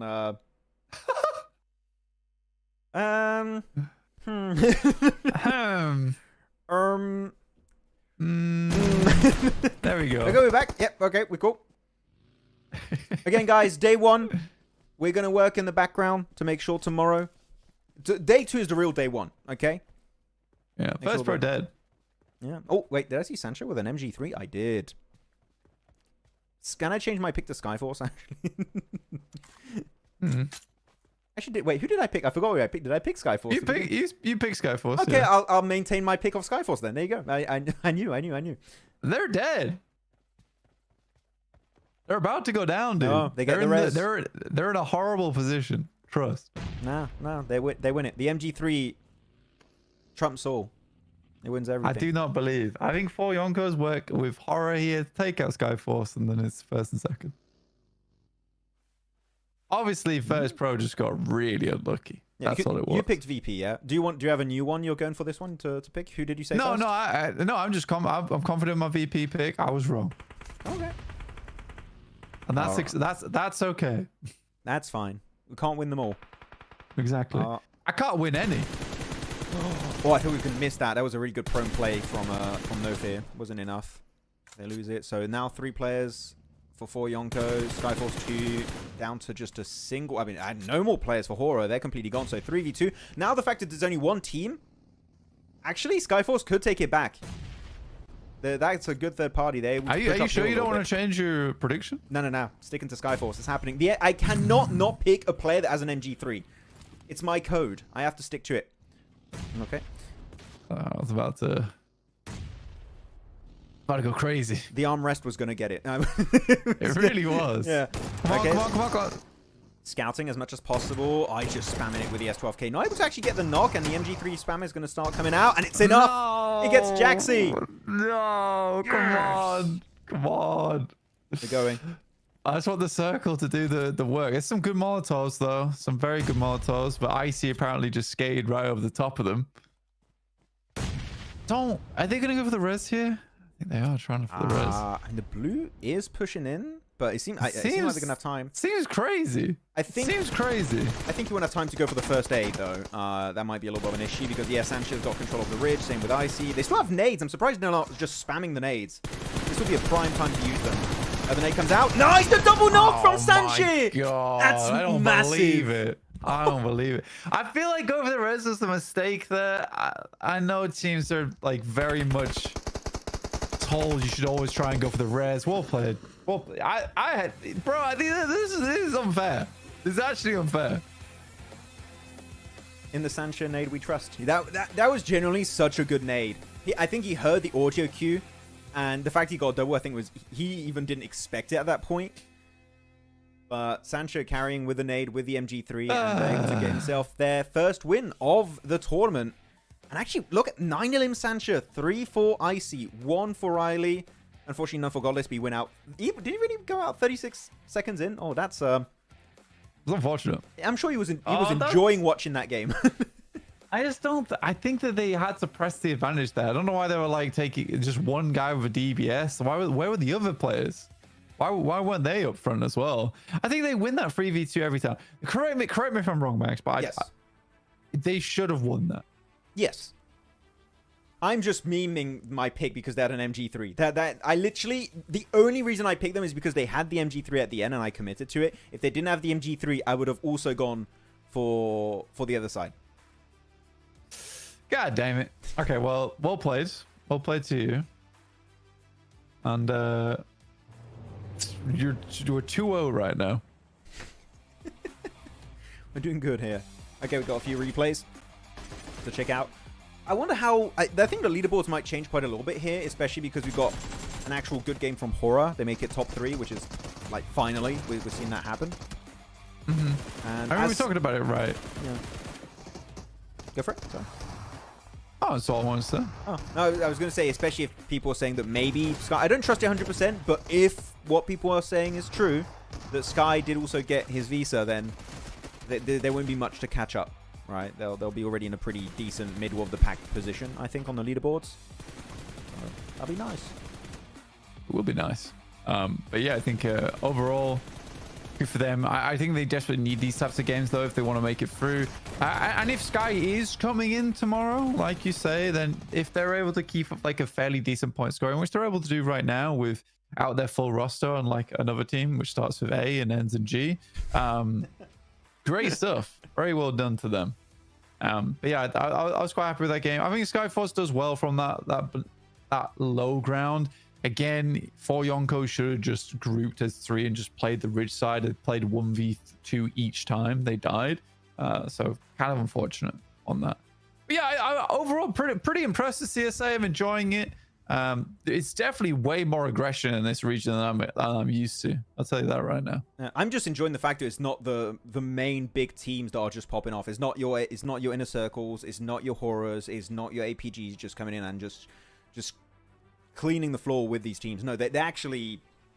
well, sweeping the floor would be the proper way to say it. But anyways, it's nice to see then different teams, different players actually showing up. That just makes me happy that it's not just we have a few good teams and the rest of the region is kind of like mid. It's like, no, they're actually all able to perform and do well. And here's Sancho, 9 elims. That conversion rate is crazy, and he also had no assists. So Sancho takes no prisoners. He's like, I knock you, I confirm you. You're not getting any assist on this one. Yeah, it's 9 elims from Sancho is insane, by the way. Very, very well done. You don't see that very often, and that's 9 out of the 13 elims they got that game. So yeah, for Skyforce, that's a much needed game for them, considering they were kind of coasting a little bit over in their games. 4 Yonkos once again within a top 5. Might not be the most vicious of teams in the lobby, but still look pretty damn good regardless. I'm sure Senator is loving this. He's hyping up the boys. He's coming back to his glory days when he was with Stalwart and Falcons. He's been trying to build a top tier team for a while, and I think he has it. With this kind of a roster, I think he's definitely struck gold. So the trick of Maxman to reverse his curse is to predict a team that at the very last moment, so that even the curse has no time to reach. Exactly, like there's a bit of ping. That's why. That's how it works. It takes time to get to them. There's delay. There's the satellite curse. I like it. A +8 rankings actually because of that win. I mean, again, we're very early days in this PMSL season, so one win is going to help you rank up significantly. But actually, not that far away now from I8 and ARCRED. So this is a big catch up. Technically, we're 25% of the way through the tournament after that game. So yeah, we're almost halfway. So I think after this, we'll have hit like the 30% mark once we finish out our day. So it is a lot of the games have already been played. Kind of want to see some more points from ASI8 just to really confirm themselves towards that top side. ARCRED still just chugging along with 42, which is lovely. And MadBulls after that game were able to hold out towards 11-23 points. There's definitely some teams that are starting to show themselves as not doing all that hot though, Max, down towards the bottom here. Yeah, it's bottom 4. You can easily leave the bottom 4 also, so I'm not too scared for any of these teams on this page just yet. I think I'll start being scared for them when you have like what 2-3 games left on day 3 of group stage. Like so far I'm like, just work on yourself. just work on what's clearly not sticking, and hopefully they'll make it back. But here we go. Now we're in a proper desk segment. We're going to be waiting for everything happening. I don't know, do you need a break, Mr. Blank? I'm gonna head to the loo real quick. Okay, that's fine. So I'm gonna go solo. I'm gonna go solo bolo here. We'll see Blank in a little bit. There you go. Dude. He's got he's muted now. There you go. He can't talk anymore. He's banned. To the Shadow Realm he shall go. What's up, chat? I'm gonna try and catch up on a few of the comments. What's going on? Sunshine 9 Limbs, yeah, popping off. What do you think about the Pakistani domination? I'm very happy about it. I'm especially happy there's not just Inner Circle. We're seeing I8 do really well. We saw Regicide had like some decent fights too, so it's fun to see different names, different teams actually performing. So I'm loving it. I'm loving it. APG choking, yeah. So guys, what do you think is the issue with APG currently? Again, they've only played 4 matches today so far out of the total 5 played. Do you think top not playing is the issue? Is that what we're thinking? I think it is. I think by not having top play, you're losing something really valuable, which is his long-range presence and his experience. I think that's the issue, personally.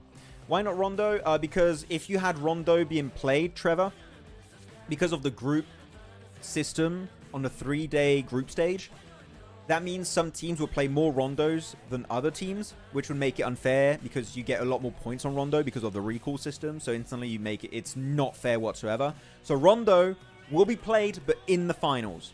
It won't be played here in the league stage. That's how it's going to be happening. Yes, issue top. Dockening. I don't think we haven't seen that. We haven't seen much. We saw dockening, I think, once this tournament, which isn't much for Doc.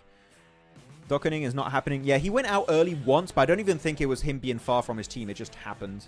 So we haven't seen the typical dockening. Today's testing phase for APG. It may be. It may be.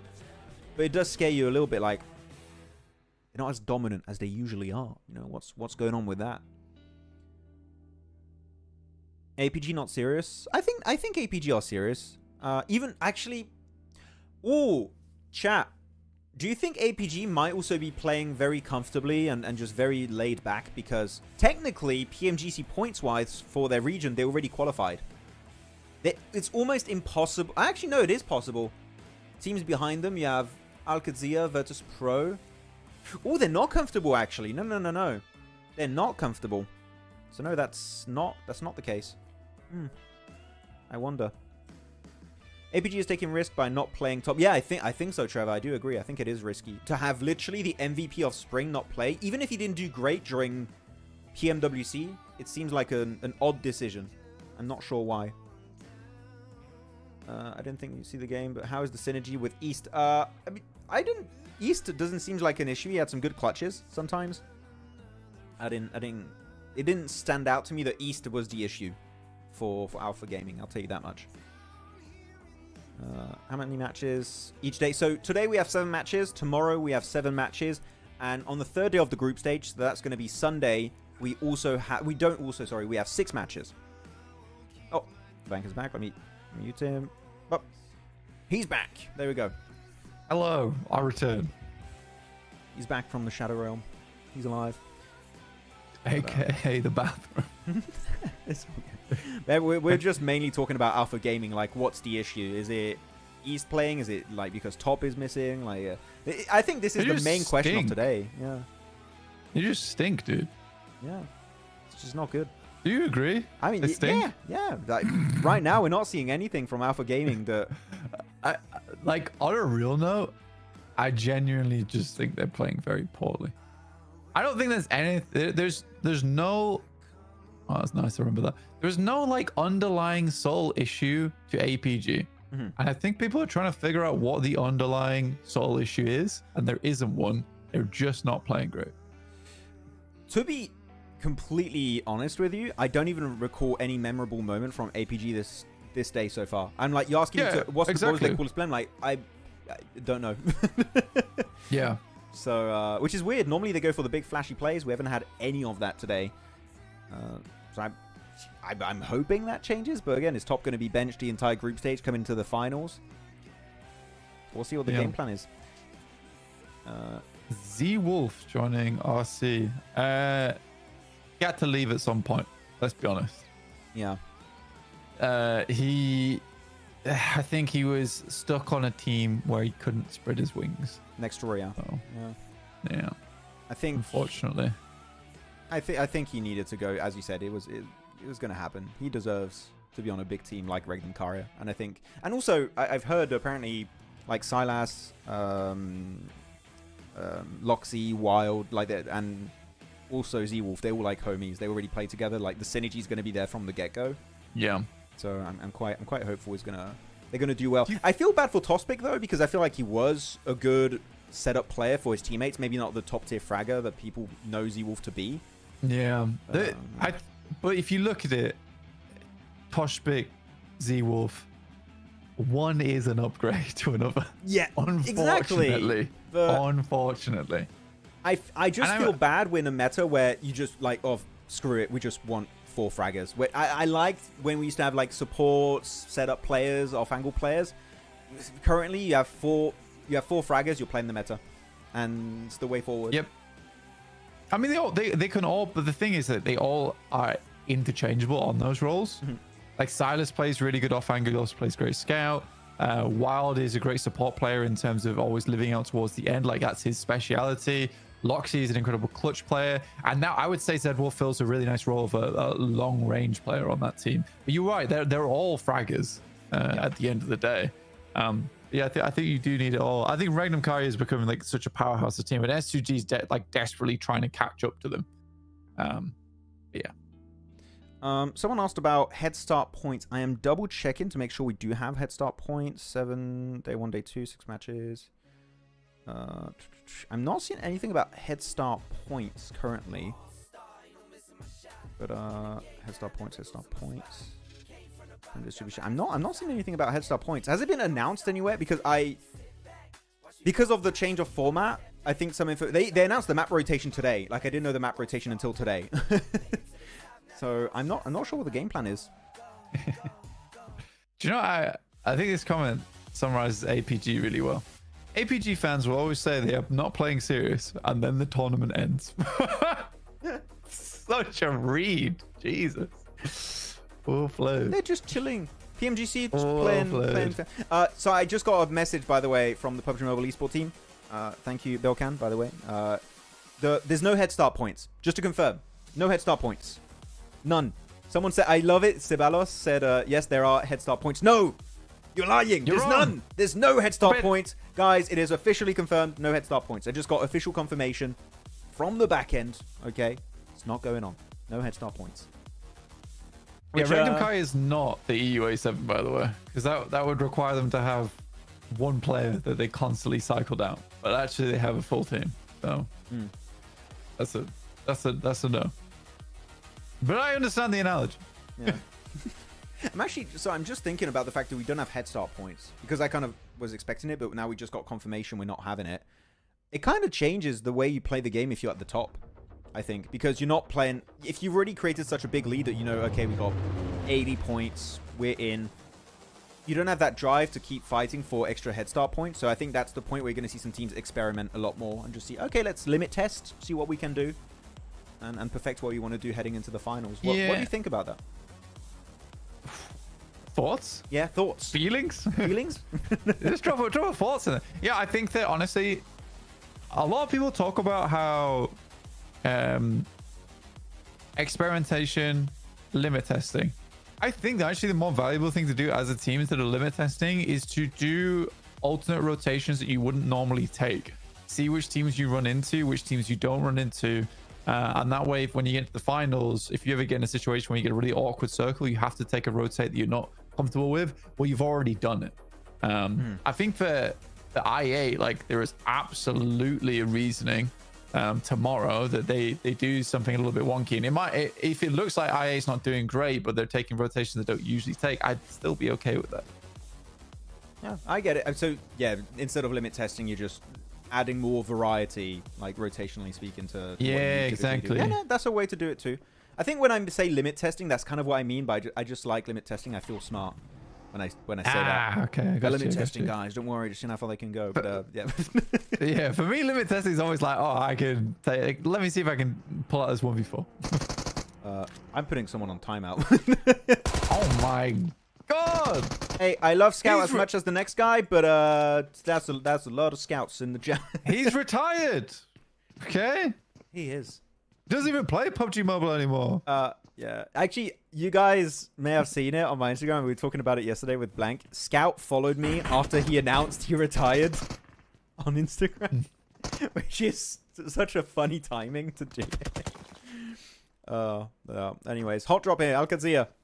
And for Yonko, going to be having a fight. Where is this happening? This is southwest Monte Nuevo. Actually, straight south Monte Nuevo. Still no one in El Pozo, by the way. Oh, El Pozo? Yeah, El Pozo. No. Oh my god. Jeez, okay. They're from Freezer. Yeah, of course it's from Freezer. Well played. Well played, dude. Like, Freezer is the bannerman from Qadsiah, clearly. Like, he's just such an incredible fragger. They're looking to fully engage now. They want to wrap up this fight quickly. This is a very quick hot drop. It's weird seeing Elementrix playing here, by the way. For me, at least, coming from EU background. He just let him do that. I think Elementrix is also surprised that he was allowed to be there as long as he was. I'm kind of surprised he decided to just push that as deep as he did solo. Okay. Can you speak louder, Victor? I think you can turn your audio up on your device. That sounds like a skill issue to me. If you want me to make like make the game lower or something based on our voice, sure. But like we're peaking on my software, so any louder than this, I don't think is going to be an enjoyable viewing experience. It's an ear skill issue. All right, Jaxie, show us what you got. Freezer though, pretty terrifying opponent. Not bad pre-shots though from Jaxie. Yeah, he's using these door frames. He knows what he's doing with that. I'm surprised we have a player on the mountain that's just not interested. He's not even trying to regroup this. Nice peek around from pre-pod, and he's trying to go for the knife right away. What was Jaxie doing? Did he just like turn his headphones off? He sneezed, and then they pushed him at the opportune time. Oh no! Okay, so the off angle actually worked out. I was kind of surprised he wasn't trying to actually get involved in this fight. He was just trying to hold the angle. They're gonna get the res though. Yeah. It's kind of over right now for 4 Yonkos. Not much more happening on this side of the map. In the meantime, we do get that northwest shift on the circle. Around power grid, I always enjoy playing around power grid. It sort of isolates a lot. It's very different to the rest of Miramar, I would say. Versus this big flat plateau. Someone in chat said, Maxman and Enigma, can you see our comment? Yes, this is blank. This is not Enigma. this is not... Yeah, bang Enigma. I kind of ignored that comment. I was just like... I found that funny. Put some respect on the name. Just a little bit.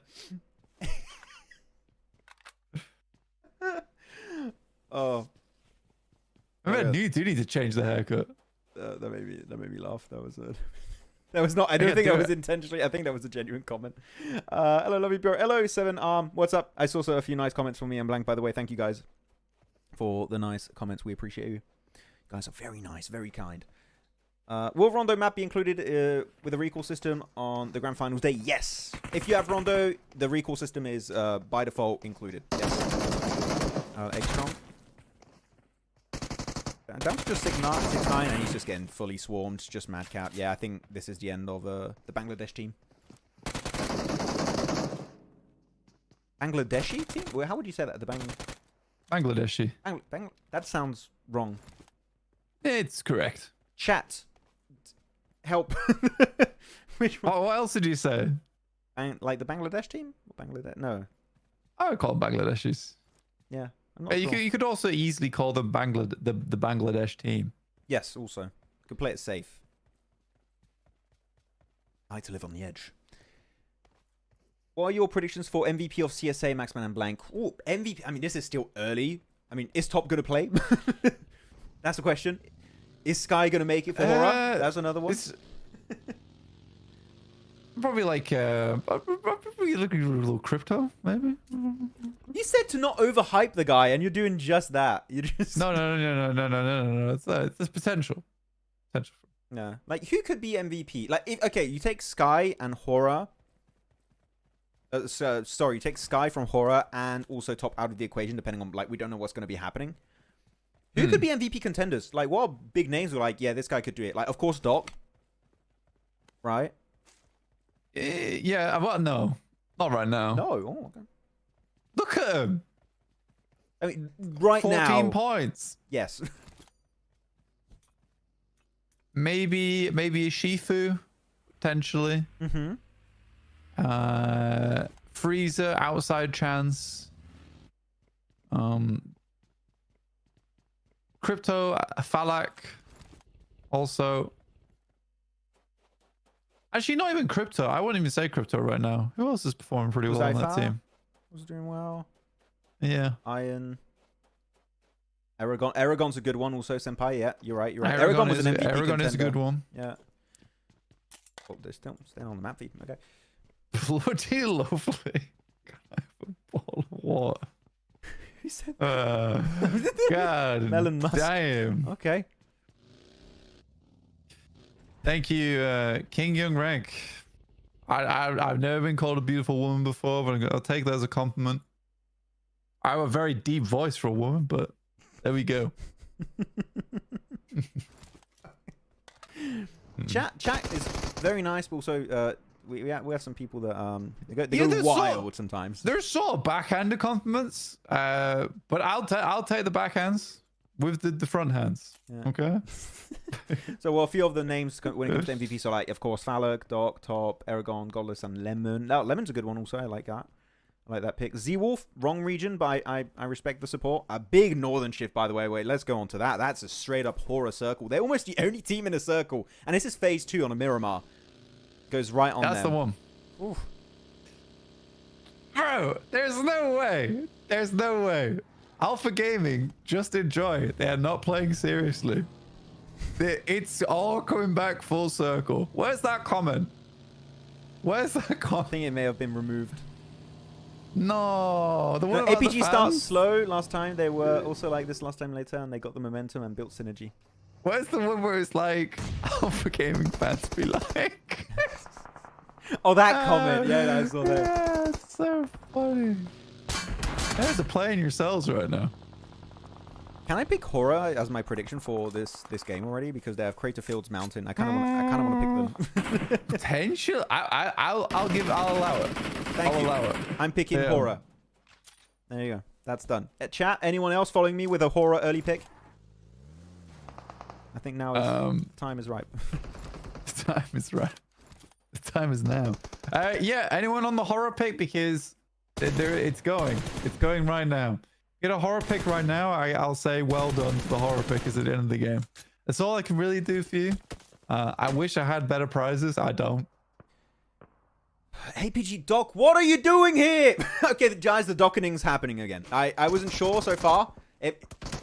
Don't get knocked. Please don't overpeak it. Don't be greedy. Doc, heal up. The team is not, they're not even trying to regroup on Doc, which is what makes me laugh the most, Blank. They're just do your thing. He's on his own. Does he have meds? Did he do the docketing without meds? Probably. He's not healing. Oh, the cavalry's here, finally.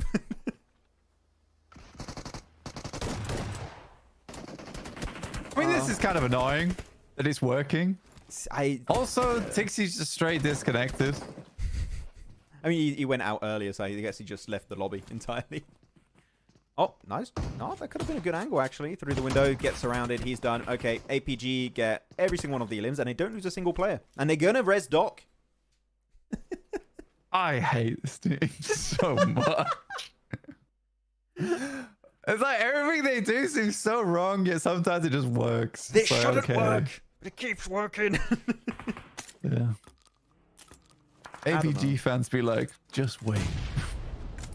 See, they're having fun and still winning. Doc legend. I mean, he is a legendary player, but like, he be acting up sometimes. Okay, circle about to shift. Give me a Crater Fields finish on the mountain for HORAA, please. I love those circle finishes, and it's still in a circle, so it can still be played. Hell yeah. Trust me, guys. APG and HORAA will dominate entire lobby tomorrow. APG fans be like, I hope so. I hope so. Guys, we're memeing, by the way. No, we're not being mean towards them. No, I'm not actually an APG hater, but it is funny. It is funny. It's so, the Vishal has it on the money. Honestly, no one understands APG at this point. Like, I actually, genuine question for chat and also for us, Blank, to talk about. I do think Doc, out of any player in PUBG Mobile Esport of all time, is the biggest enigma. Like, the most... They really are. Like, you're just like, it shouldn't work, but it keeps working. So, like, you can't really criticize it, but you want to criticize it really hard. But you're just like, nah, I'm built different. And he keeps me, I don't know what to say. As an analyst, I feel inept to analyze. I'm just like, I don't know. APG saving strategy 5. It's too good. Too good. Oh, God. The chat is awesome. The chat is awesome today. Oh. Some good memes. By the way, we're not covering the elimination feed. It pops right above us. Like, we don't miss any elims. Don't worry. It's perfectly positioned. This blonde guy will have no face to show tomorrow. Yeah, I know, because APG are going to do amazingly, aren't they? Oh, my goodness. I'm not trying to antagonize people. It just makes me laugh. It's funny. Because I agree, APG could just switch on a dime and, like, be 100 points. Absolutely. Blank underscore casts minus 200 followers on Instagram? What is happening? What is going on? I like APG. I like them too. I like the market player top, but you sound like Jason when he's talking about crypto. I like crypto. It's just a problem. it's just yeah. He's right. Cup of tea. We're having a fun time here on the CSA watch party. By the way, I saw some people asking. This is an English watch party. It's not your typical cast. We're just waiting for things to... It's not your typical cast. We would be way more politically correct. Okay? I'm going to show the circle real quick. I think we've got some interesting spots, by the way. This isn't your typical stream. It's a Maxman watch party stream. Yeah. Sure. Oh, this is a 3-on-3 on a terrible position. They're not surviving this, I think. One good nade, they're done. Oh, dear me. Alright, let's see how HORAA does. You locked in with HORAA, right? I think now's the time we do predictions, guys. Let's get some predictions in the chat. I'm not gonna make it easy. We're gonna wait until stage 5. Let's do them right now. Okay. So this is we're going into we're in phase 4. Okay, prediction chat. Who are we picking for the win? Do you have Blank? I'm gonna go with Icy. I want to go Icy here. Yeah, I keep getting confused when you say Icy because I think of the player Icy, like ICY. I'll say in a circle. I'll say in a circle. Yeah, because it does, because we do have a player Icy in this lobby and it gets me like, what? Who? Which one are we talking about? Yeah. Yeah, I mean, to be honest, you kind of missed it, but Inner Circle actually had a nice rotate of this side. I was quite impressed by it. Well, like on It's the quite, I Wide think West. yeah, I think it's quite difficult to get into this position a lot of times as well and have a good spot from it. Okay, so we've got quite a few inner circles. APG. 2 APGs. Respect. I like it. We still have 4 players. I saw a comment that made me laugh. Like, they show their cards after the tournament ends. No, please. Oh, I can't take any more APG memes. Can please. someone... I'm putting chat on the job right now. We need the best APG copy pasta to spam during PMGC. That would be so funny if we could have like an actual copy pasta around APGM, because they're such a funny team to talk about. And they're so, again, enigmatic, I think is the right word to use for them. It's just like, they confuse you. Oh, in a good way. me. So good. So I8. So yeah, looking at the I8 players, Casanova did good too, but I think Huzaifa and Iron have been so far the top performers for the team, stats-wise. Because actually, MVP of today, I mean, it has to be an I8 player MVP of the day so far. We still have 2 games, but it has to be. Who would it be, actually? MVP of the day? Yeah. Chat, who are you picking? Who would it be? I would say Huzaifa, for the sake of it. Yeah, I think Huzaifa's probably a smart pick. Yep. And when it comes to winner, chicken dinner predictions, inner circle, 3-1-3. A lot of inner circles, it seems. 3-1-3, HORAA. Yeah. Hey, I would absolutely lose versus Dark 1 versus 1. He would annihilate me. Oh. I'm just a guy. He's just a guy. I'm just a guy, dude. I ain't winning that. I do watch, actually, his Ultimate Royale streams. I don't know if anyone watches the... when Doc does Ultimate Royale streams, he hot drops in comp and he just destroys like people. Is just I think they have to put like an R rating or something, because it's just utter destruction. So brutal. It's so brutal the way he just 1v4s, just randoms. They're just trying to have a fun time on the weekend, and it's just like you're 1v4'd by Doc. Oh my day. Are you looking at this? Flip's just taking them down on the roadside. Their play, Skyfall's just not able to get through. They got IC up towards the north side, towards HORAA. I'm most interested in this fight down towards the southwest side with the remainder of 4 Yonkos. 1 APG over there. On APG, yeah. I mean, I'm wondering how they get out from there. What APG game plan going to be because the circle should move away from the city, right? Like, do you just insta send it? Do you wait for possible third party opportunity?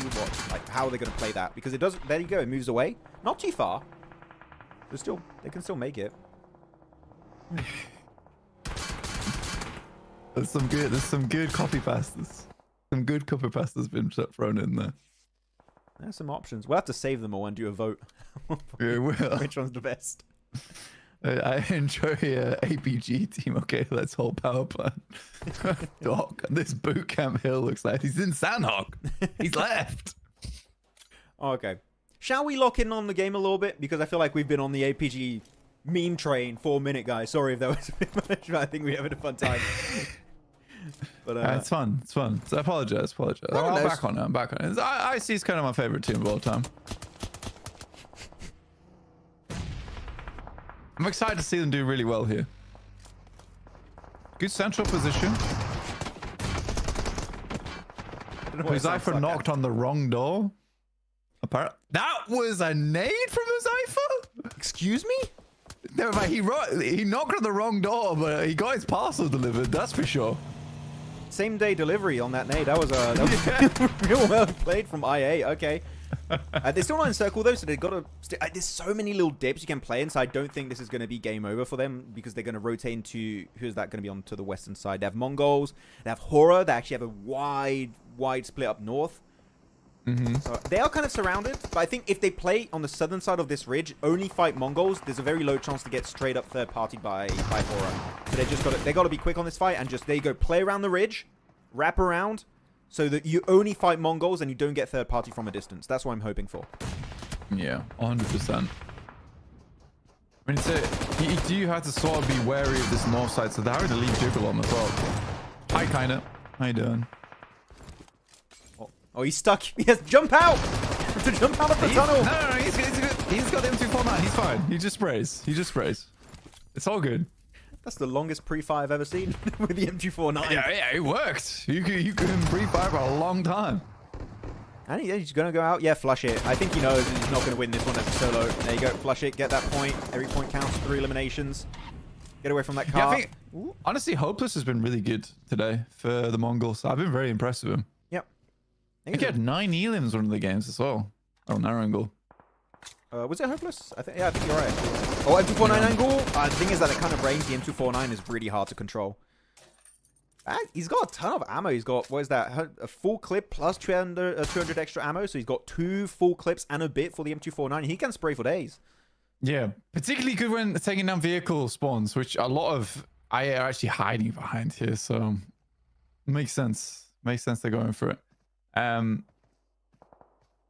I see just in a circle. Sorry, Maxman. We'll pull Falak back into the fold. I do think that Inner Circles had some pretty good circle look towards the end here. Their initial rotates were fantastic, though. I'm showing the circle right now, just so you can have like a better view. What the hell's going on? Yeah. So actually, I'm going to go back to the main feed because circle's popping there. There you go. Right onto Inner Circle once more. Like, they just keep... Despite the early great rotate you mentioned earlier, right, Blank, west of El Pozo, that... Sure, they're being gifted this circle, but it's off the back of a very good early rotate. So you can't really even fault them and say, like, oh, it's just gifted circle. They actually got that position before anyone else, despite having one of the longest and hardest rotation paths to execute. So big props to them. Yeah, no, it's been very, very good. 7 elims on APG. Not bad at all, honestly. But I think this was a game where they really did have to step up the performance, though, didn't they? Some shots coming their way. Time 6 on the Scar. No bolt action. We're not seeing any DMRs. Just, I want to see more DMRs, or maybe not bolt action because that's not really meta, but DMRs on this would be really good just to control the ridges. But it's just shotgun, shotgun, shotgun, S12Ks, DBS. And this hopeless angle from MongolZ is really a pain for IA. They really want to clear it. Actually, they could they use a Molotov if they get a good angle and they can actually push a bit deep on that? I'm not sure. It's a hard position to push. It's such an unusual kind of setup. And now he's spraying. Yeah, I mean, APG's clearing the angles, though, very nicely. Down on the southwest side, Max. I'm actually quite happy with the way they're doing this. It's slow but steady. And the 2-2 spread they've got going on has cleared out an entire amount of space. So it's really going to come down to how they play out towards the eastern side and how well they can take the fight over towards Inner Circle. Hopeless. Oh, my goodness me. Double knee shot. Damn, that's tough. That's tough, man. We fought with the M249. Yeah, he drops the M249. Don't need it anymore. Job done. Cleared the team. Actually, they were like, we'll just get close to him. He's got an M249. Surely he can't spray us both down. He's been hiding this DBS the entire time. That's hilarious. Didn't shoot it the entire game, just debating them right away into the DBS shot. But actually, this takes me back to spring. Like, we have in Inner Circle in this game still, full team of HORAA. We have also almost a full team of APG down to 3. They did lose East early in the game, but you still got 3 eliminations. We're back to spring, okay? They're not messing around anymore. They're being serious right now. They're being serious. They're being serious. That's true. They're serious about this game now, okay? 6th game, this is when we lock in. We're locking in for APG. That was very nice from Hopeless. Unfortunate for IA there. I mean, how could they ever known he had a DBS? He kept that thing hidden for so long. He was like a magician. I mean, I think you're in a meta where you should expect everyone has a shotgun. No. He pulled out the top hat. No, he must only have an M249. For all of that ammo, you drop everything else. You just have M249 ammo. That's all you have. I mean, maybe he only had a couple of bullets on the DBS. That's all they needed. Yeah, Max, I told you Top will be benched. Hey, some people told me they thought Top would be benched. I didn't believe it until now. I was quite surprised to see that was true. Shall we do a new round of predictions when the circle pops in 5 seconds? If you guys want to put a new prediction in chat, feel free to do so because we got the heavy hitters here. The top 3 were eliminated. No I8, no ARCRED, no Skyforce. Circle shifts again onto Inner Circle. I'm going to show the map feed in full screen so you guys can see. Inner Circle, only team in Circle. You have APG, 4 Yonkos, MongolZ final player, and Hopeless. Brute Force also a solo player, and a full squad of HORAA. Who did you go for earlier, Blank, already? Inner Circle. Inner Circle, that was it, yeah. Yeah. And you're committed to that? You're not changing? No, I'm not changing. Okay, cool. We're locked in. I picked HORAA earlier. This is not... If they were going to win, I wasn't expecting it to be like this way, possibly. But I'll stick to it. And that's a great nade onto Ezik. And that also carves out a little bit of space in the circle. They can... well, not in the circle, on the edge. And you can actually play that dip if he wants. Ooh, HORAA. Jiggle going down his bad, though. For the nade? Did he get knocked far out on the north side? Yes. They're going to have to go up towards him. Delays a lot of time. Yeah, they get him back up again. It's not too bad. Doc was far from his team and he got soloed by the one player of 4 Yonkos. He's not out yet. Like, his teammates can go back. Zyol. No. This is the worst thing that APG do. Is they put so much stock into picking Doc up again. And now That's they... a No! nade. Yeah! Why do you have to say that? Why do you have to say that, Blank? You were so on point. Like, we have to save Doc. I'm sure Doc was IGLing saying, come res me, and then he goes out, and then his teammate goes out next. I'm so sorry, guys. He's a prophet. I'm so sorry. It happens so much. I don't know. They're so desperate to keep Doc alive when Doc goes to do Doc things. And again, I don't think it's particularly like APG being bad at the game. I think they could have easily played on as 2. Also, it's a terribly cooked grenade from the Mongols, by the way. Like, it was horribly cooked. But maybe they just knew. I think he just had a... He had a good idea where he was located. Okay, so now it's going to be a 4v3 v1. 4 players for Inner Circle, 3 for the side of HORAA. Solo player for 4 Yonko. And Circle, again, is still on the compound. Still on the Inner Circle compound. I kind of like what Inner Circle are doing. They sent Falloc, like, wide. Shouldn't have talked about it, but damn it. It was a good idea until he gets knocked out. And then they lose the off angle, and now it makes it even. 3v1. Yeah, Falloc down. So there's still a chance. I think you're solely right. The wide angle. I mean, you did curse him, which I'm a bit upset about, honestly. But yeah, sending wide there over towards. I think it was maybe unnecessary. I don't know what you think. I think maybe they just thought this angle where 4 Yonko was free, and you should never... I think the mistake is just assuming the angle's free. I think if they know as a fact it's free, it's a really good angle. Assuming the angle's free and you take a position and then you get backstabbed, I think that's just a lack of... It's just bad assumption, really, that got them. Yeah. That's unfortunate. Yeah. I can't fault them too much on that. Like, unfortunately, sometimes you do assume, and sometimes it just comes and get you. They're not going to find him. Yeah, so HORAA sees him as well. So potentially Inner Circle just save ammo here and give HORAA the elim over towards 4 Yonkos. That's a nice shot from Noki. I really like what Noki's been doing because he was kind of... There you go. They get the elimination. That's going to be it. Noki was underperforming, and I think chat would also agree on this in spring season. I don't know what happened during PMWC, but he just turned it up to 11. Like, he was just shredding it. He was saving his team. He was rezzing his teammates. He was keeping everyone safe. He was getting some big frag moments. So I think that if he brings all of that success, which he's been doing, like in this game, for example, into PMSL CSA, I think he could easily rival like some of his teammates in terms of results, numbers itself. No, I think Noki is a good player. I think even in the past he was a good player. He's somewhat underdeveloped though, I'd say, but he does look really nice. I mean, he certainly had no fear. He was just like staring in the face of death there for quite a while. He was committed to that angle. He was like, I'm not budging. I think even IQ was kind of confused. He was like, you're not going to move? Like, is that a player or a bush? I'm not sure. It's not moving. Oh, huge nade, T24. Oh, This GG. Height darming, left solo. 1v3. The nade? Good damage. We're not going to have a finish with a Falloc nade, unfortunately. It would have been beautiful. He's dodging. He's playing dodgeball right now, and he gets caught off guard. And that's going to be the Inner Circle win. GG, well played. And yeah, Blank, just to echo your point of earlier, mostly off the back of that very early, what was it, phase 1 into phase 2 rotation, far west around Podzo, avoiding literally every team. And that early rotation alone just gets them a win. Yeah, fantastic. Really, really good stuff.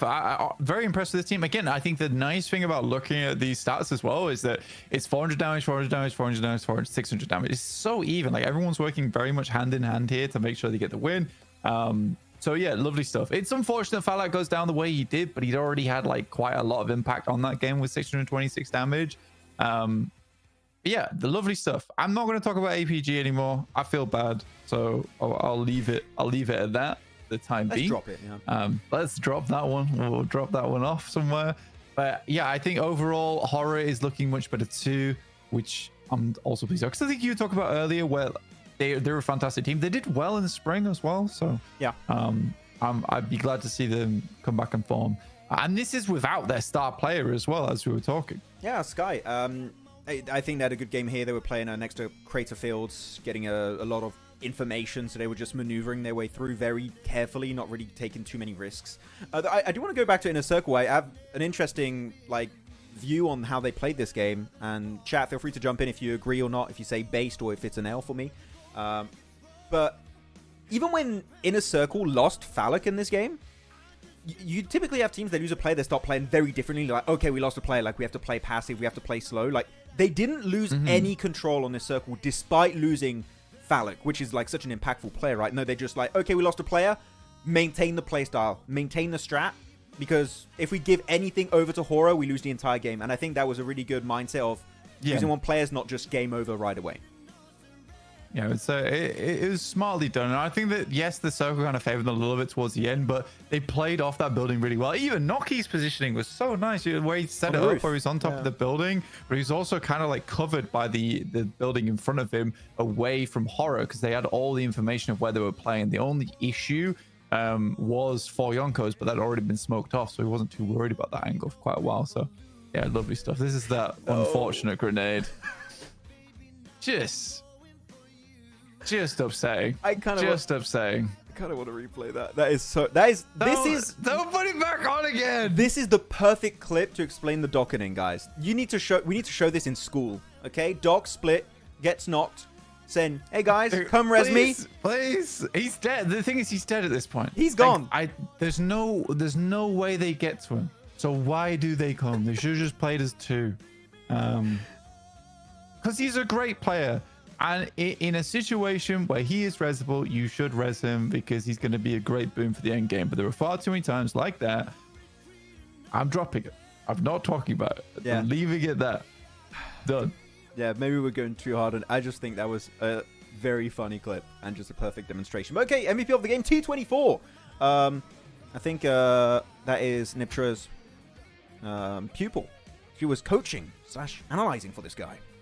Wow. I'm sorry? Yeah. For real? Yeah, on was it 7C? NEPX. NEPX was working with T24. 7E, wasn't it? Yes, 7. Wait, what did I say? Yeah, 7C. 7C. Sorry, yeah. There's a team 7C in Mina. Sorry, 7th Element. Is there? Yep. Yeah, I need to relax. It's true. It's true. Here we go. Top players of this game also is going to be Hopeless, No Fear, T24, IQ's Yol up there. Nice to see. Could have kept going. If a certain situation didn't happen. But, how old is Yol now? He's been playing for a long time. He's been since PMGO Season 0 at like minimum, and he's been even there before. Has he been here since year 1 of PUBG Mobile Esport? Dude, he's been playing since he was so young. He's only 20. He's 20? That's crazy. He's 20, dude. So he played must before been playing when he was like 15 or something. Yeah, and normally the age limit is 60. I think he was... Revoked his PMGC championship. I'm sorry, Zio. I didn't mean to expose you. Oh, damn. Gonna take away his PMGC trophy now because of that. He's like, no. It's that blank guy. He said he was 16. He lied. He lied. On the leaderboards, it's going to be I8, 59 points, still in the lead. Actually, they had 2 big wins at the start of the day, so it's hard to catch up. But hey, top 2. The double Pakistan. Yeah. Huge. Nice to see, honestly. And ARCRED, honestly, for all that, have been able to keep up. Those Skyforce have been able to get just 1 point shy of them. This APG gets up towards 13th place with 25 points. Dagestan's still doing fairly well, but it is a different Mongol team who is on top right now with Mongols, the Mongol team, with 27 points. A bit obvious, but there you go. Wow. Well done. Masterclass by Dog. Okay, you know what? Yeah, VJ, yes. Actually did well because they were confident on their position after Phalanx. Yeah, exactly. As we talked about, Amin Mir. They were just confident, even after losing the player, that we have the tools and the numbers to hold down this fort. So they did it, and it worked out great. With that said, that's game number 6 done and dusted. We have one more game remaining. It's going to be on a wrangle. I'm not sure. We'll have to check which group is not playing. I say, guys, we're going to take a very short break. Some people are going to call me out because 10 minutes is not a short break. For us, it is, because we're talking non-stop the entire time. We're going to take a break, and after that, we'll come back for match number 7 in just a few short minutes. So, guys, stay tuned. Take a break yourself. Get yourself a beverage and some snacks if you need. And we'll see you all for match 7 in just very shortly. See you guys in a bit. Very short. It's very, short time. very shortly. Bits very short, very quick.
Take a quick look and settle your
It's the last match. It's here, guys. We're ready. One more time, one last time for today, actually. With PMSL CSA Fall 2025, it is match 7 of day 1 of the group stage. And we're seeing the big names, Blank. They're coming back. They're popping off. Inner Circle finally got a win. Are we going to see another of the big 3 win it? Ooh, maybe. Which is huge, which is nice to see. I'm glad to see it as well. I mean, APG getting a little bit better. It's just a slight mistake, but it's a typical mistake for APG, which I hope they analyze and identify sooner or later. Yeah. But yeah, welcome back. Also, after this game finishes, Max will be immediately booting up the stream with Neptura for Mina. So if you want to catch some more PUBG Mobile, you can do. It will be almost instantly. I don't know how much of Mina they'll catch, but it will be some of it at least. But Neptura is keeping track of what's going on Mina, I believe. Which will get you all up to date. I think we'll have possibly 3 games, maybe 2. They just started game 3, so I'll be able to catch normally the last 3 games, which will be cool. That'll be fun. By the way, I just checked. Group not playing this game is Group D, meaning we're not going to have 313 Esports, HORAA Esports, Alpha Gaming, or Inner Circle. Those teams are not playing, if I checked things correctly. Not my boys. They need a break. Yeah. They need a little break. MadBulls once again in Rozhok versus the Mongols. This isn't stopping anytime soon. I think there's already a knock and a flush that came through. Only 63 players left alive, and I think it was one of the Mongols players as well to go down. It was. So it's slightly unfortunate there for that team. Is this going to be a season-long thing, you think, for Mongols and... Well, MadBulls? I think someone said in chat best earlier is that I think that for MadBulls, they're just going to hold this position forever. It's just either they die or someone else leaves, and they just refuse. So they're very stubborn, which I think makes sense. Yeah. You know what? I'm going to go even more in the future here, Blank. Oh, actually, wait. Let's wait for the fight. Okay, ASM Abacan. They have a shotgun. He only has an ASM Abacan and a dual MP7, but that's just not gonna work against a shotgun. Yeah, they ain't gonna cut it. Punch him out. They ain't gonna cut it. We know Rozhok as the main drop location for Regnum Karya. Imagine one of these 2 teams, when you've got Mongols or MadBulls, like you make it to PMGC, you're in a phase where you're playing against Regnum Karya if they qualify too. Like, are you going to play this stubborn against Regnum Karya? Or I think what you should do is look ahead and like, okay, like maybe we should also train other locations. For me, this shows you don't have a game plan if you hot drop Regnum Karya. Yeah. It's cool, right? Because I think it does matter internationally, where you got to look at what other teams drop in those spots. And you're right, Regnum Karya is one of the most fearsome squads in the entire world. So battling so hard for Rozhok sometimes might feel a little bit daunting, because in the future, it won't be Mongols you'll be facing, or it won't be MadBulls that you're facing. You'll be facing Regnum Karya instead. So I think it would suck for Regnum Karya going against the MadBulls, because I imagine that they would just continue to drop on top of Rozhok, because even if you are the best team in the world, no matter what, if you get hot dropped in one of your original zones, it still wastes a lot of time. Yes. It wastes a huge amount of time.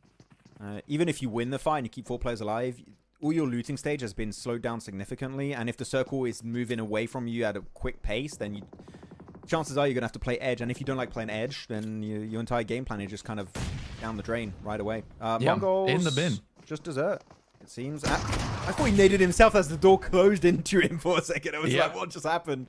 But I think he actually blocks the nade with that door. I think he might.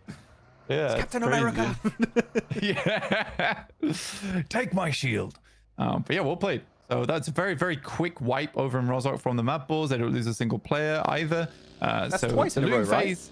Yeah, it's twice in a row. I think Mongols probably should consider leaving tomorrow. But for the MadBulls, that's a good clean start. 4 elims, and the looting stage doesn't get dropped down too much. Dagestan, in the meantime, this is a smart rotate from Dagestan. I think they understand that the fight between MadBulls and Mongols goes on for quite a while, usually in Rozhok. So they're going to take that immediate rotate over towards the North Island here. I actually really like it when a team that drops near a hot drop knows that hot drop keeps happening, and just like, we're just going to wrap around it. We're not going to dive deep into the city, because I think that's a big overcommitment and a mistake. We're just like, if they put himself in a really bad spot, we just get 3 points, and we take literally very minimal risk in doing so. And I think they saw the elimination feed it stopped popping off. Let's just leave. So I kind of like what the game plan was for Dagestan, though they are getting close to I8. Right to Huzaifa, and I think they're committing to it. Casanova with some great shots over the top side there. Incredible damage as well, like you're saying. Zypher holding down the fort on the 3-story. Really good building for dodging grenades, but not in that instance. Takes a tickle. It's just these buildings are just a black hole for grenades because you need to know the exact little corner he's in and what floor he's on. So you waste so much util. Just push it. Or the best way to do it, my favorite way to do it, is Molotov the floor, and then you nade the staircases, one above and below, and then you kind of narrow where he could be, unless he's just sitting on a couch or something. I mean, the good thing for IA as well is that because they had control of the build in the first place, they could try and get a decent grenade in because there's only really one platform that you can be on. Zadira is trying to take a wide angle over towards Casanova. It could work out, which means that IA is going to accelerate this fight by quite a bit here, Max. Oh, yeah, I do get also a Molotov knock. Yeah, just go flush Magnum at that point. They took control of the building. The thing is, because of the terrain around... Oh, huge nade from... Tixie also gets naded by Crypto. Oh, that was a one-on-one trade. You can't really leave this position easily. So these two teams are fully committed because if you leave, it's flat around it. You're going to get backstabbed. So they're fully locked into this engagement. Actually, are they going to get the res on Huzaifa? I think they might. Yeah, they should do. Yeah, they absolutely should do. Yeah. Zadira had to back out. I think he took some nasty shots coming through from Casanova on the top side, and Zadira gets taken down by brute force in the end. So Dagestan, despite having a nice wrap round at the early beginning of the game, yeah, it doesn't amount to much. I8 with a fantastic hold. Nice one. It was a bit of a messy fight, though, if I had to be honest. I think Dagestan could have tried to leave early on when they saw this position was taken over, because you still have good options north side. I'm going to show the map feed. You got still some decent positions next to shooting range. You got crash site if you want to play around it. There are options available for you, but they decided to go for it. Fake Kakarot, MadBulls, very professional drop clash players, so they do. I mean, yeah, it's right now. If I had to pick any team that should stop the drop clash, it's definitely MongolZ because they lost it twice. It was a flawless fight in favor of MadBulls. And actually, you know what? Let's go a bit deeper on this. Where could you go instead? Ruins? I mean, Ruins is open. I think a lot of times Gak has been open as well. Water City is also definitely an option for them. I think Water City, actually. If you want to do a 2-2 split, you can do 2 Ruins, 2 Sunken City, and you play from there. But, yeah. I mean, Sunken City Ruins is a good split as well because it's very similar rotations for them. They just need to figure out their rotation over the west side island. That's all. But you can easily wrap around box compound too, can't you? So it's just a slight delay in your rollout. But yeah, there's options for them. I think it'll be even better once they upgrade Sunken City to Boatyard, because then actually it'll be a proper... I think it becomes a named location when it becomes Boatyard. I'm not sure when it gets updated. Yeah, proper POI for them to work with. More loot. A little bit more accessible too. True. So I think then you'll actually have a lot more...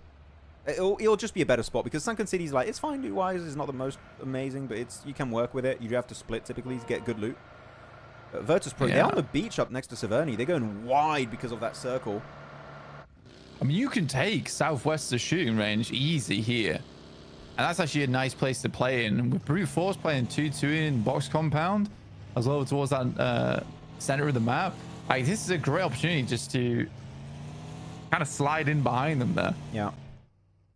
No, they're not going too deep. They're just taking it slow. They have time. Circle's just going to start closing now, so they're big chilling. So this is the last match of the day. It is, Aaron. It is the last match. We have 7 matches today, 7 matches tomorrow. Day 3 of the group stage is 6 matches. That's just to make it so that every team has played the same amount of games, to make it fair, so they have all a similar opportunity to get the same amount of points. And then we go into the finals, where, again, we will have the typical map rotation. 1 rondo per day, triple Wrangle, 2 Miramars. We're going back to the new map rotation of 2025 for the full season. Sandhawk is dead, sadly. Yeah. Some people say they miss Sandhawk. I don't. I do miss Sandhawk. You do? Really? Yeah, I think it's like a nice map for like how fast paced it is. I think that it's one of the few maps where your split second decision making when it comes to rotates has to be really pinpoint. So I always found it fun, like watching a team being like, that compound's now open. We've got to move in the next 20 seconds, and everyone's got to be really quick on the ball there to make that work. And I think it's nice sandwich between like Erangel and Miramar, which are kind of slower maps. I think the variation of playstyle is nice because you have variation of map style in terms of like a large map with long open zones, and then you have Erangel, which is a bit more tight in terms of those engagements. But the variation of gameplay style that's very much there on Sandhawk. So I do miss it. But I also understand why people didn't like it. All right. It's like putting a YouTube video in 2x speed. It's just a sped up game in general. Yeah, exactly. I didn't like it because of the trees. Like your vision game, it was weak by default because of like how the map was. But I get why some people miss it. Maybe we could have had a 2 Erangel, 2 Miramar, 1 Sandhawk, 1 Rondo. But if I had to compare 1-to-1 Rondo, this is an 8x8 map compared to like the smaller map of Sandhawk, I do tend to prefer Rondo. So, but we could have kept both. But I get it. What do you guys think in chat? What are we thinking? Please add Vikendi. I would like a Vikendi 2.0 update. That would be fun. I mean, people say they do miss Sandhawk, and I'm glad. I'm glad. I mean, Rondo's a nice map. I just find like even in PUBG Mobile, there's a lot of like snaking going on because some of the fields are absolutely gigantic, and the gameplay is very, very slow. Yeah, on some of those moments. But in terms of the scenery there, it's fantastic. So nice. Some really cool areas to have fights in, some really cool high grounds, especially in PUBG Mobile where you can kind of get that height with vehicles.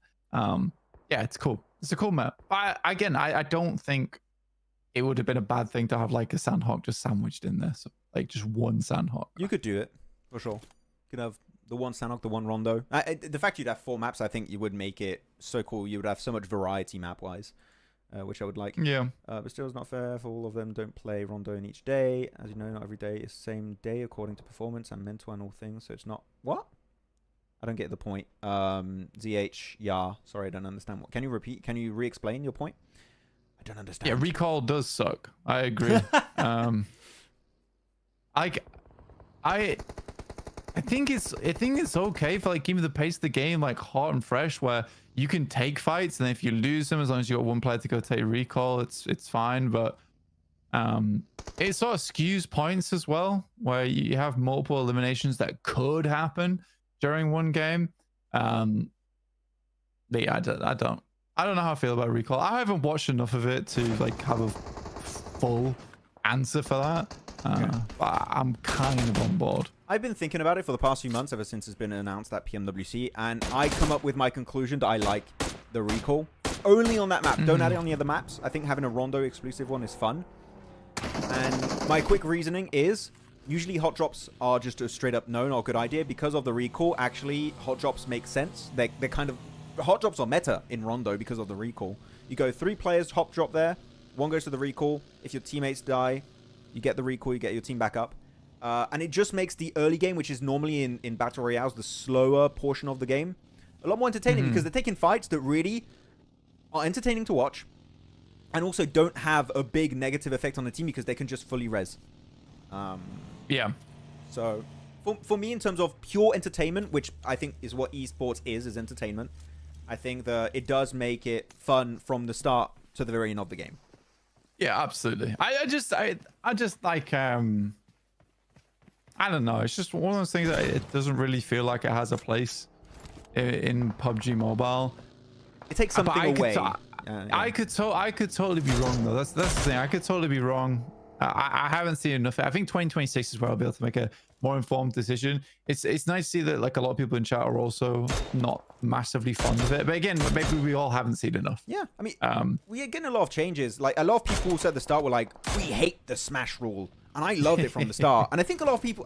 Actually, chat, what are you guys thinking about the smash ruling? I think it's amazing, personally. I think it makes the last day of finals really, really fun to watch. By the way, this circle has been ping-ponging all over the place, left, right, left. And now is going more central, higher north, away from Rozhok, right onto Regicide. And Brute Force and I8. Also, they got their compound. This is going to be a fun circle. It's crazy it came down here. It's also crazy... the Dagestan just missed out big time. They could have easily been in the spot that Regicide's in right now. They could have. Maybe they would have such a good tower position there.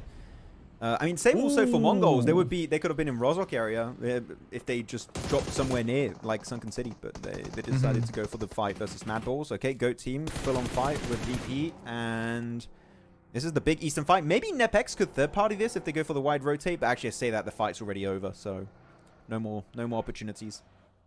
Yeah. Just finish off Riley there, getting himself another point on the board.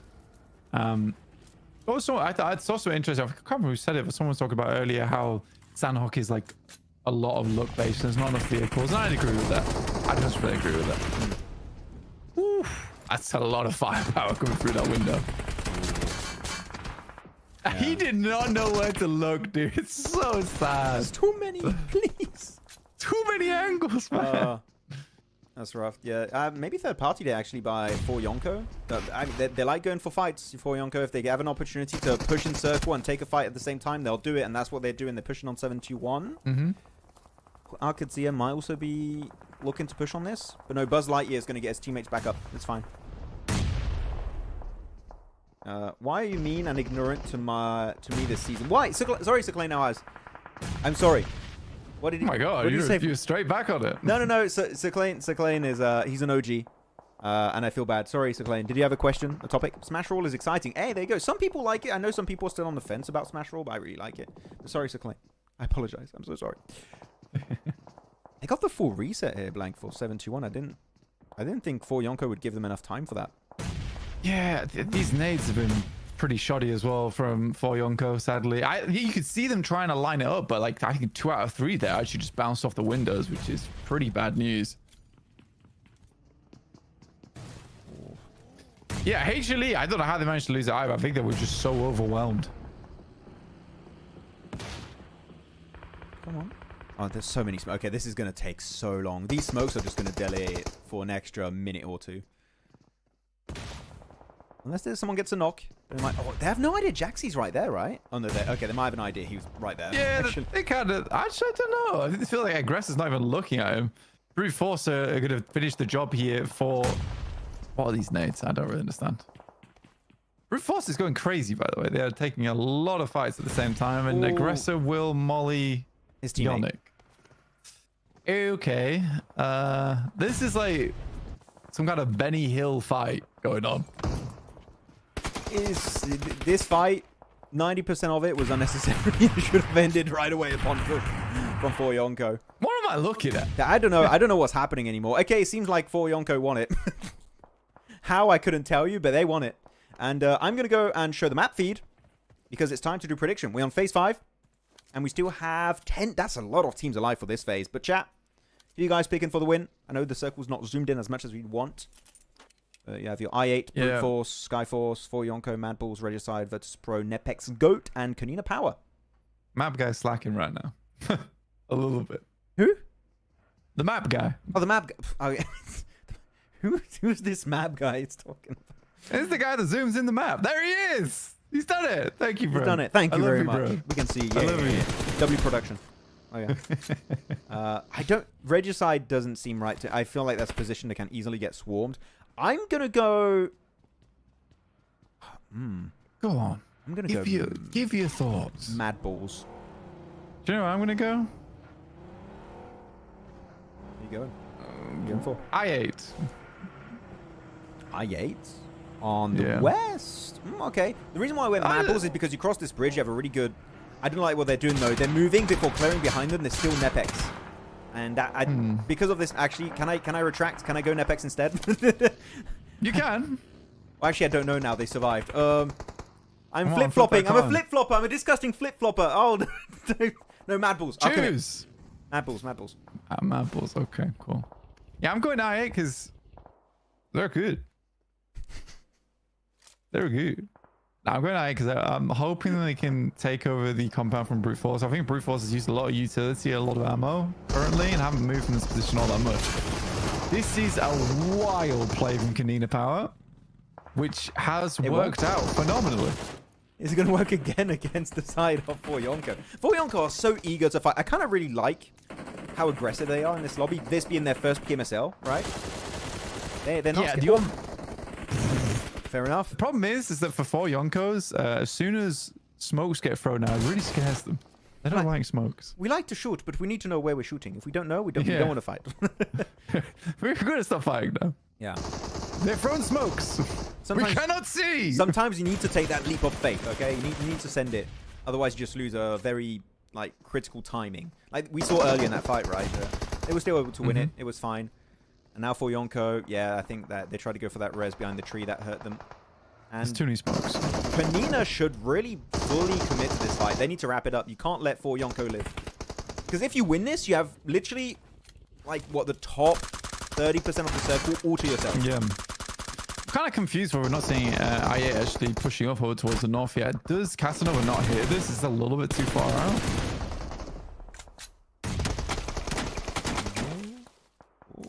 Okay, yeah, the nades. Ah, nice try on the nade. Not able to hit, though.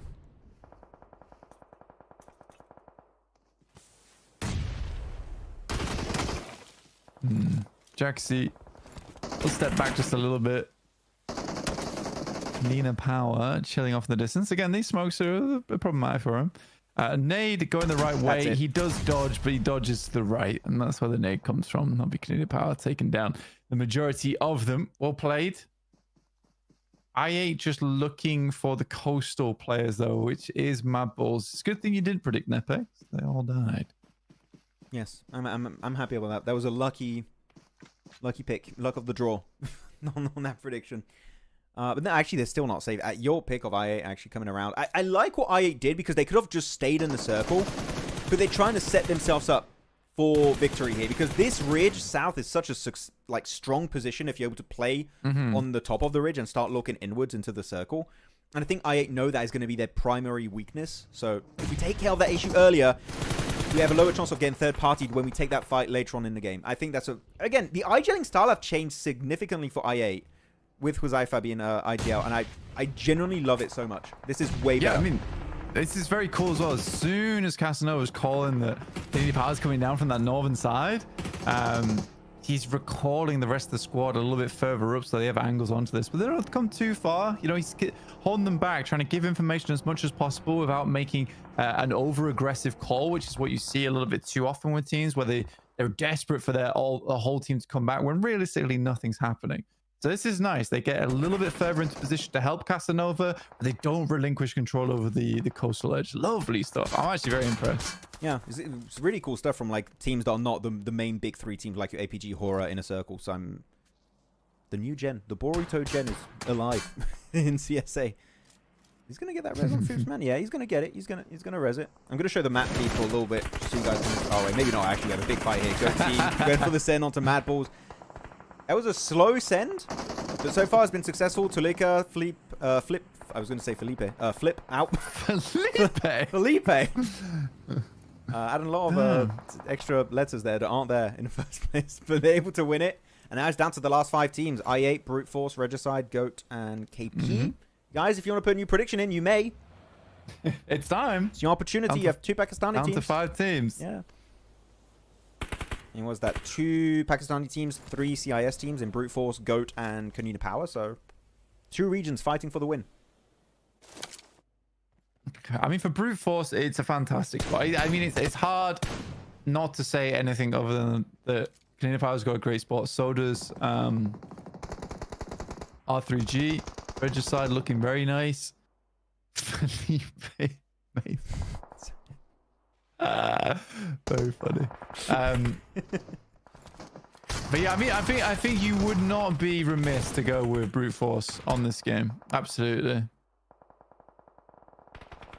Yeah, I mean, my pick's gone, but I can't repick. I'm out. I'm out of the game entirely. It's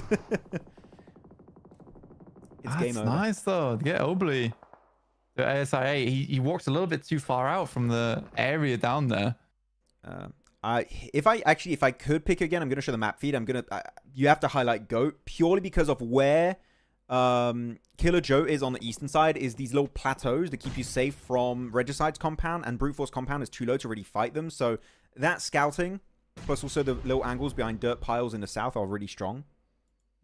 So actually, I think Goat has a chance to do something because KP is gonna have to fight I8 very soon. They're forced in the circle. So in these circles, I would favor blank the team that fights last, usually. I'm very curious to see how this one pans out, because next circle looks like it will pull Regicide out of that compound. Brute Force is going to get swarmed on because they are playing on the low ground here. Unfortunately, IA do need to slowly come off this high ground. Good shots from Maxman will take down Roshan just as the circle starts to come in, which might just give them the opportunity to move on down. Iron, though, maybe a little bit too quick on the trigger. That's 2 players down from IA. Down to just Iron now. Yep. They still 7 elims. They make it top 5. That's still a very good point game. I think they could retain their first place still. Unless Brute Force like go big on this game, but I think even then it's just going to be too late for them to overtake first place. I mean, third place is still very good from Brute Force today. Oh yeah, for sure. They've struggled through. He does have 2 flashbangs. I mean, if he wants to try, he could use it the moment Eugene pushes. No flashbang in hand though. Oh, swap to the S12K. Okay, he's going CQC mode. The terrain here really does support him though. Yeah. Like a tiny lip to work with. And it works. Yeah, as you said, he had like that tiny position that keeps his hitbox like fully hidden. Yeah. I mean, that was a scary play though. I mean, I personally wouldn't have stepped up that soon. But he was just smart and just goes for it. Fair enough. I dig it. But yeah, again, 2 Pakistani. No, 2 Pakistani. You got Regicide, I8, and you have Brute Force in the middle. And this is phase 8, last circle shift. Otherwise, he's going to center up on phase 9. Where's it going? And it's on the Brute Force compound. Regicide 9 circle and Goat also 9 circle. Actually, Iron just might get a free second place if he doesn't get engaged on. Yeah, I mean, this is, like I said before, this moving away from Regicide is really tough for them. They have this like little ridge side though that can cover them off from the angles from Brute Force, but they're more than likely going to have to fight against Goat at some point. Yeah. I don't know who's going to pull the trigger first. Whoever goes first between Goat and Regicide has an instant disadvantage because you're fighting first, and the other team is just going to capitalize and third party that. Actually, no. Do Regicide have a little position on the east they can play in? I think. Yeah, they do. That's what I'm saying. They have a small spot which they can shoot down towards Goat, but Brute Force can't shoot towards them. Yeah. And I think it will just come down to Brute Force having to wait till this end game. They might take a couple of shots over towards Goat as they're coming in, but nice shot from Killer Joe. I'm kind of confused. Goat are taking 2 fights at once. They engaged onto Brute Force and also onto Regicide at the same time. They went for this 2-2 split, which I disagree with heavily. I think you pick one fight, you fully commit to that, and then you have a higher chance of success. I think picking the fight versus Regicide might have just been the better decision for them to go for. Because now Regicide are just leaving. They're getting bullied away. Yeah, I think they wanted to take the fight against Regicide in the first place, but they also couldn't afford to move up here without Brute Force seeing. No, what a sad way to go. IA just getting ran down. Damn. He wasn't spotted this entire... I mean, this is a good off-angle Regicide just secured, so it does make a lot of sense for them to go for that. Goat still pushing. It's Vic, Killer Joe. And they're peeking over that bridge. Can he get the knock? They actually get the entire squad right there. Regicide got tag teamed by Goat and also Brute Force at the same time. So actually, Brute Force not just being passive, they actually started getting involved and pushed up with Tema and Capriz. Now, yeah, 12 elims though. Yeah, it's crazy. For who? Goat? 12 elims? Yeah, 12 elims for Goat. It's like a very, very, very nice game for them. 1 nade remaining. When he pushes up over to that tree, that's where you want to wait for it. Oh, this rock is broken. This is such a good rock. Unless you get naded. Which hasn't happened yet. Chat, if you want to do a new prediction. 4v3, Brute Force 4 players, 3 players for Goat. It is going to be a CIS win, regardless of what happens. Hold on to your detail. Yeah. I think they're in a tough spot here. I think Brute Force held on to just enough utility to make this endgame work. And there's hardly any cover to work with. Yeah. It's pushing over towards Brute Force. 100% Brute Force win. If you lose Slonic, I think they could win it. But now they reinforce Slonic with Tema. It's a 2-2 split. I think a 2-2 split is the best way to play it. Slonic is huge there with the ASM Abacan. And yeah, this is looking like an easy Brute Force win, as you just said. Oh, they even have roof angles with Tema. Okay, you can't beat the roof angle. That's just too powerful. Solo player from Vic. Do deny to the blue. I think that might be the best thing to do. He's out in the smoke. He still gives it a shot, and he does go down, and it will be a brute force chicken dinner to wrap up day 1 of the CSA group stage. Oof. GG's. Massive GG's. Very well done, brute force. I think that sits him in second place. I think at the end of all of that. It might, yeah. It still showed 3, but I think they may have overtaken second place. Yeah, because I don't know if it always includes the chicken dinner as well. Weird our leaderboard sometimes. No, it doesn't include it when it's in the tower, like skyscraper, sorry, on this. Mm-hmm. Yeah, but GG's. And now we're going to be waiting for the leaderboard, seeing exactly what was the impact of these 7 matches today. Ooh. And then Maxman's going to run away from Mina. Yes, I'm actually just waiting to see it, and I'm going to skedaddle away and get ready for Mina stream because it overlaps. It's fun, though. It's been very, very fun today. First time doing a watch party. Everyone's been very welcoming, so thank you. And I've had a great time with Maxman. I've had a good time with Blank. Oh, thank you. It's really fun having you on the stream, because usually, even though we're on the same shows a lot of the time, like PMWC, PMGO, PMGC, like we never really interact directly because I'm on desk and you're casting. Yeah. So 2 different worlds over there. Very different worlds. Yeah, 100%. It's tough because I think that when we usually get to talk is like in the mornings and in the evenings. But like I said, I'm always banished into a small room. Yes. Crypto, he did well. He did well. That's 2 good games from him today. Like individually as a player, of course they got 2 wins. Mm-hmm. But 5 of them, he's popping off. This is the Crypto kind of living up to the initial hype that a lot of people had for him. You know, and the hype has died down a little bit, and now he's kind of subverting their expectations. So I'm happy to see it. 10 points. Oh no, 20 points. Sorry, I was leading left. But no, that's 20-point game here for brute force. 10 limbs, 10 placement points, 18, 12, and then it just trickles down. So many 0-point games here for Dagestan, ARCRED, MongolZ, HALAL, AXETRON, and VP, VIRTUS.PRO. Oof. Yeah, very, very tough game. But I think I'm excited to see these overall rankings. BF is in second place with 60 points. But IA, what a day. I think that secures some 100% Maxman, right? At this point, 100% secured going into the finals. Very doubtful they'll be leaving after 71 points. But yeah, really good performance for everyone else. But he's super tight going down from 4th to 10th. It does start to get a little bit tighter there. 43 down to 34 from 4th to 10th, as you said. So that's a very small. That's not even like what, 10 points around there. So yeah, IA. It was 88 points in spring season with 4 matches played. We have only 3 days played compared to 4. So they're definitely in. Even if they get nothing done the rest of the tournament, they should be in the finals. A lot of red arrows here on the second page, unfortunately. Oh yeah, and people are dropping. APG, that's the one that I think a lot of people would not expect to be on the second page, but they're there, and they might stay there unless top plays tomorrow. We'll see if he does. Yeah, they're gonna show their cards tomorrow. That's what they're gonna do. Too early. Last game of day 3 of the finals. And the daily MVP is gonna be Killer Joe from Goats. Man, really? Wow. Okay, well played. 60. Also, look at the survival time. Wait a minute. No, I don't believe this. There's some weird stuff happening here. This doesn't seem right to me. No.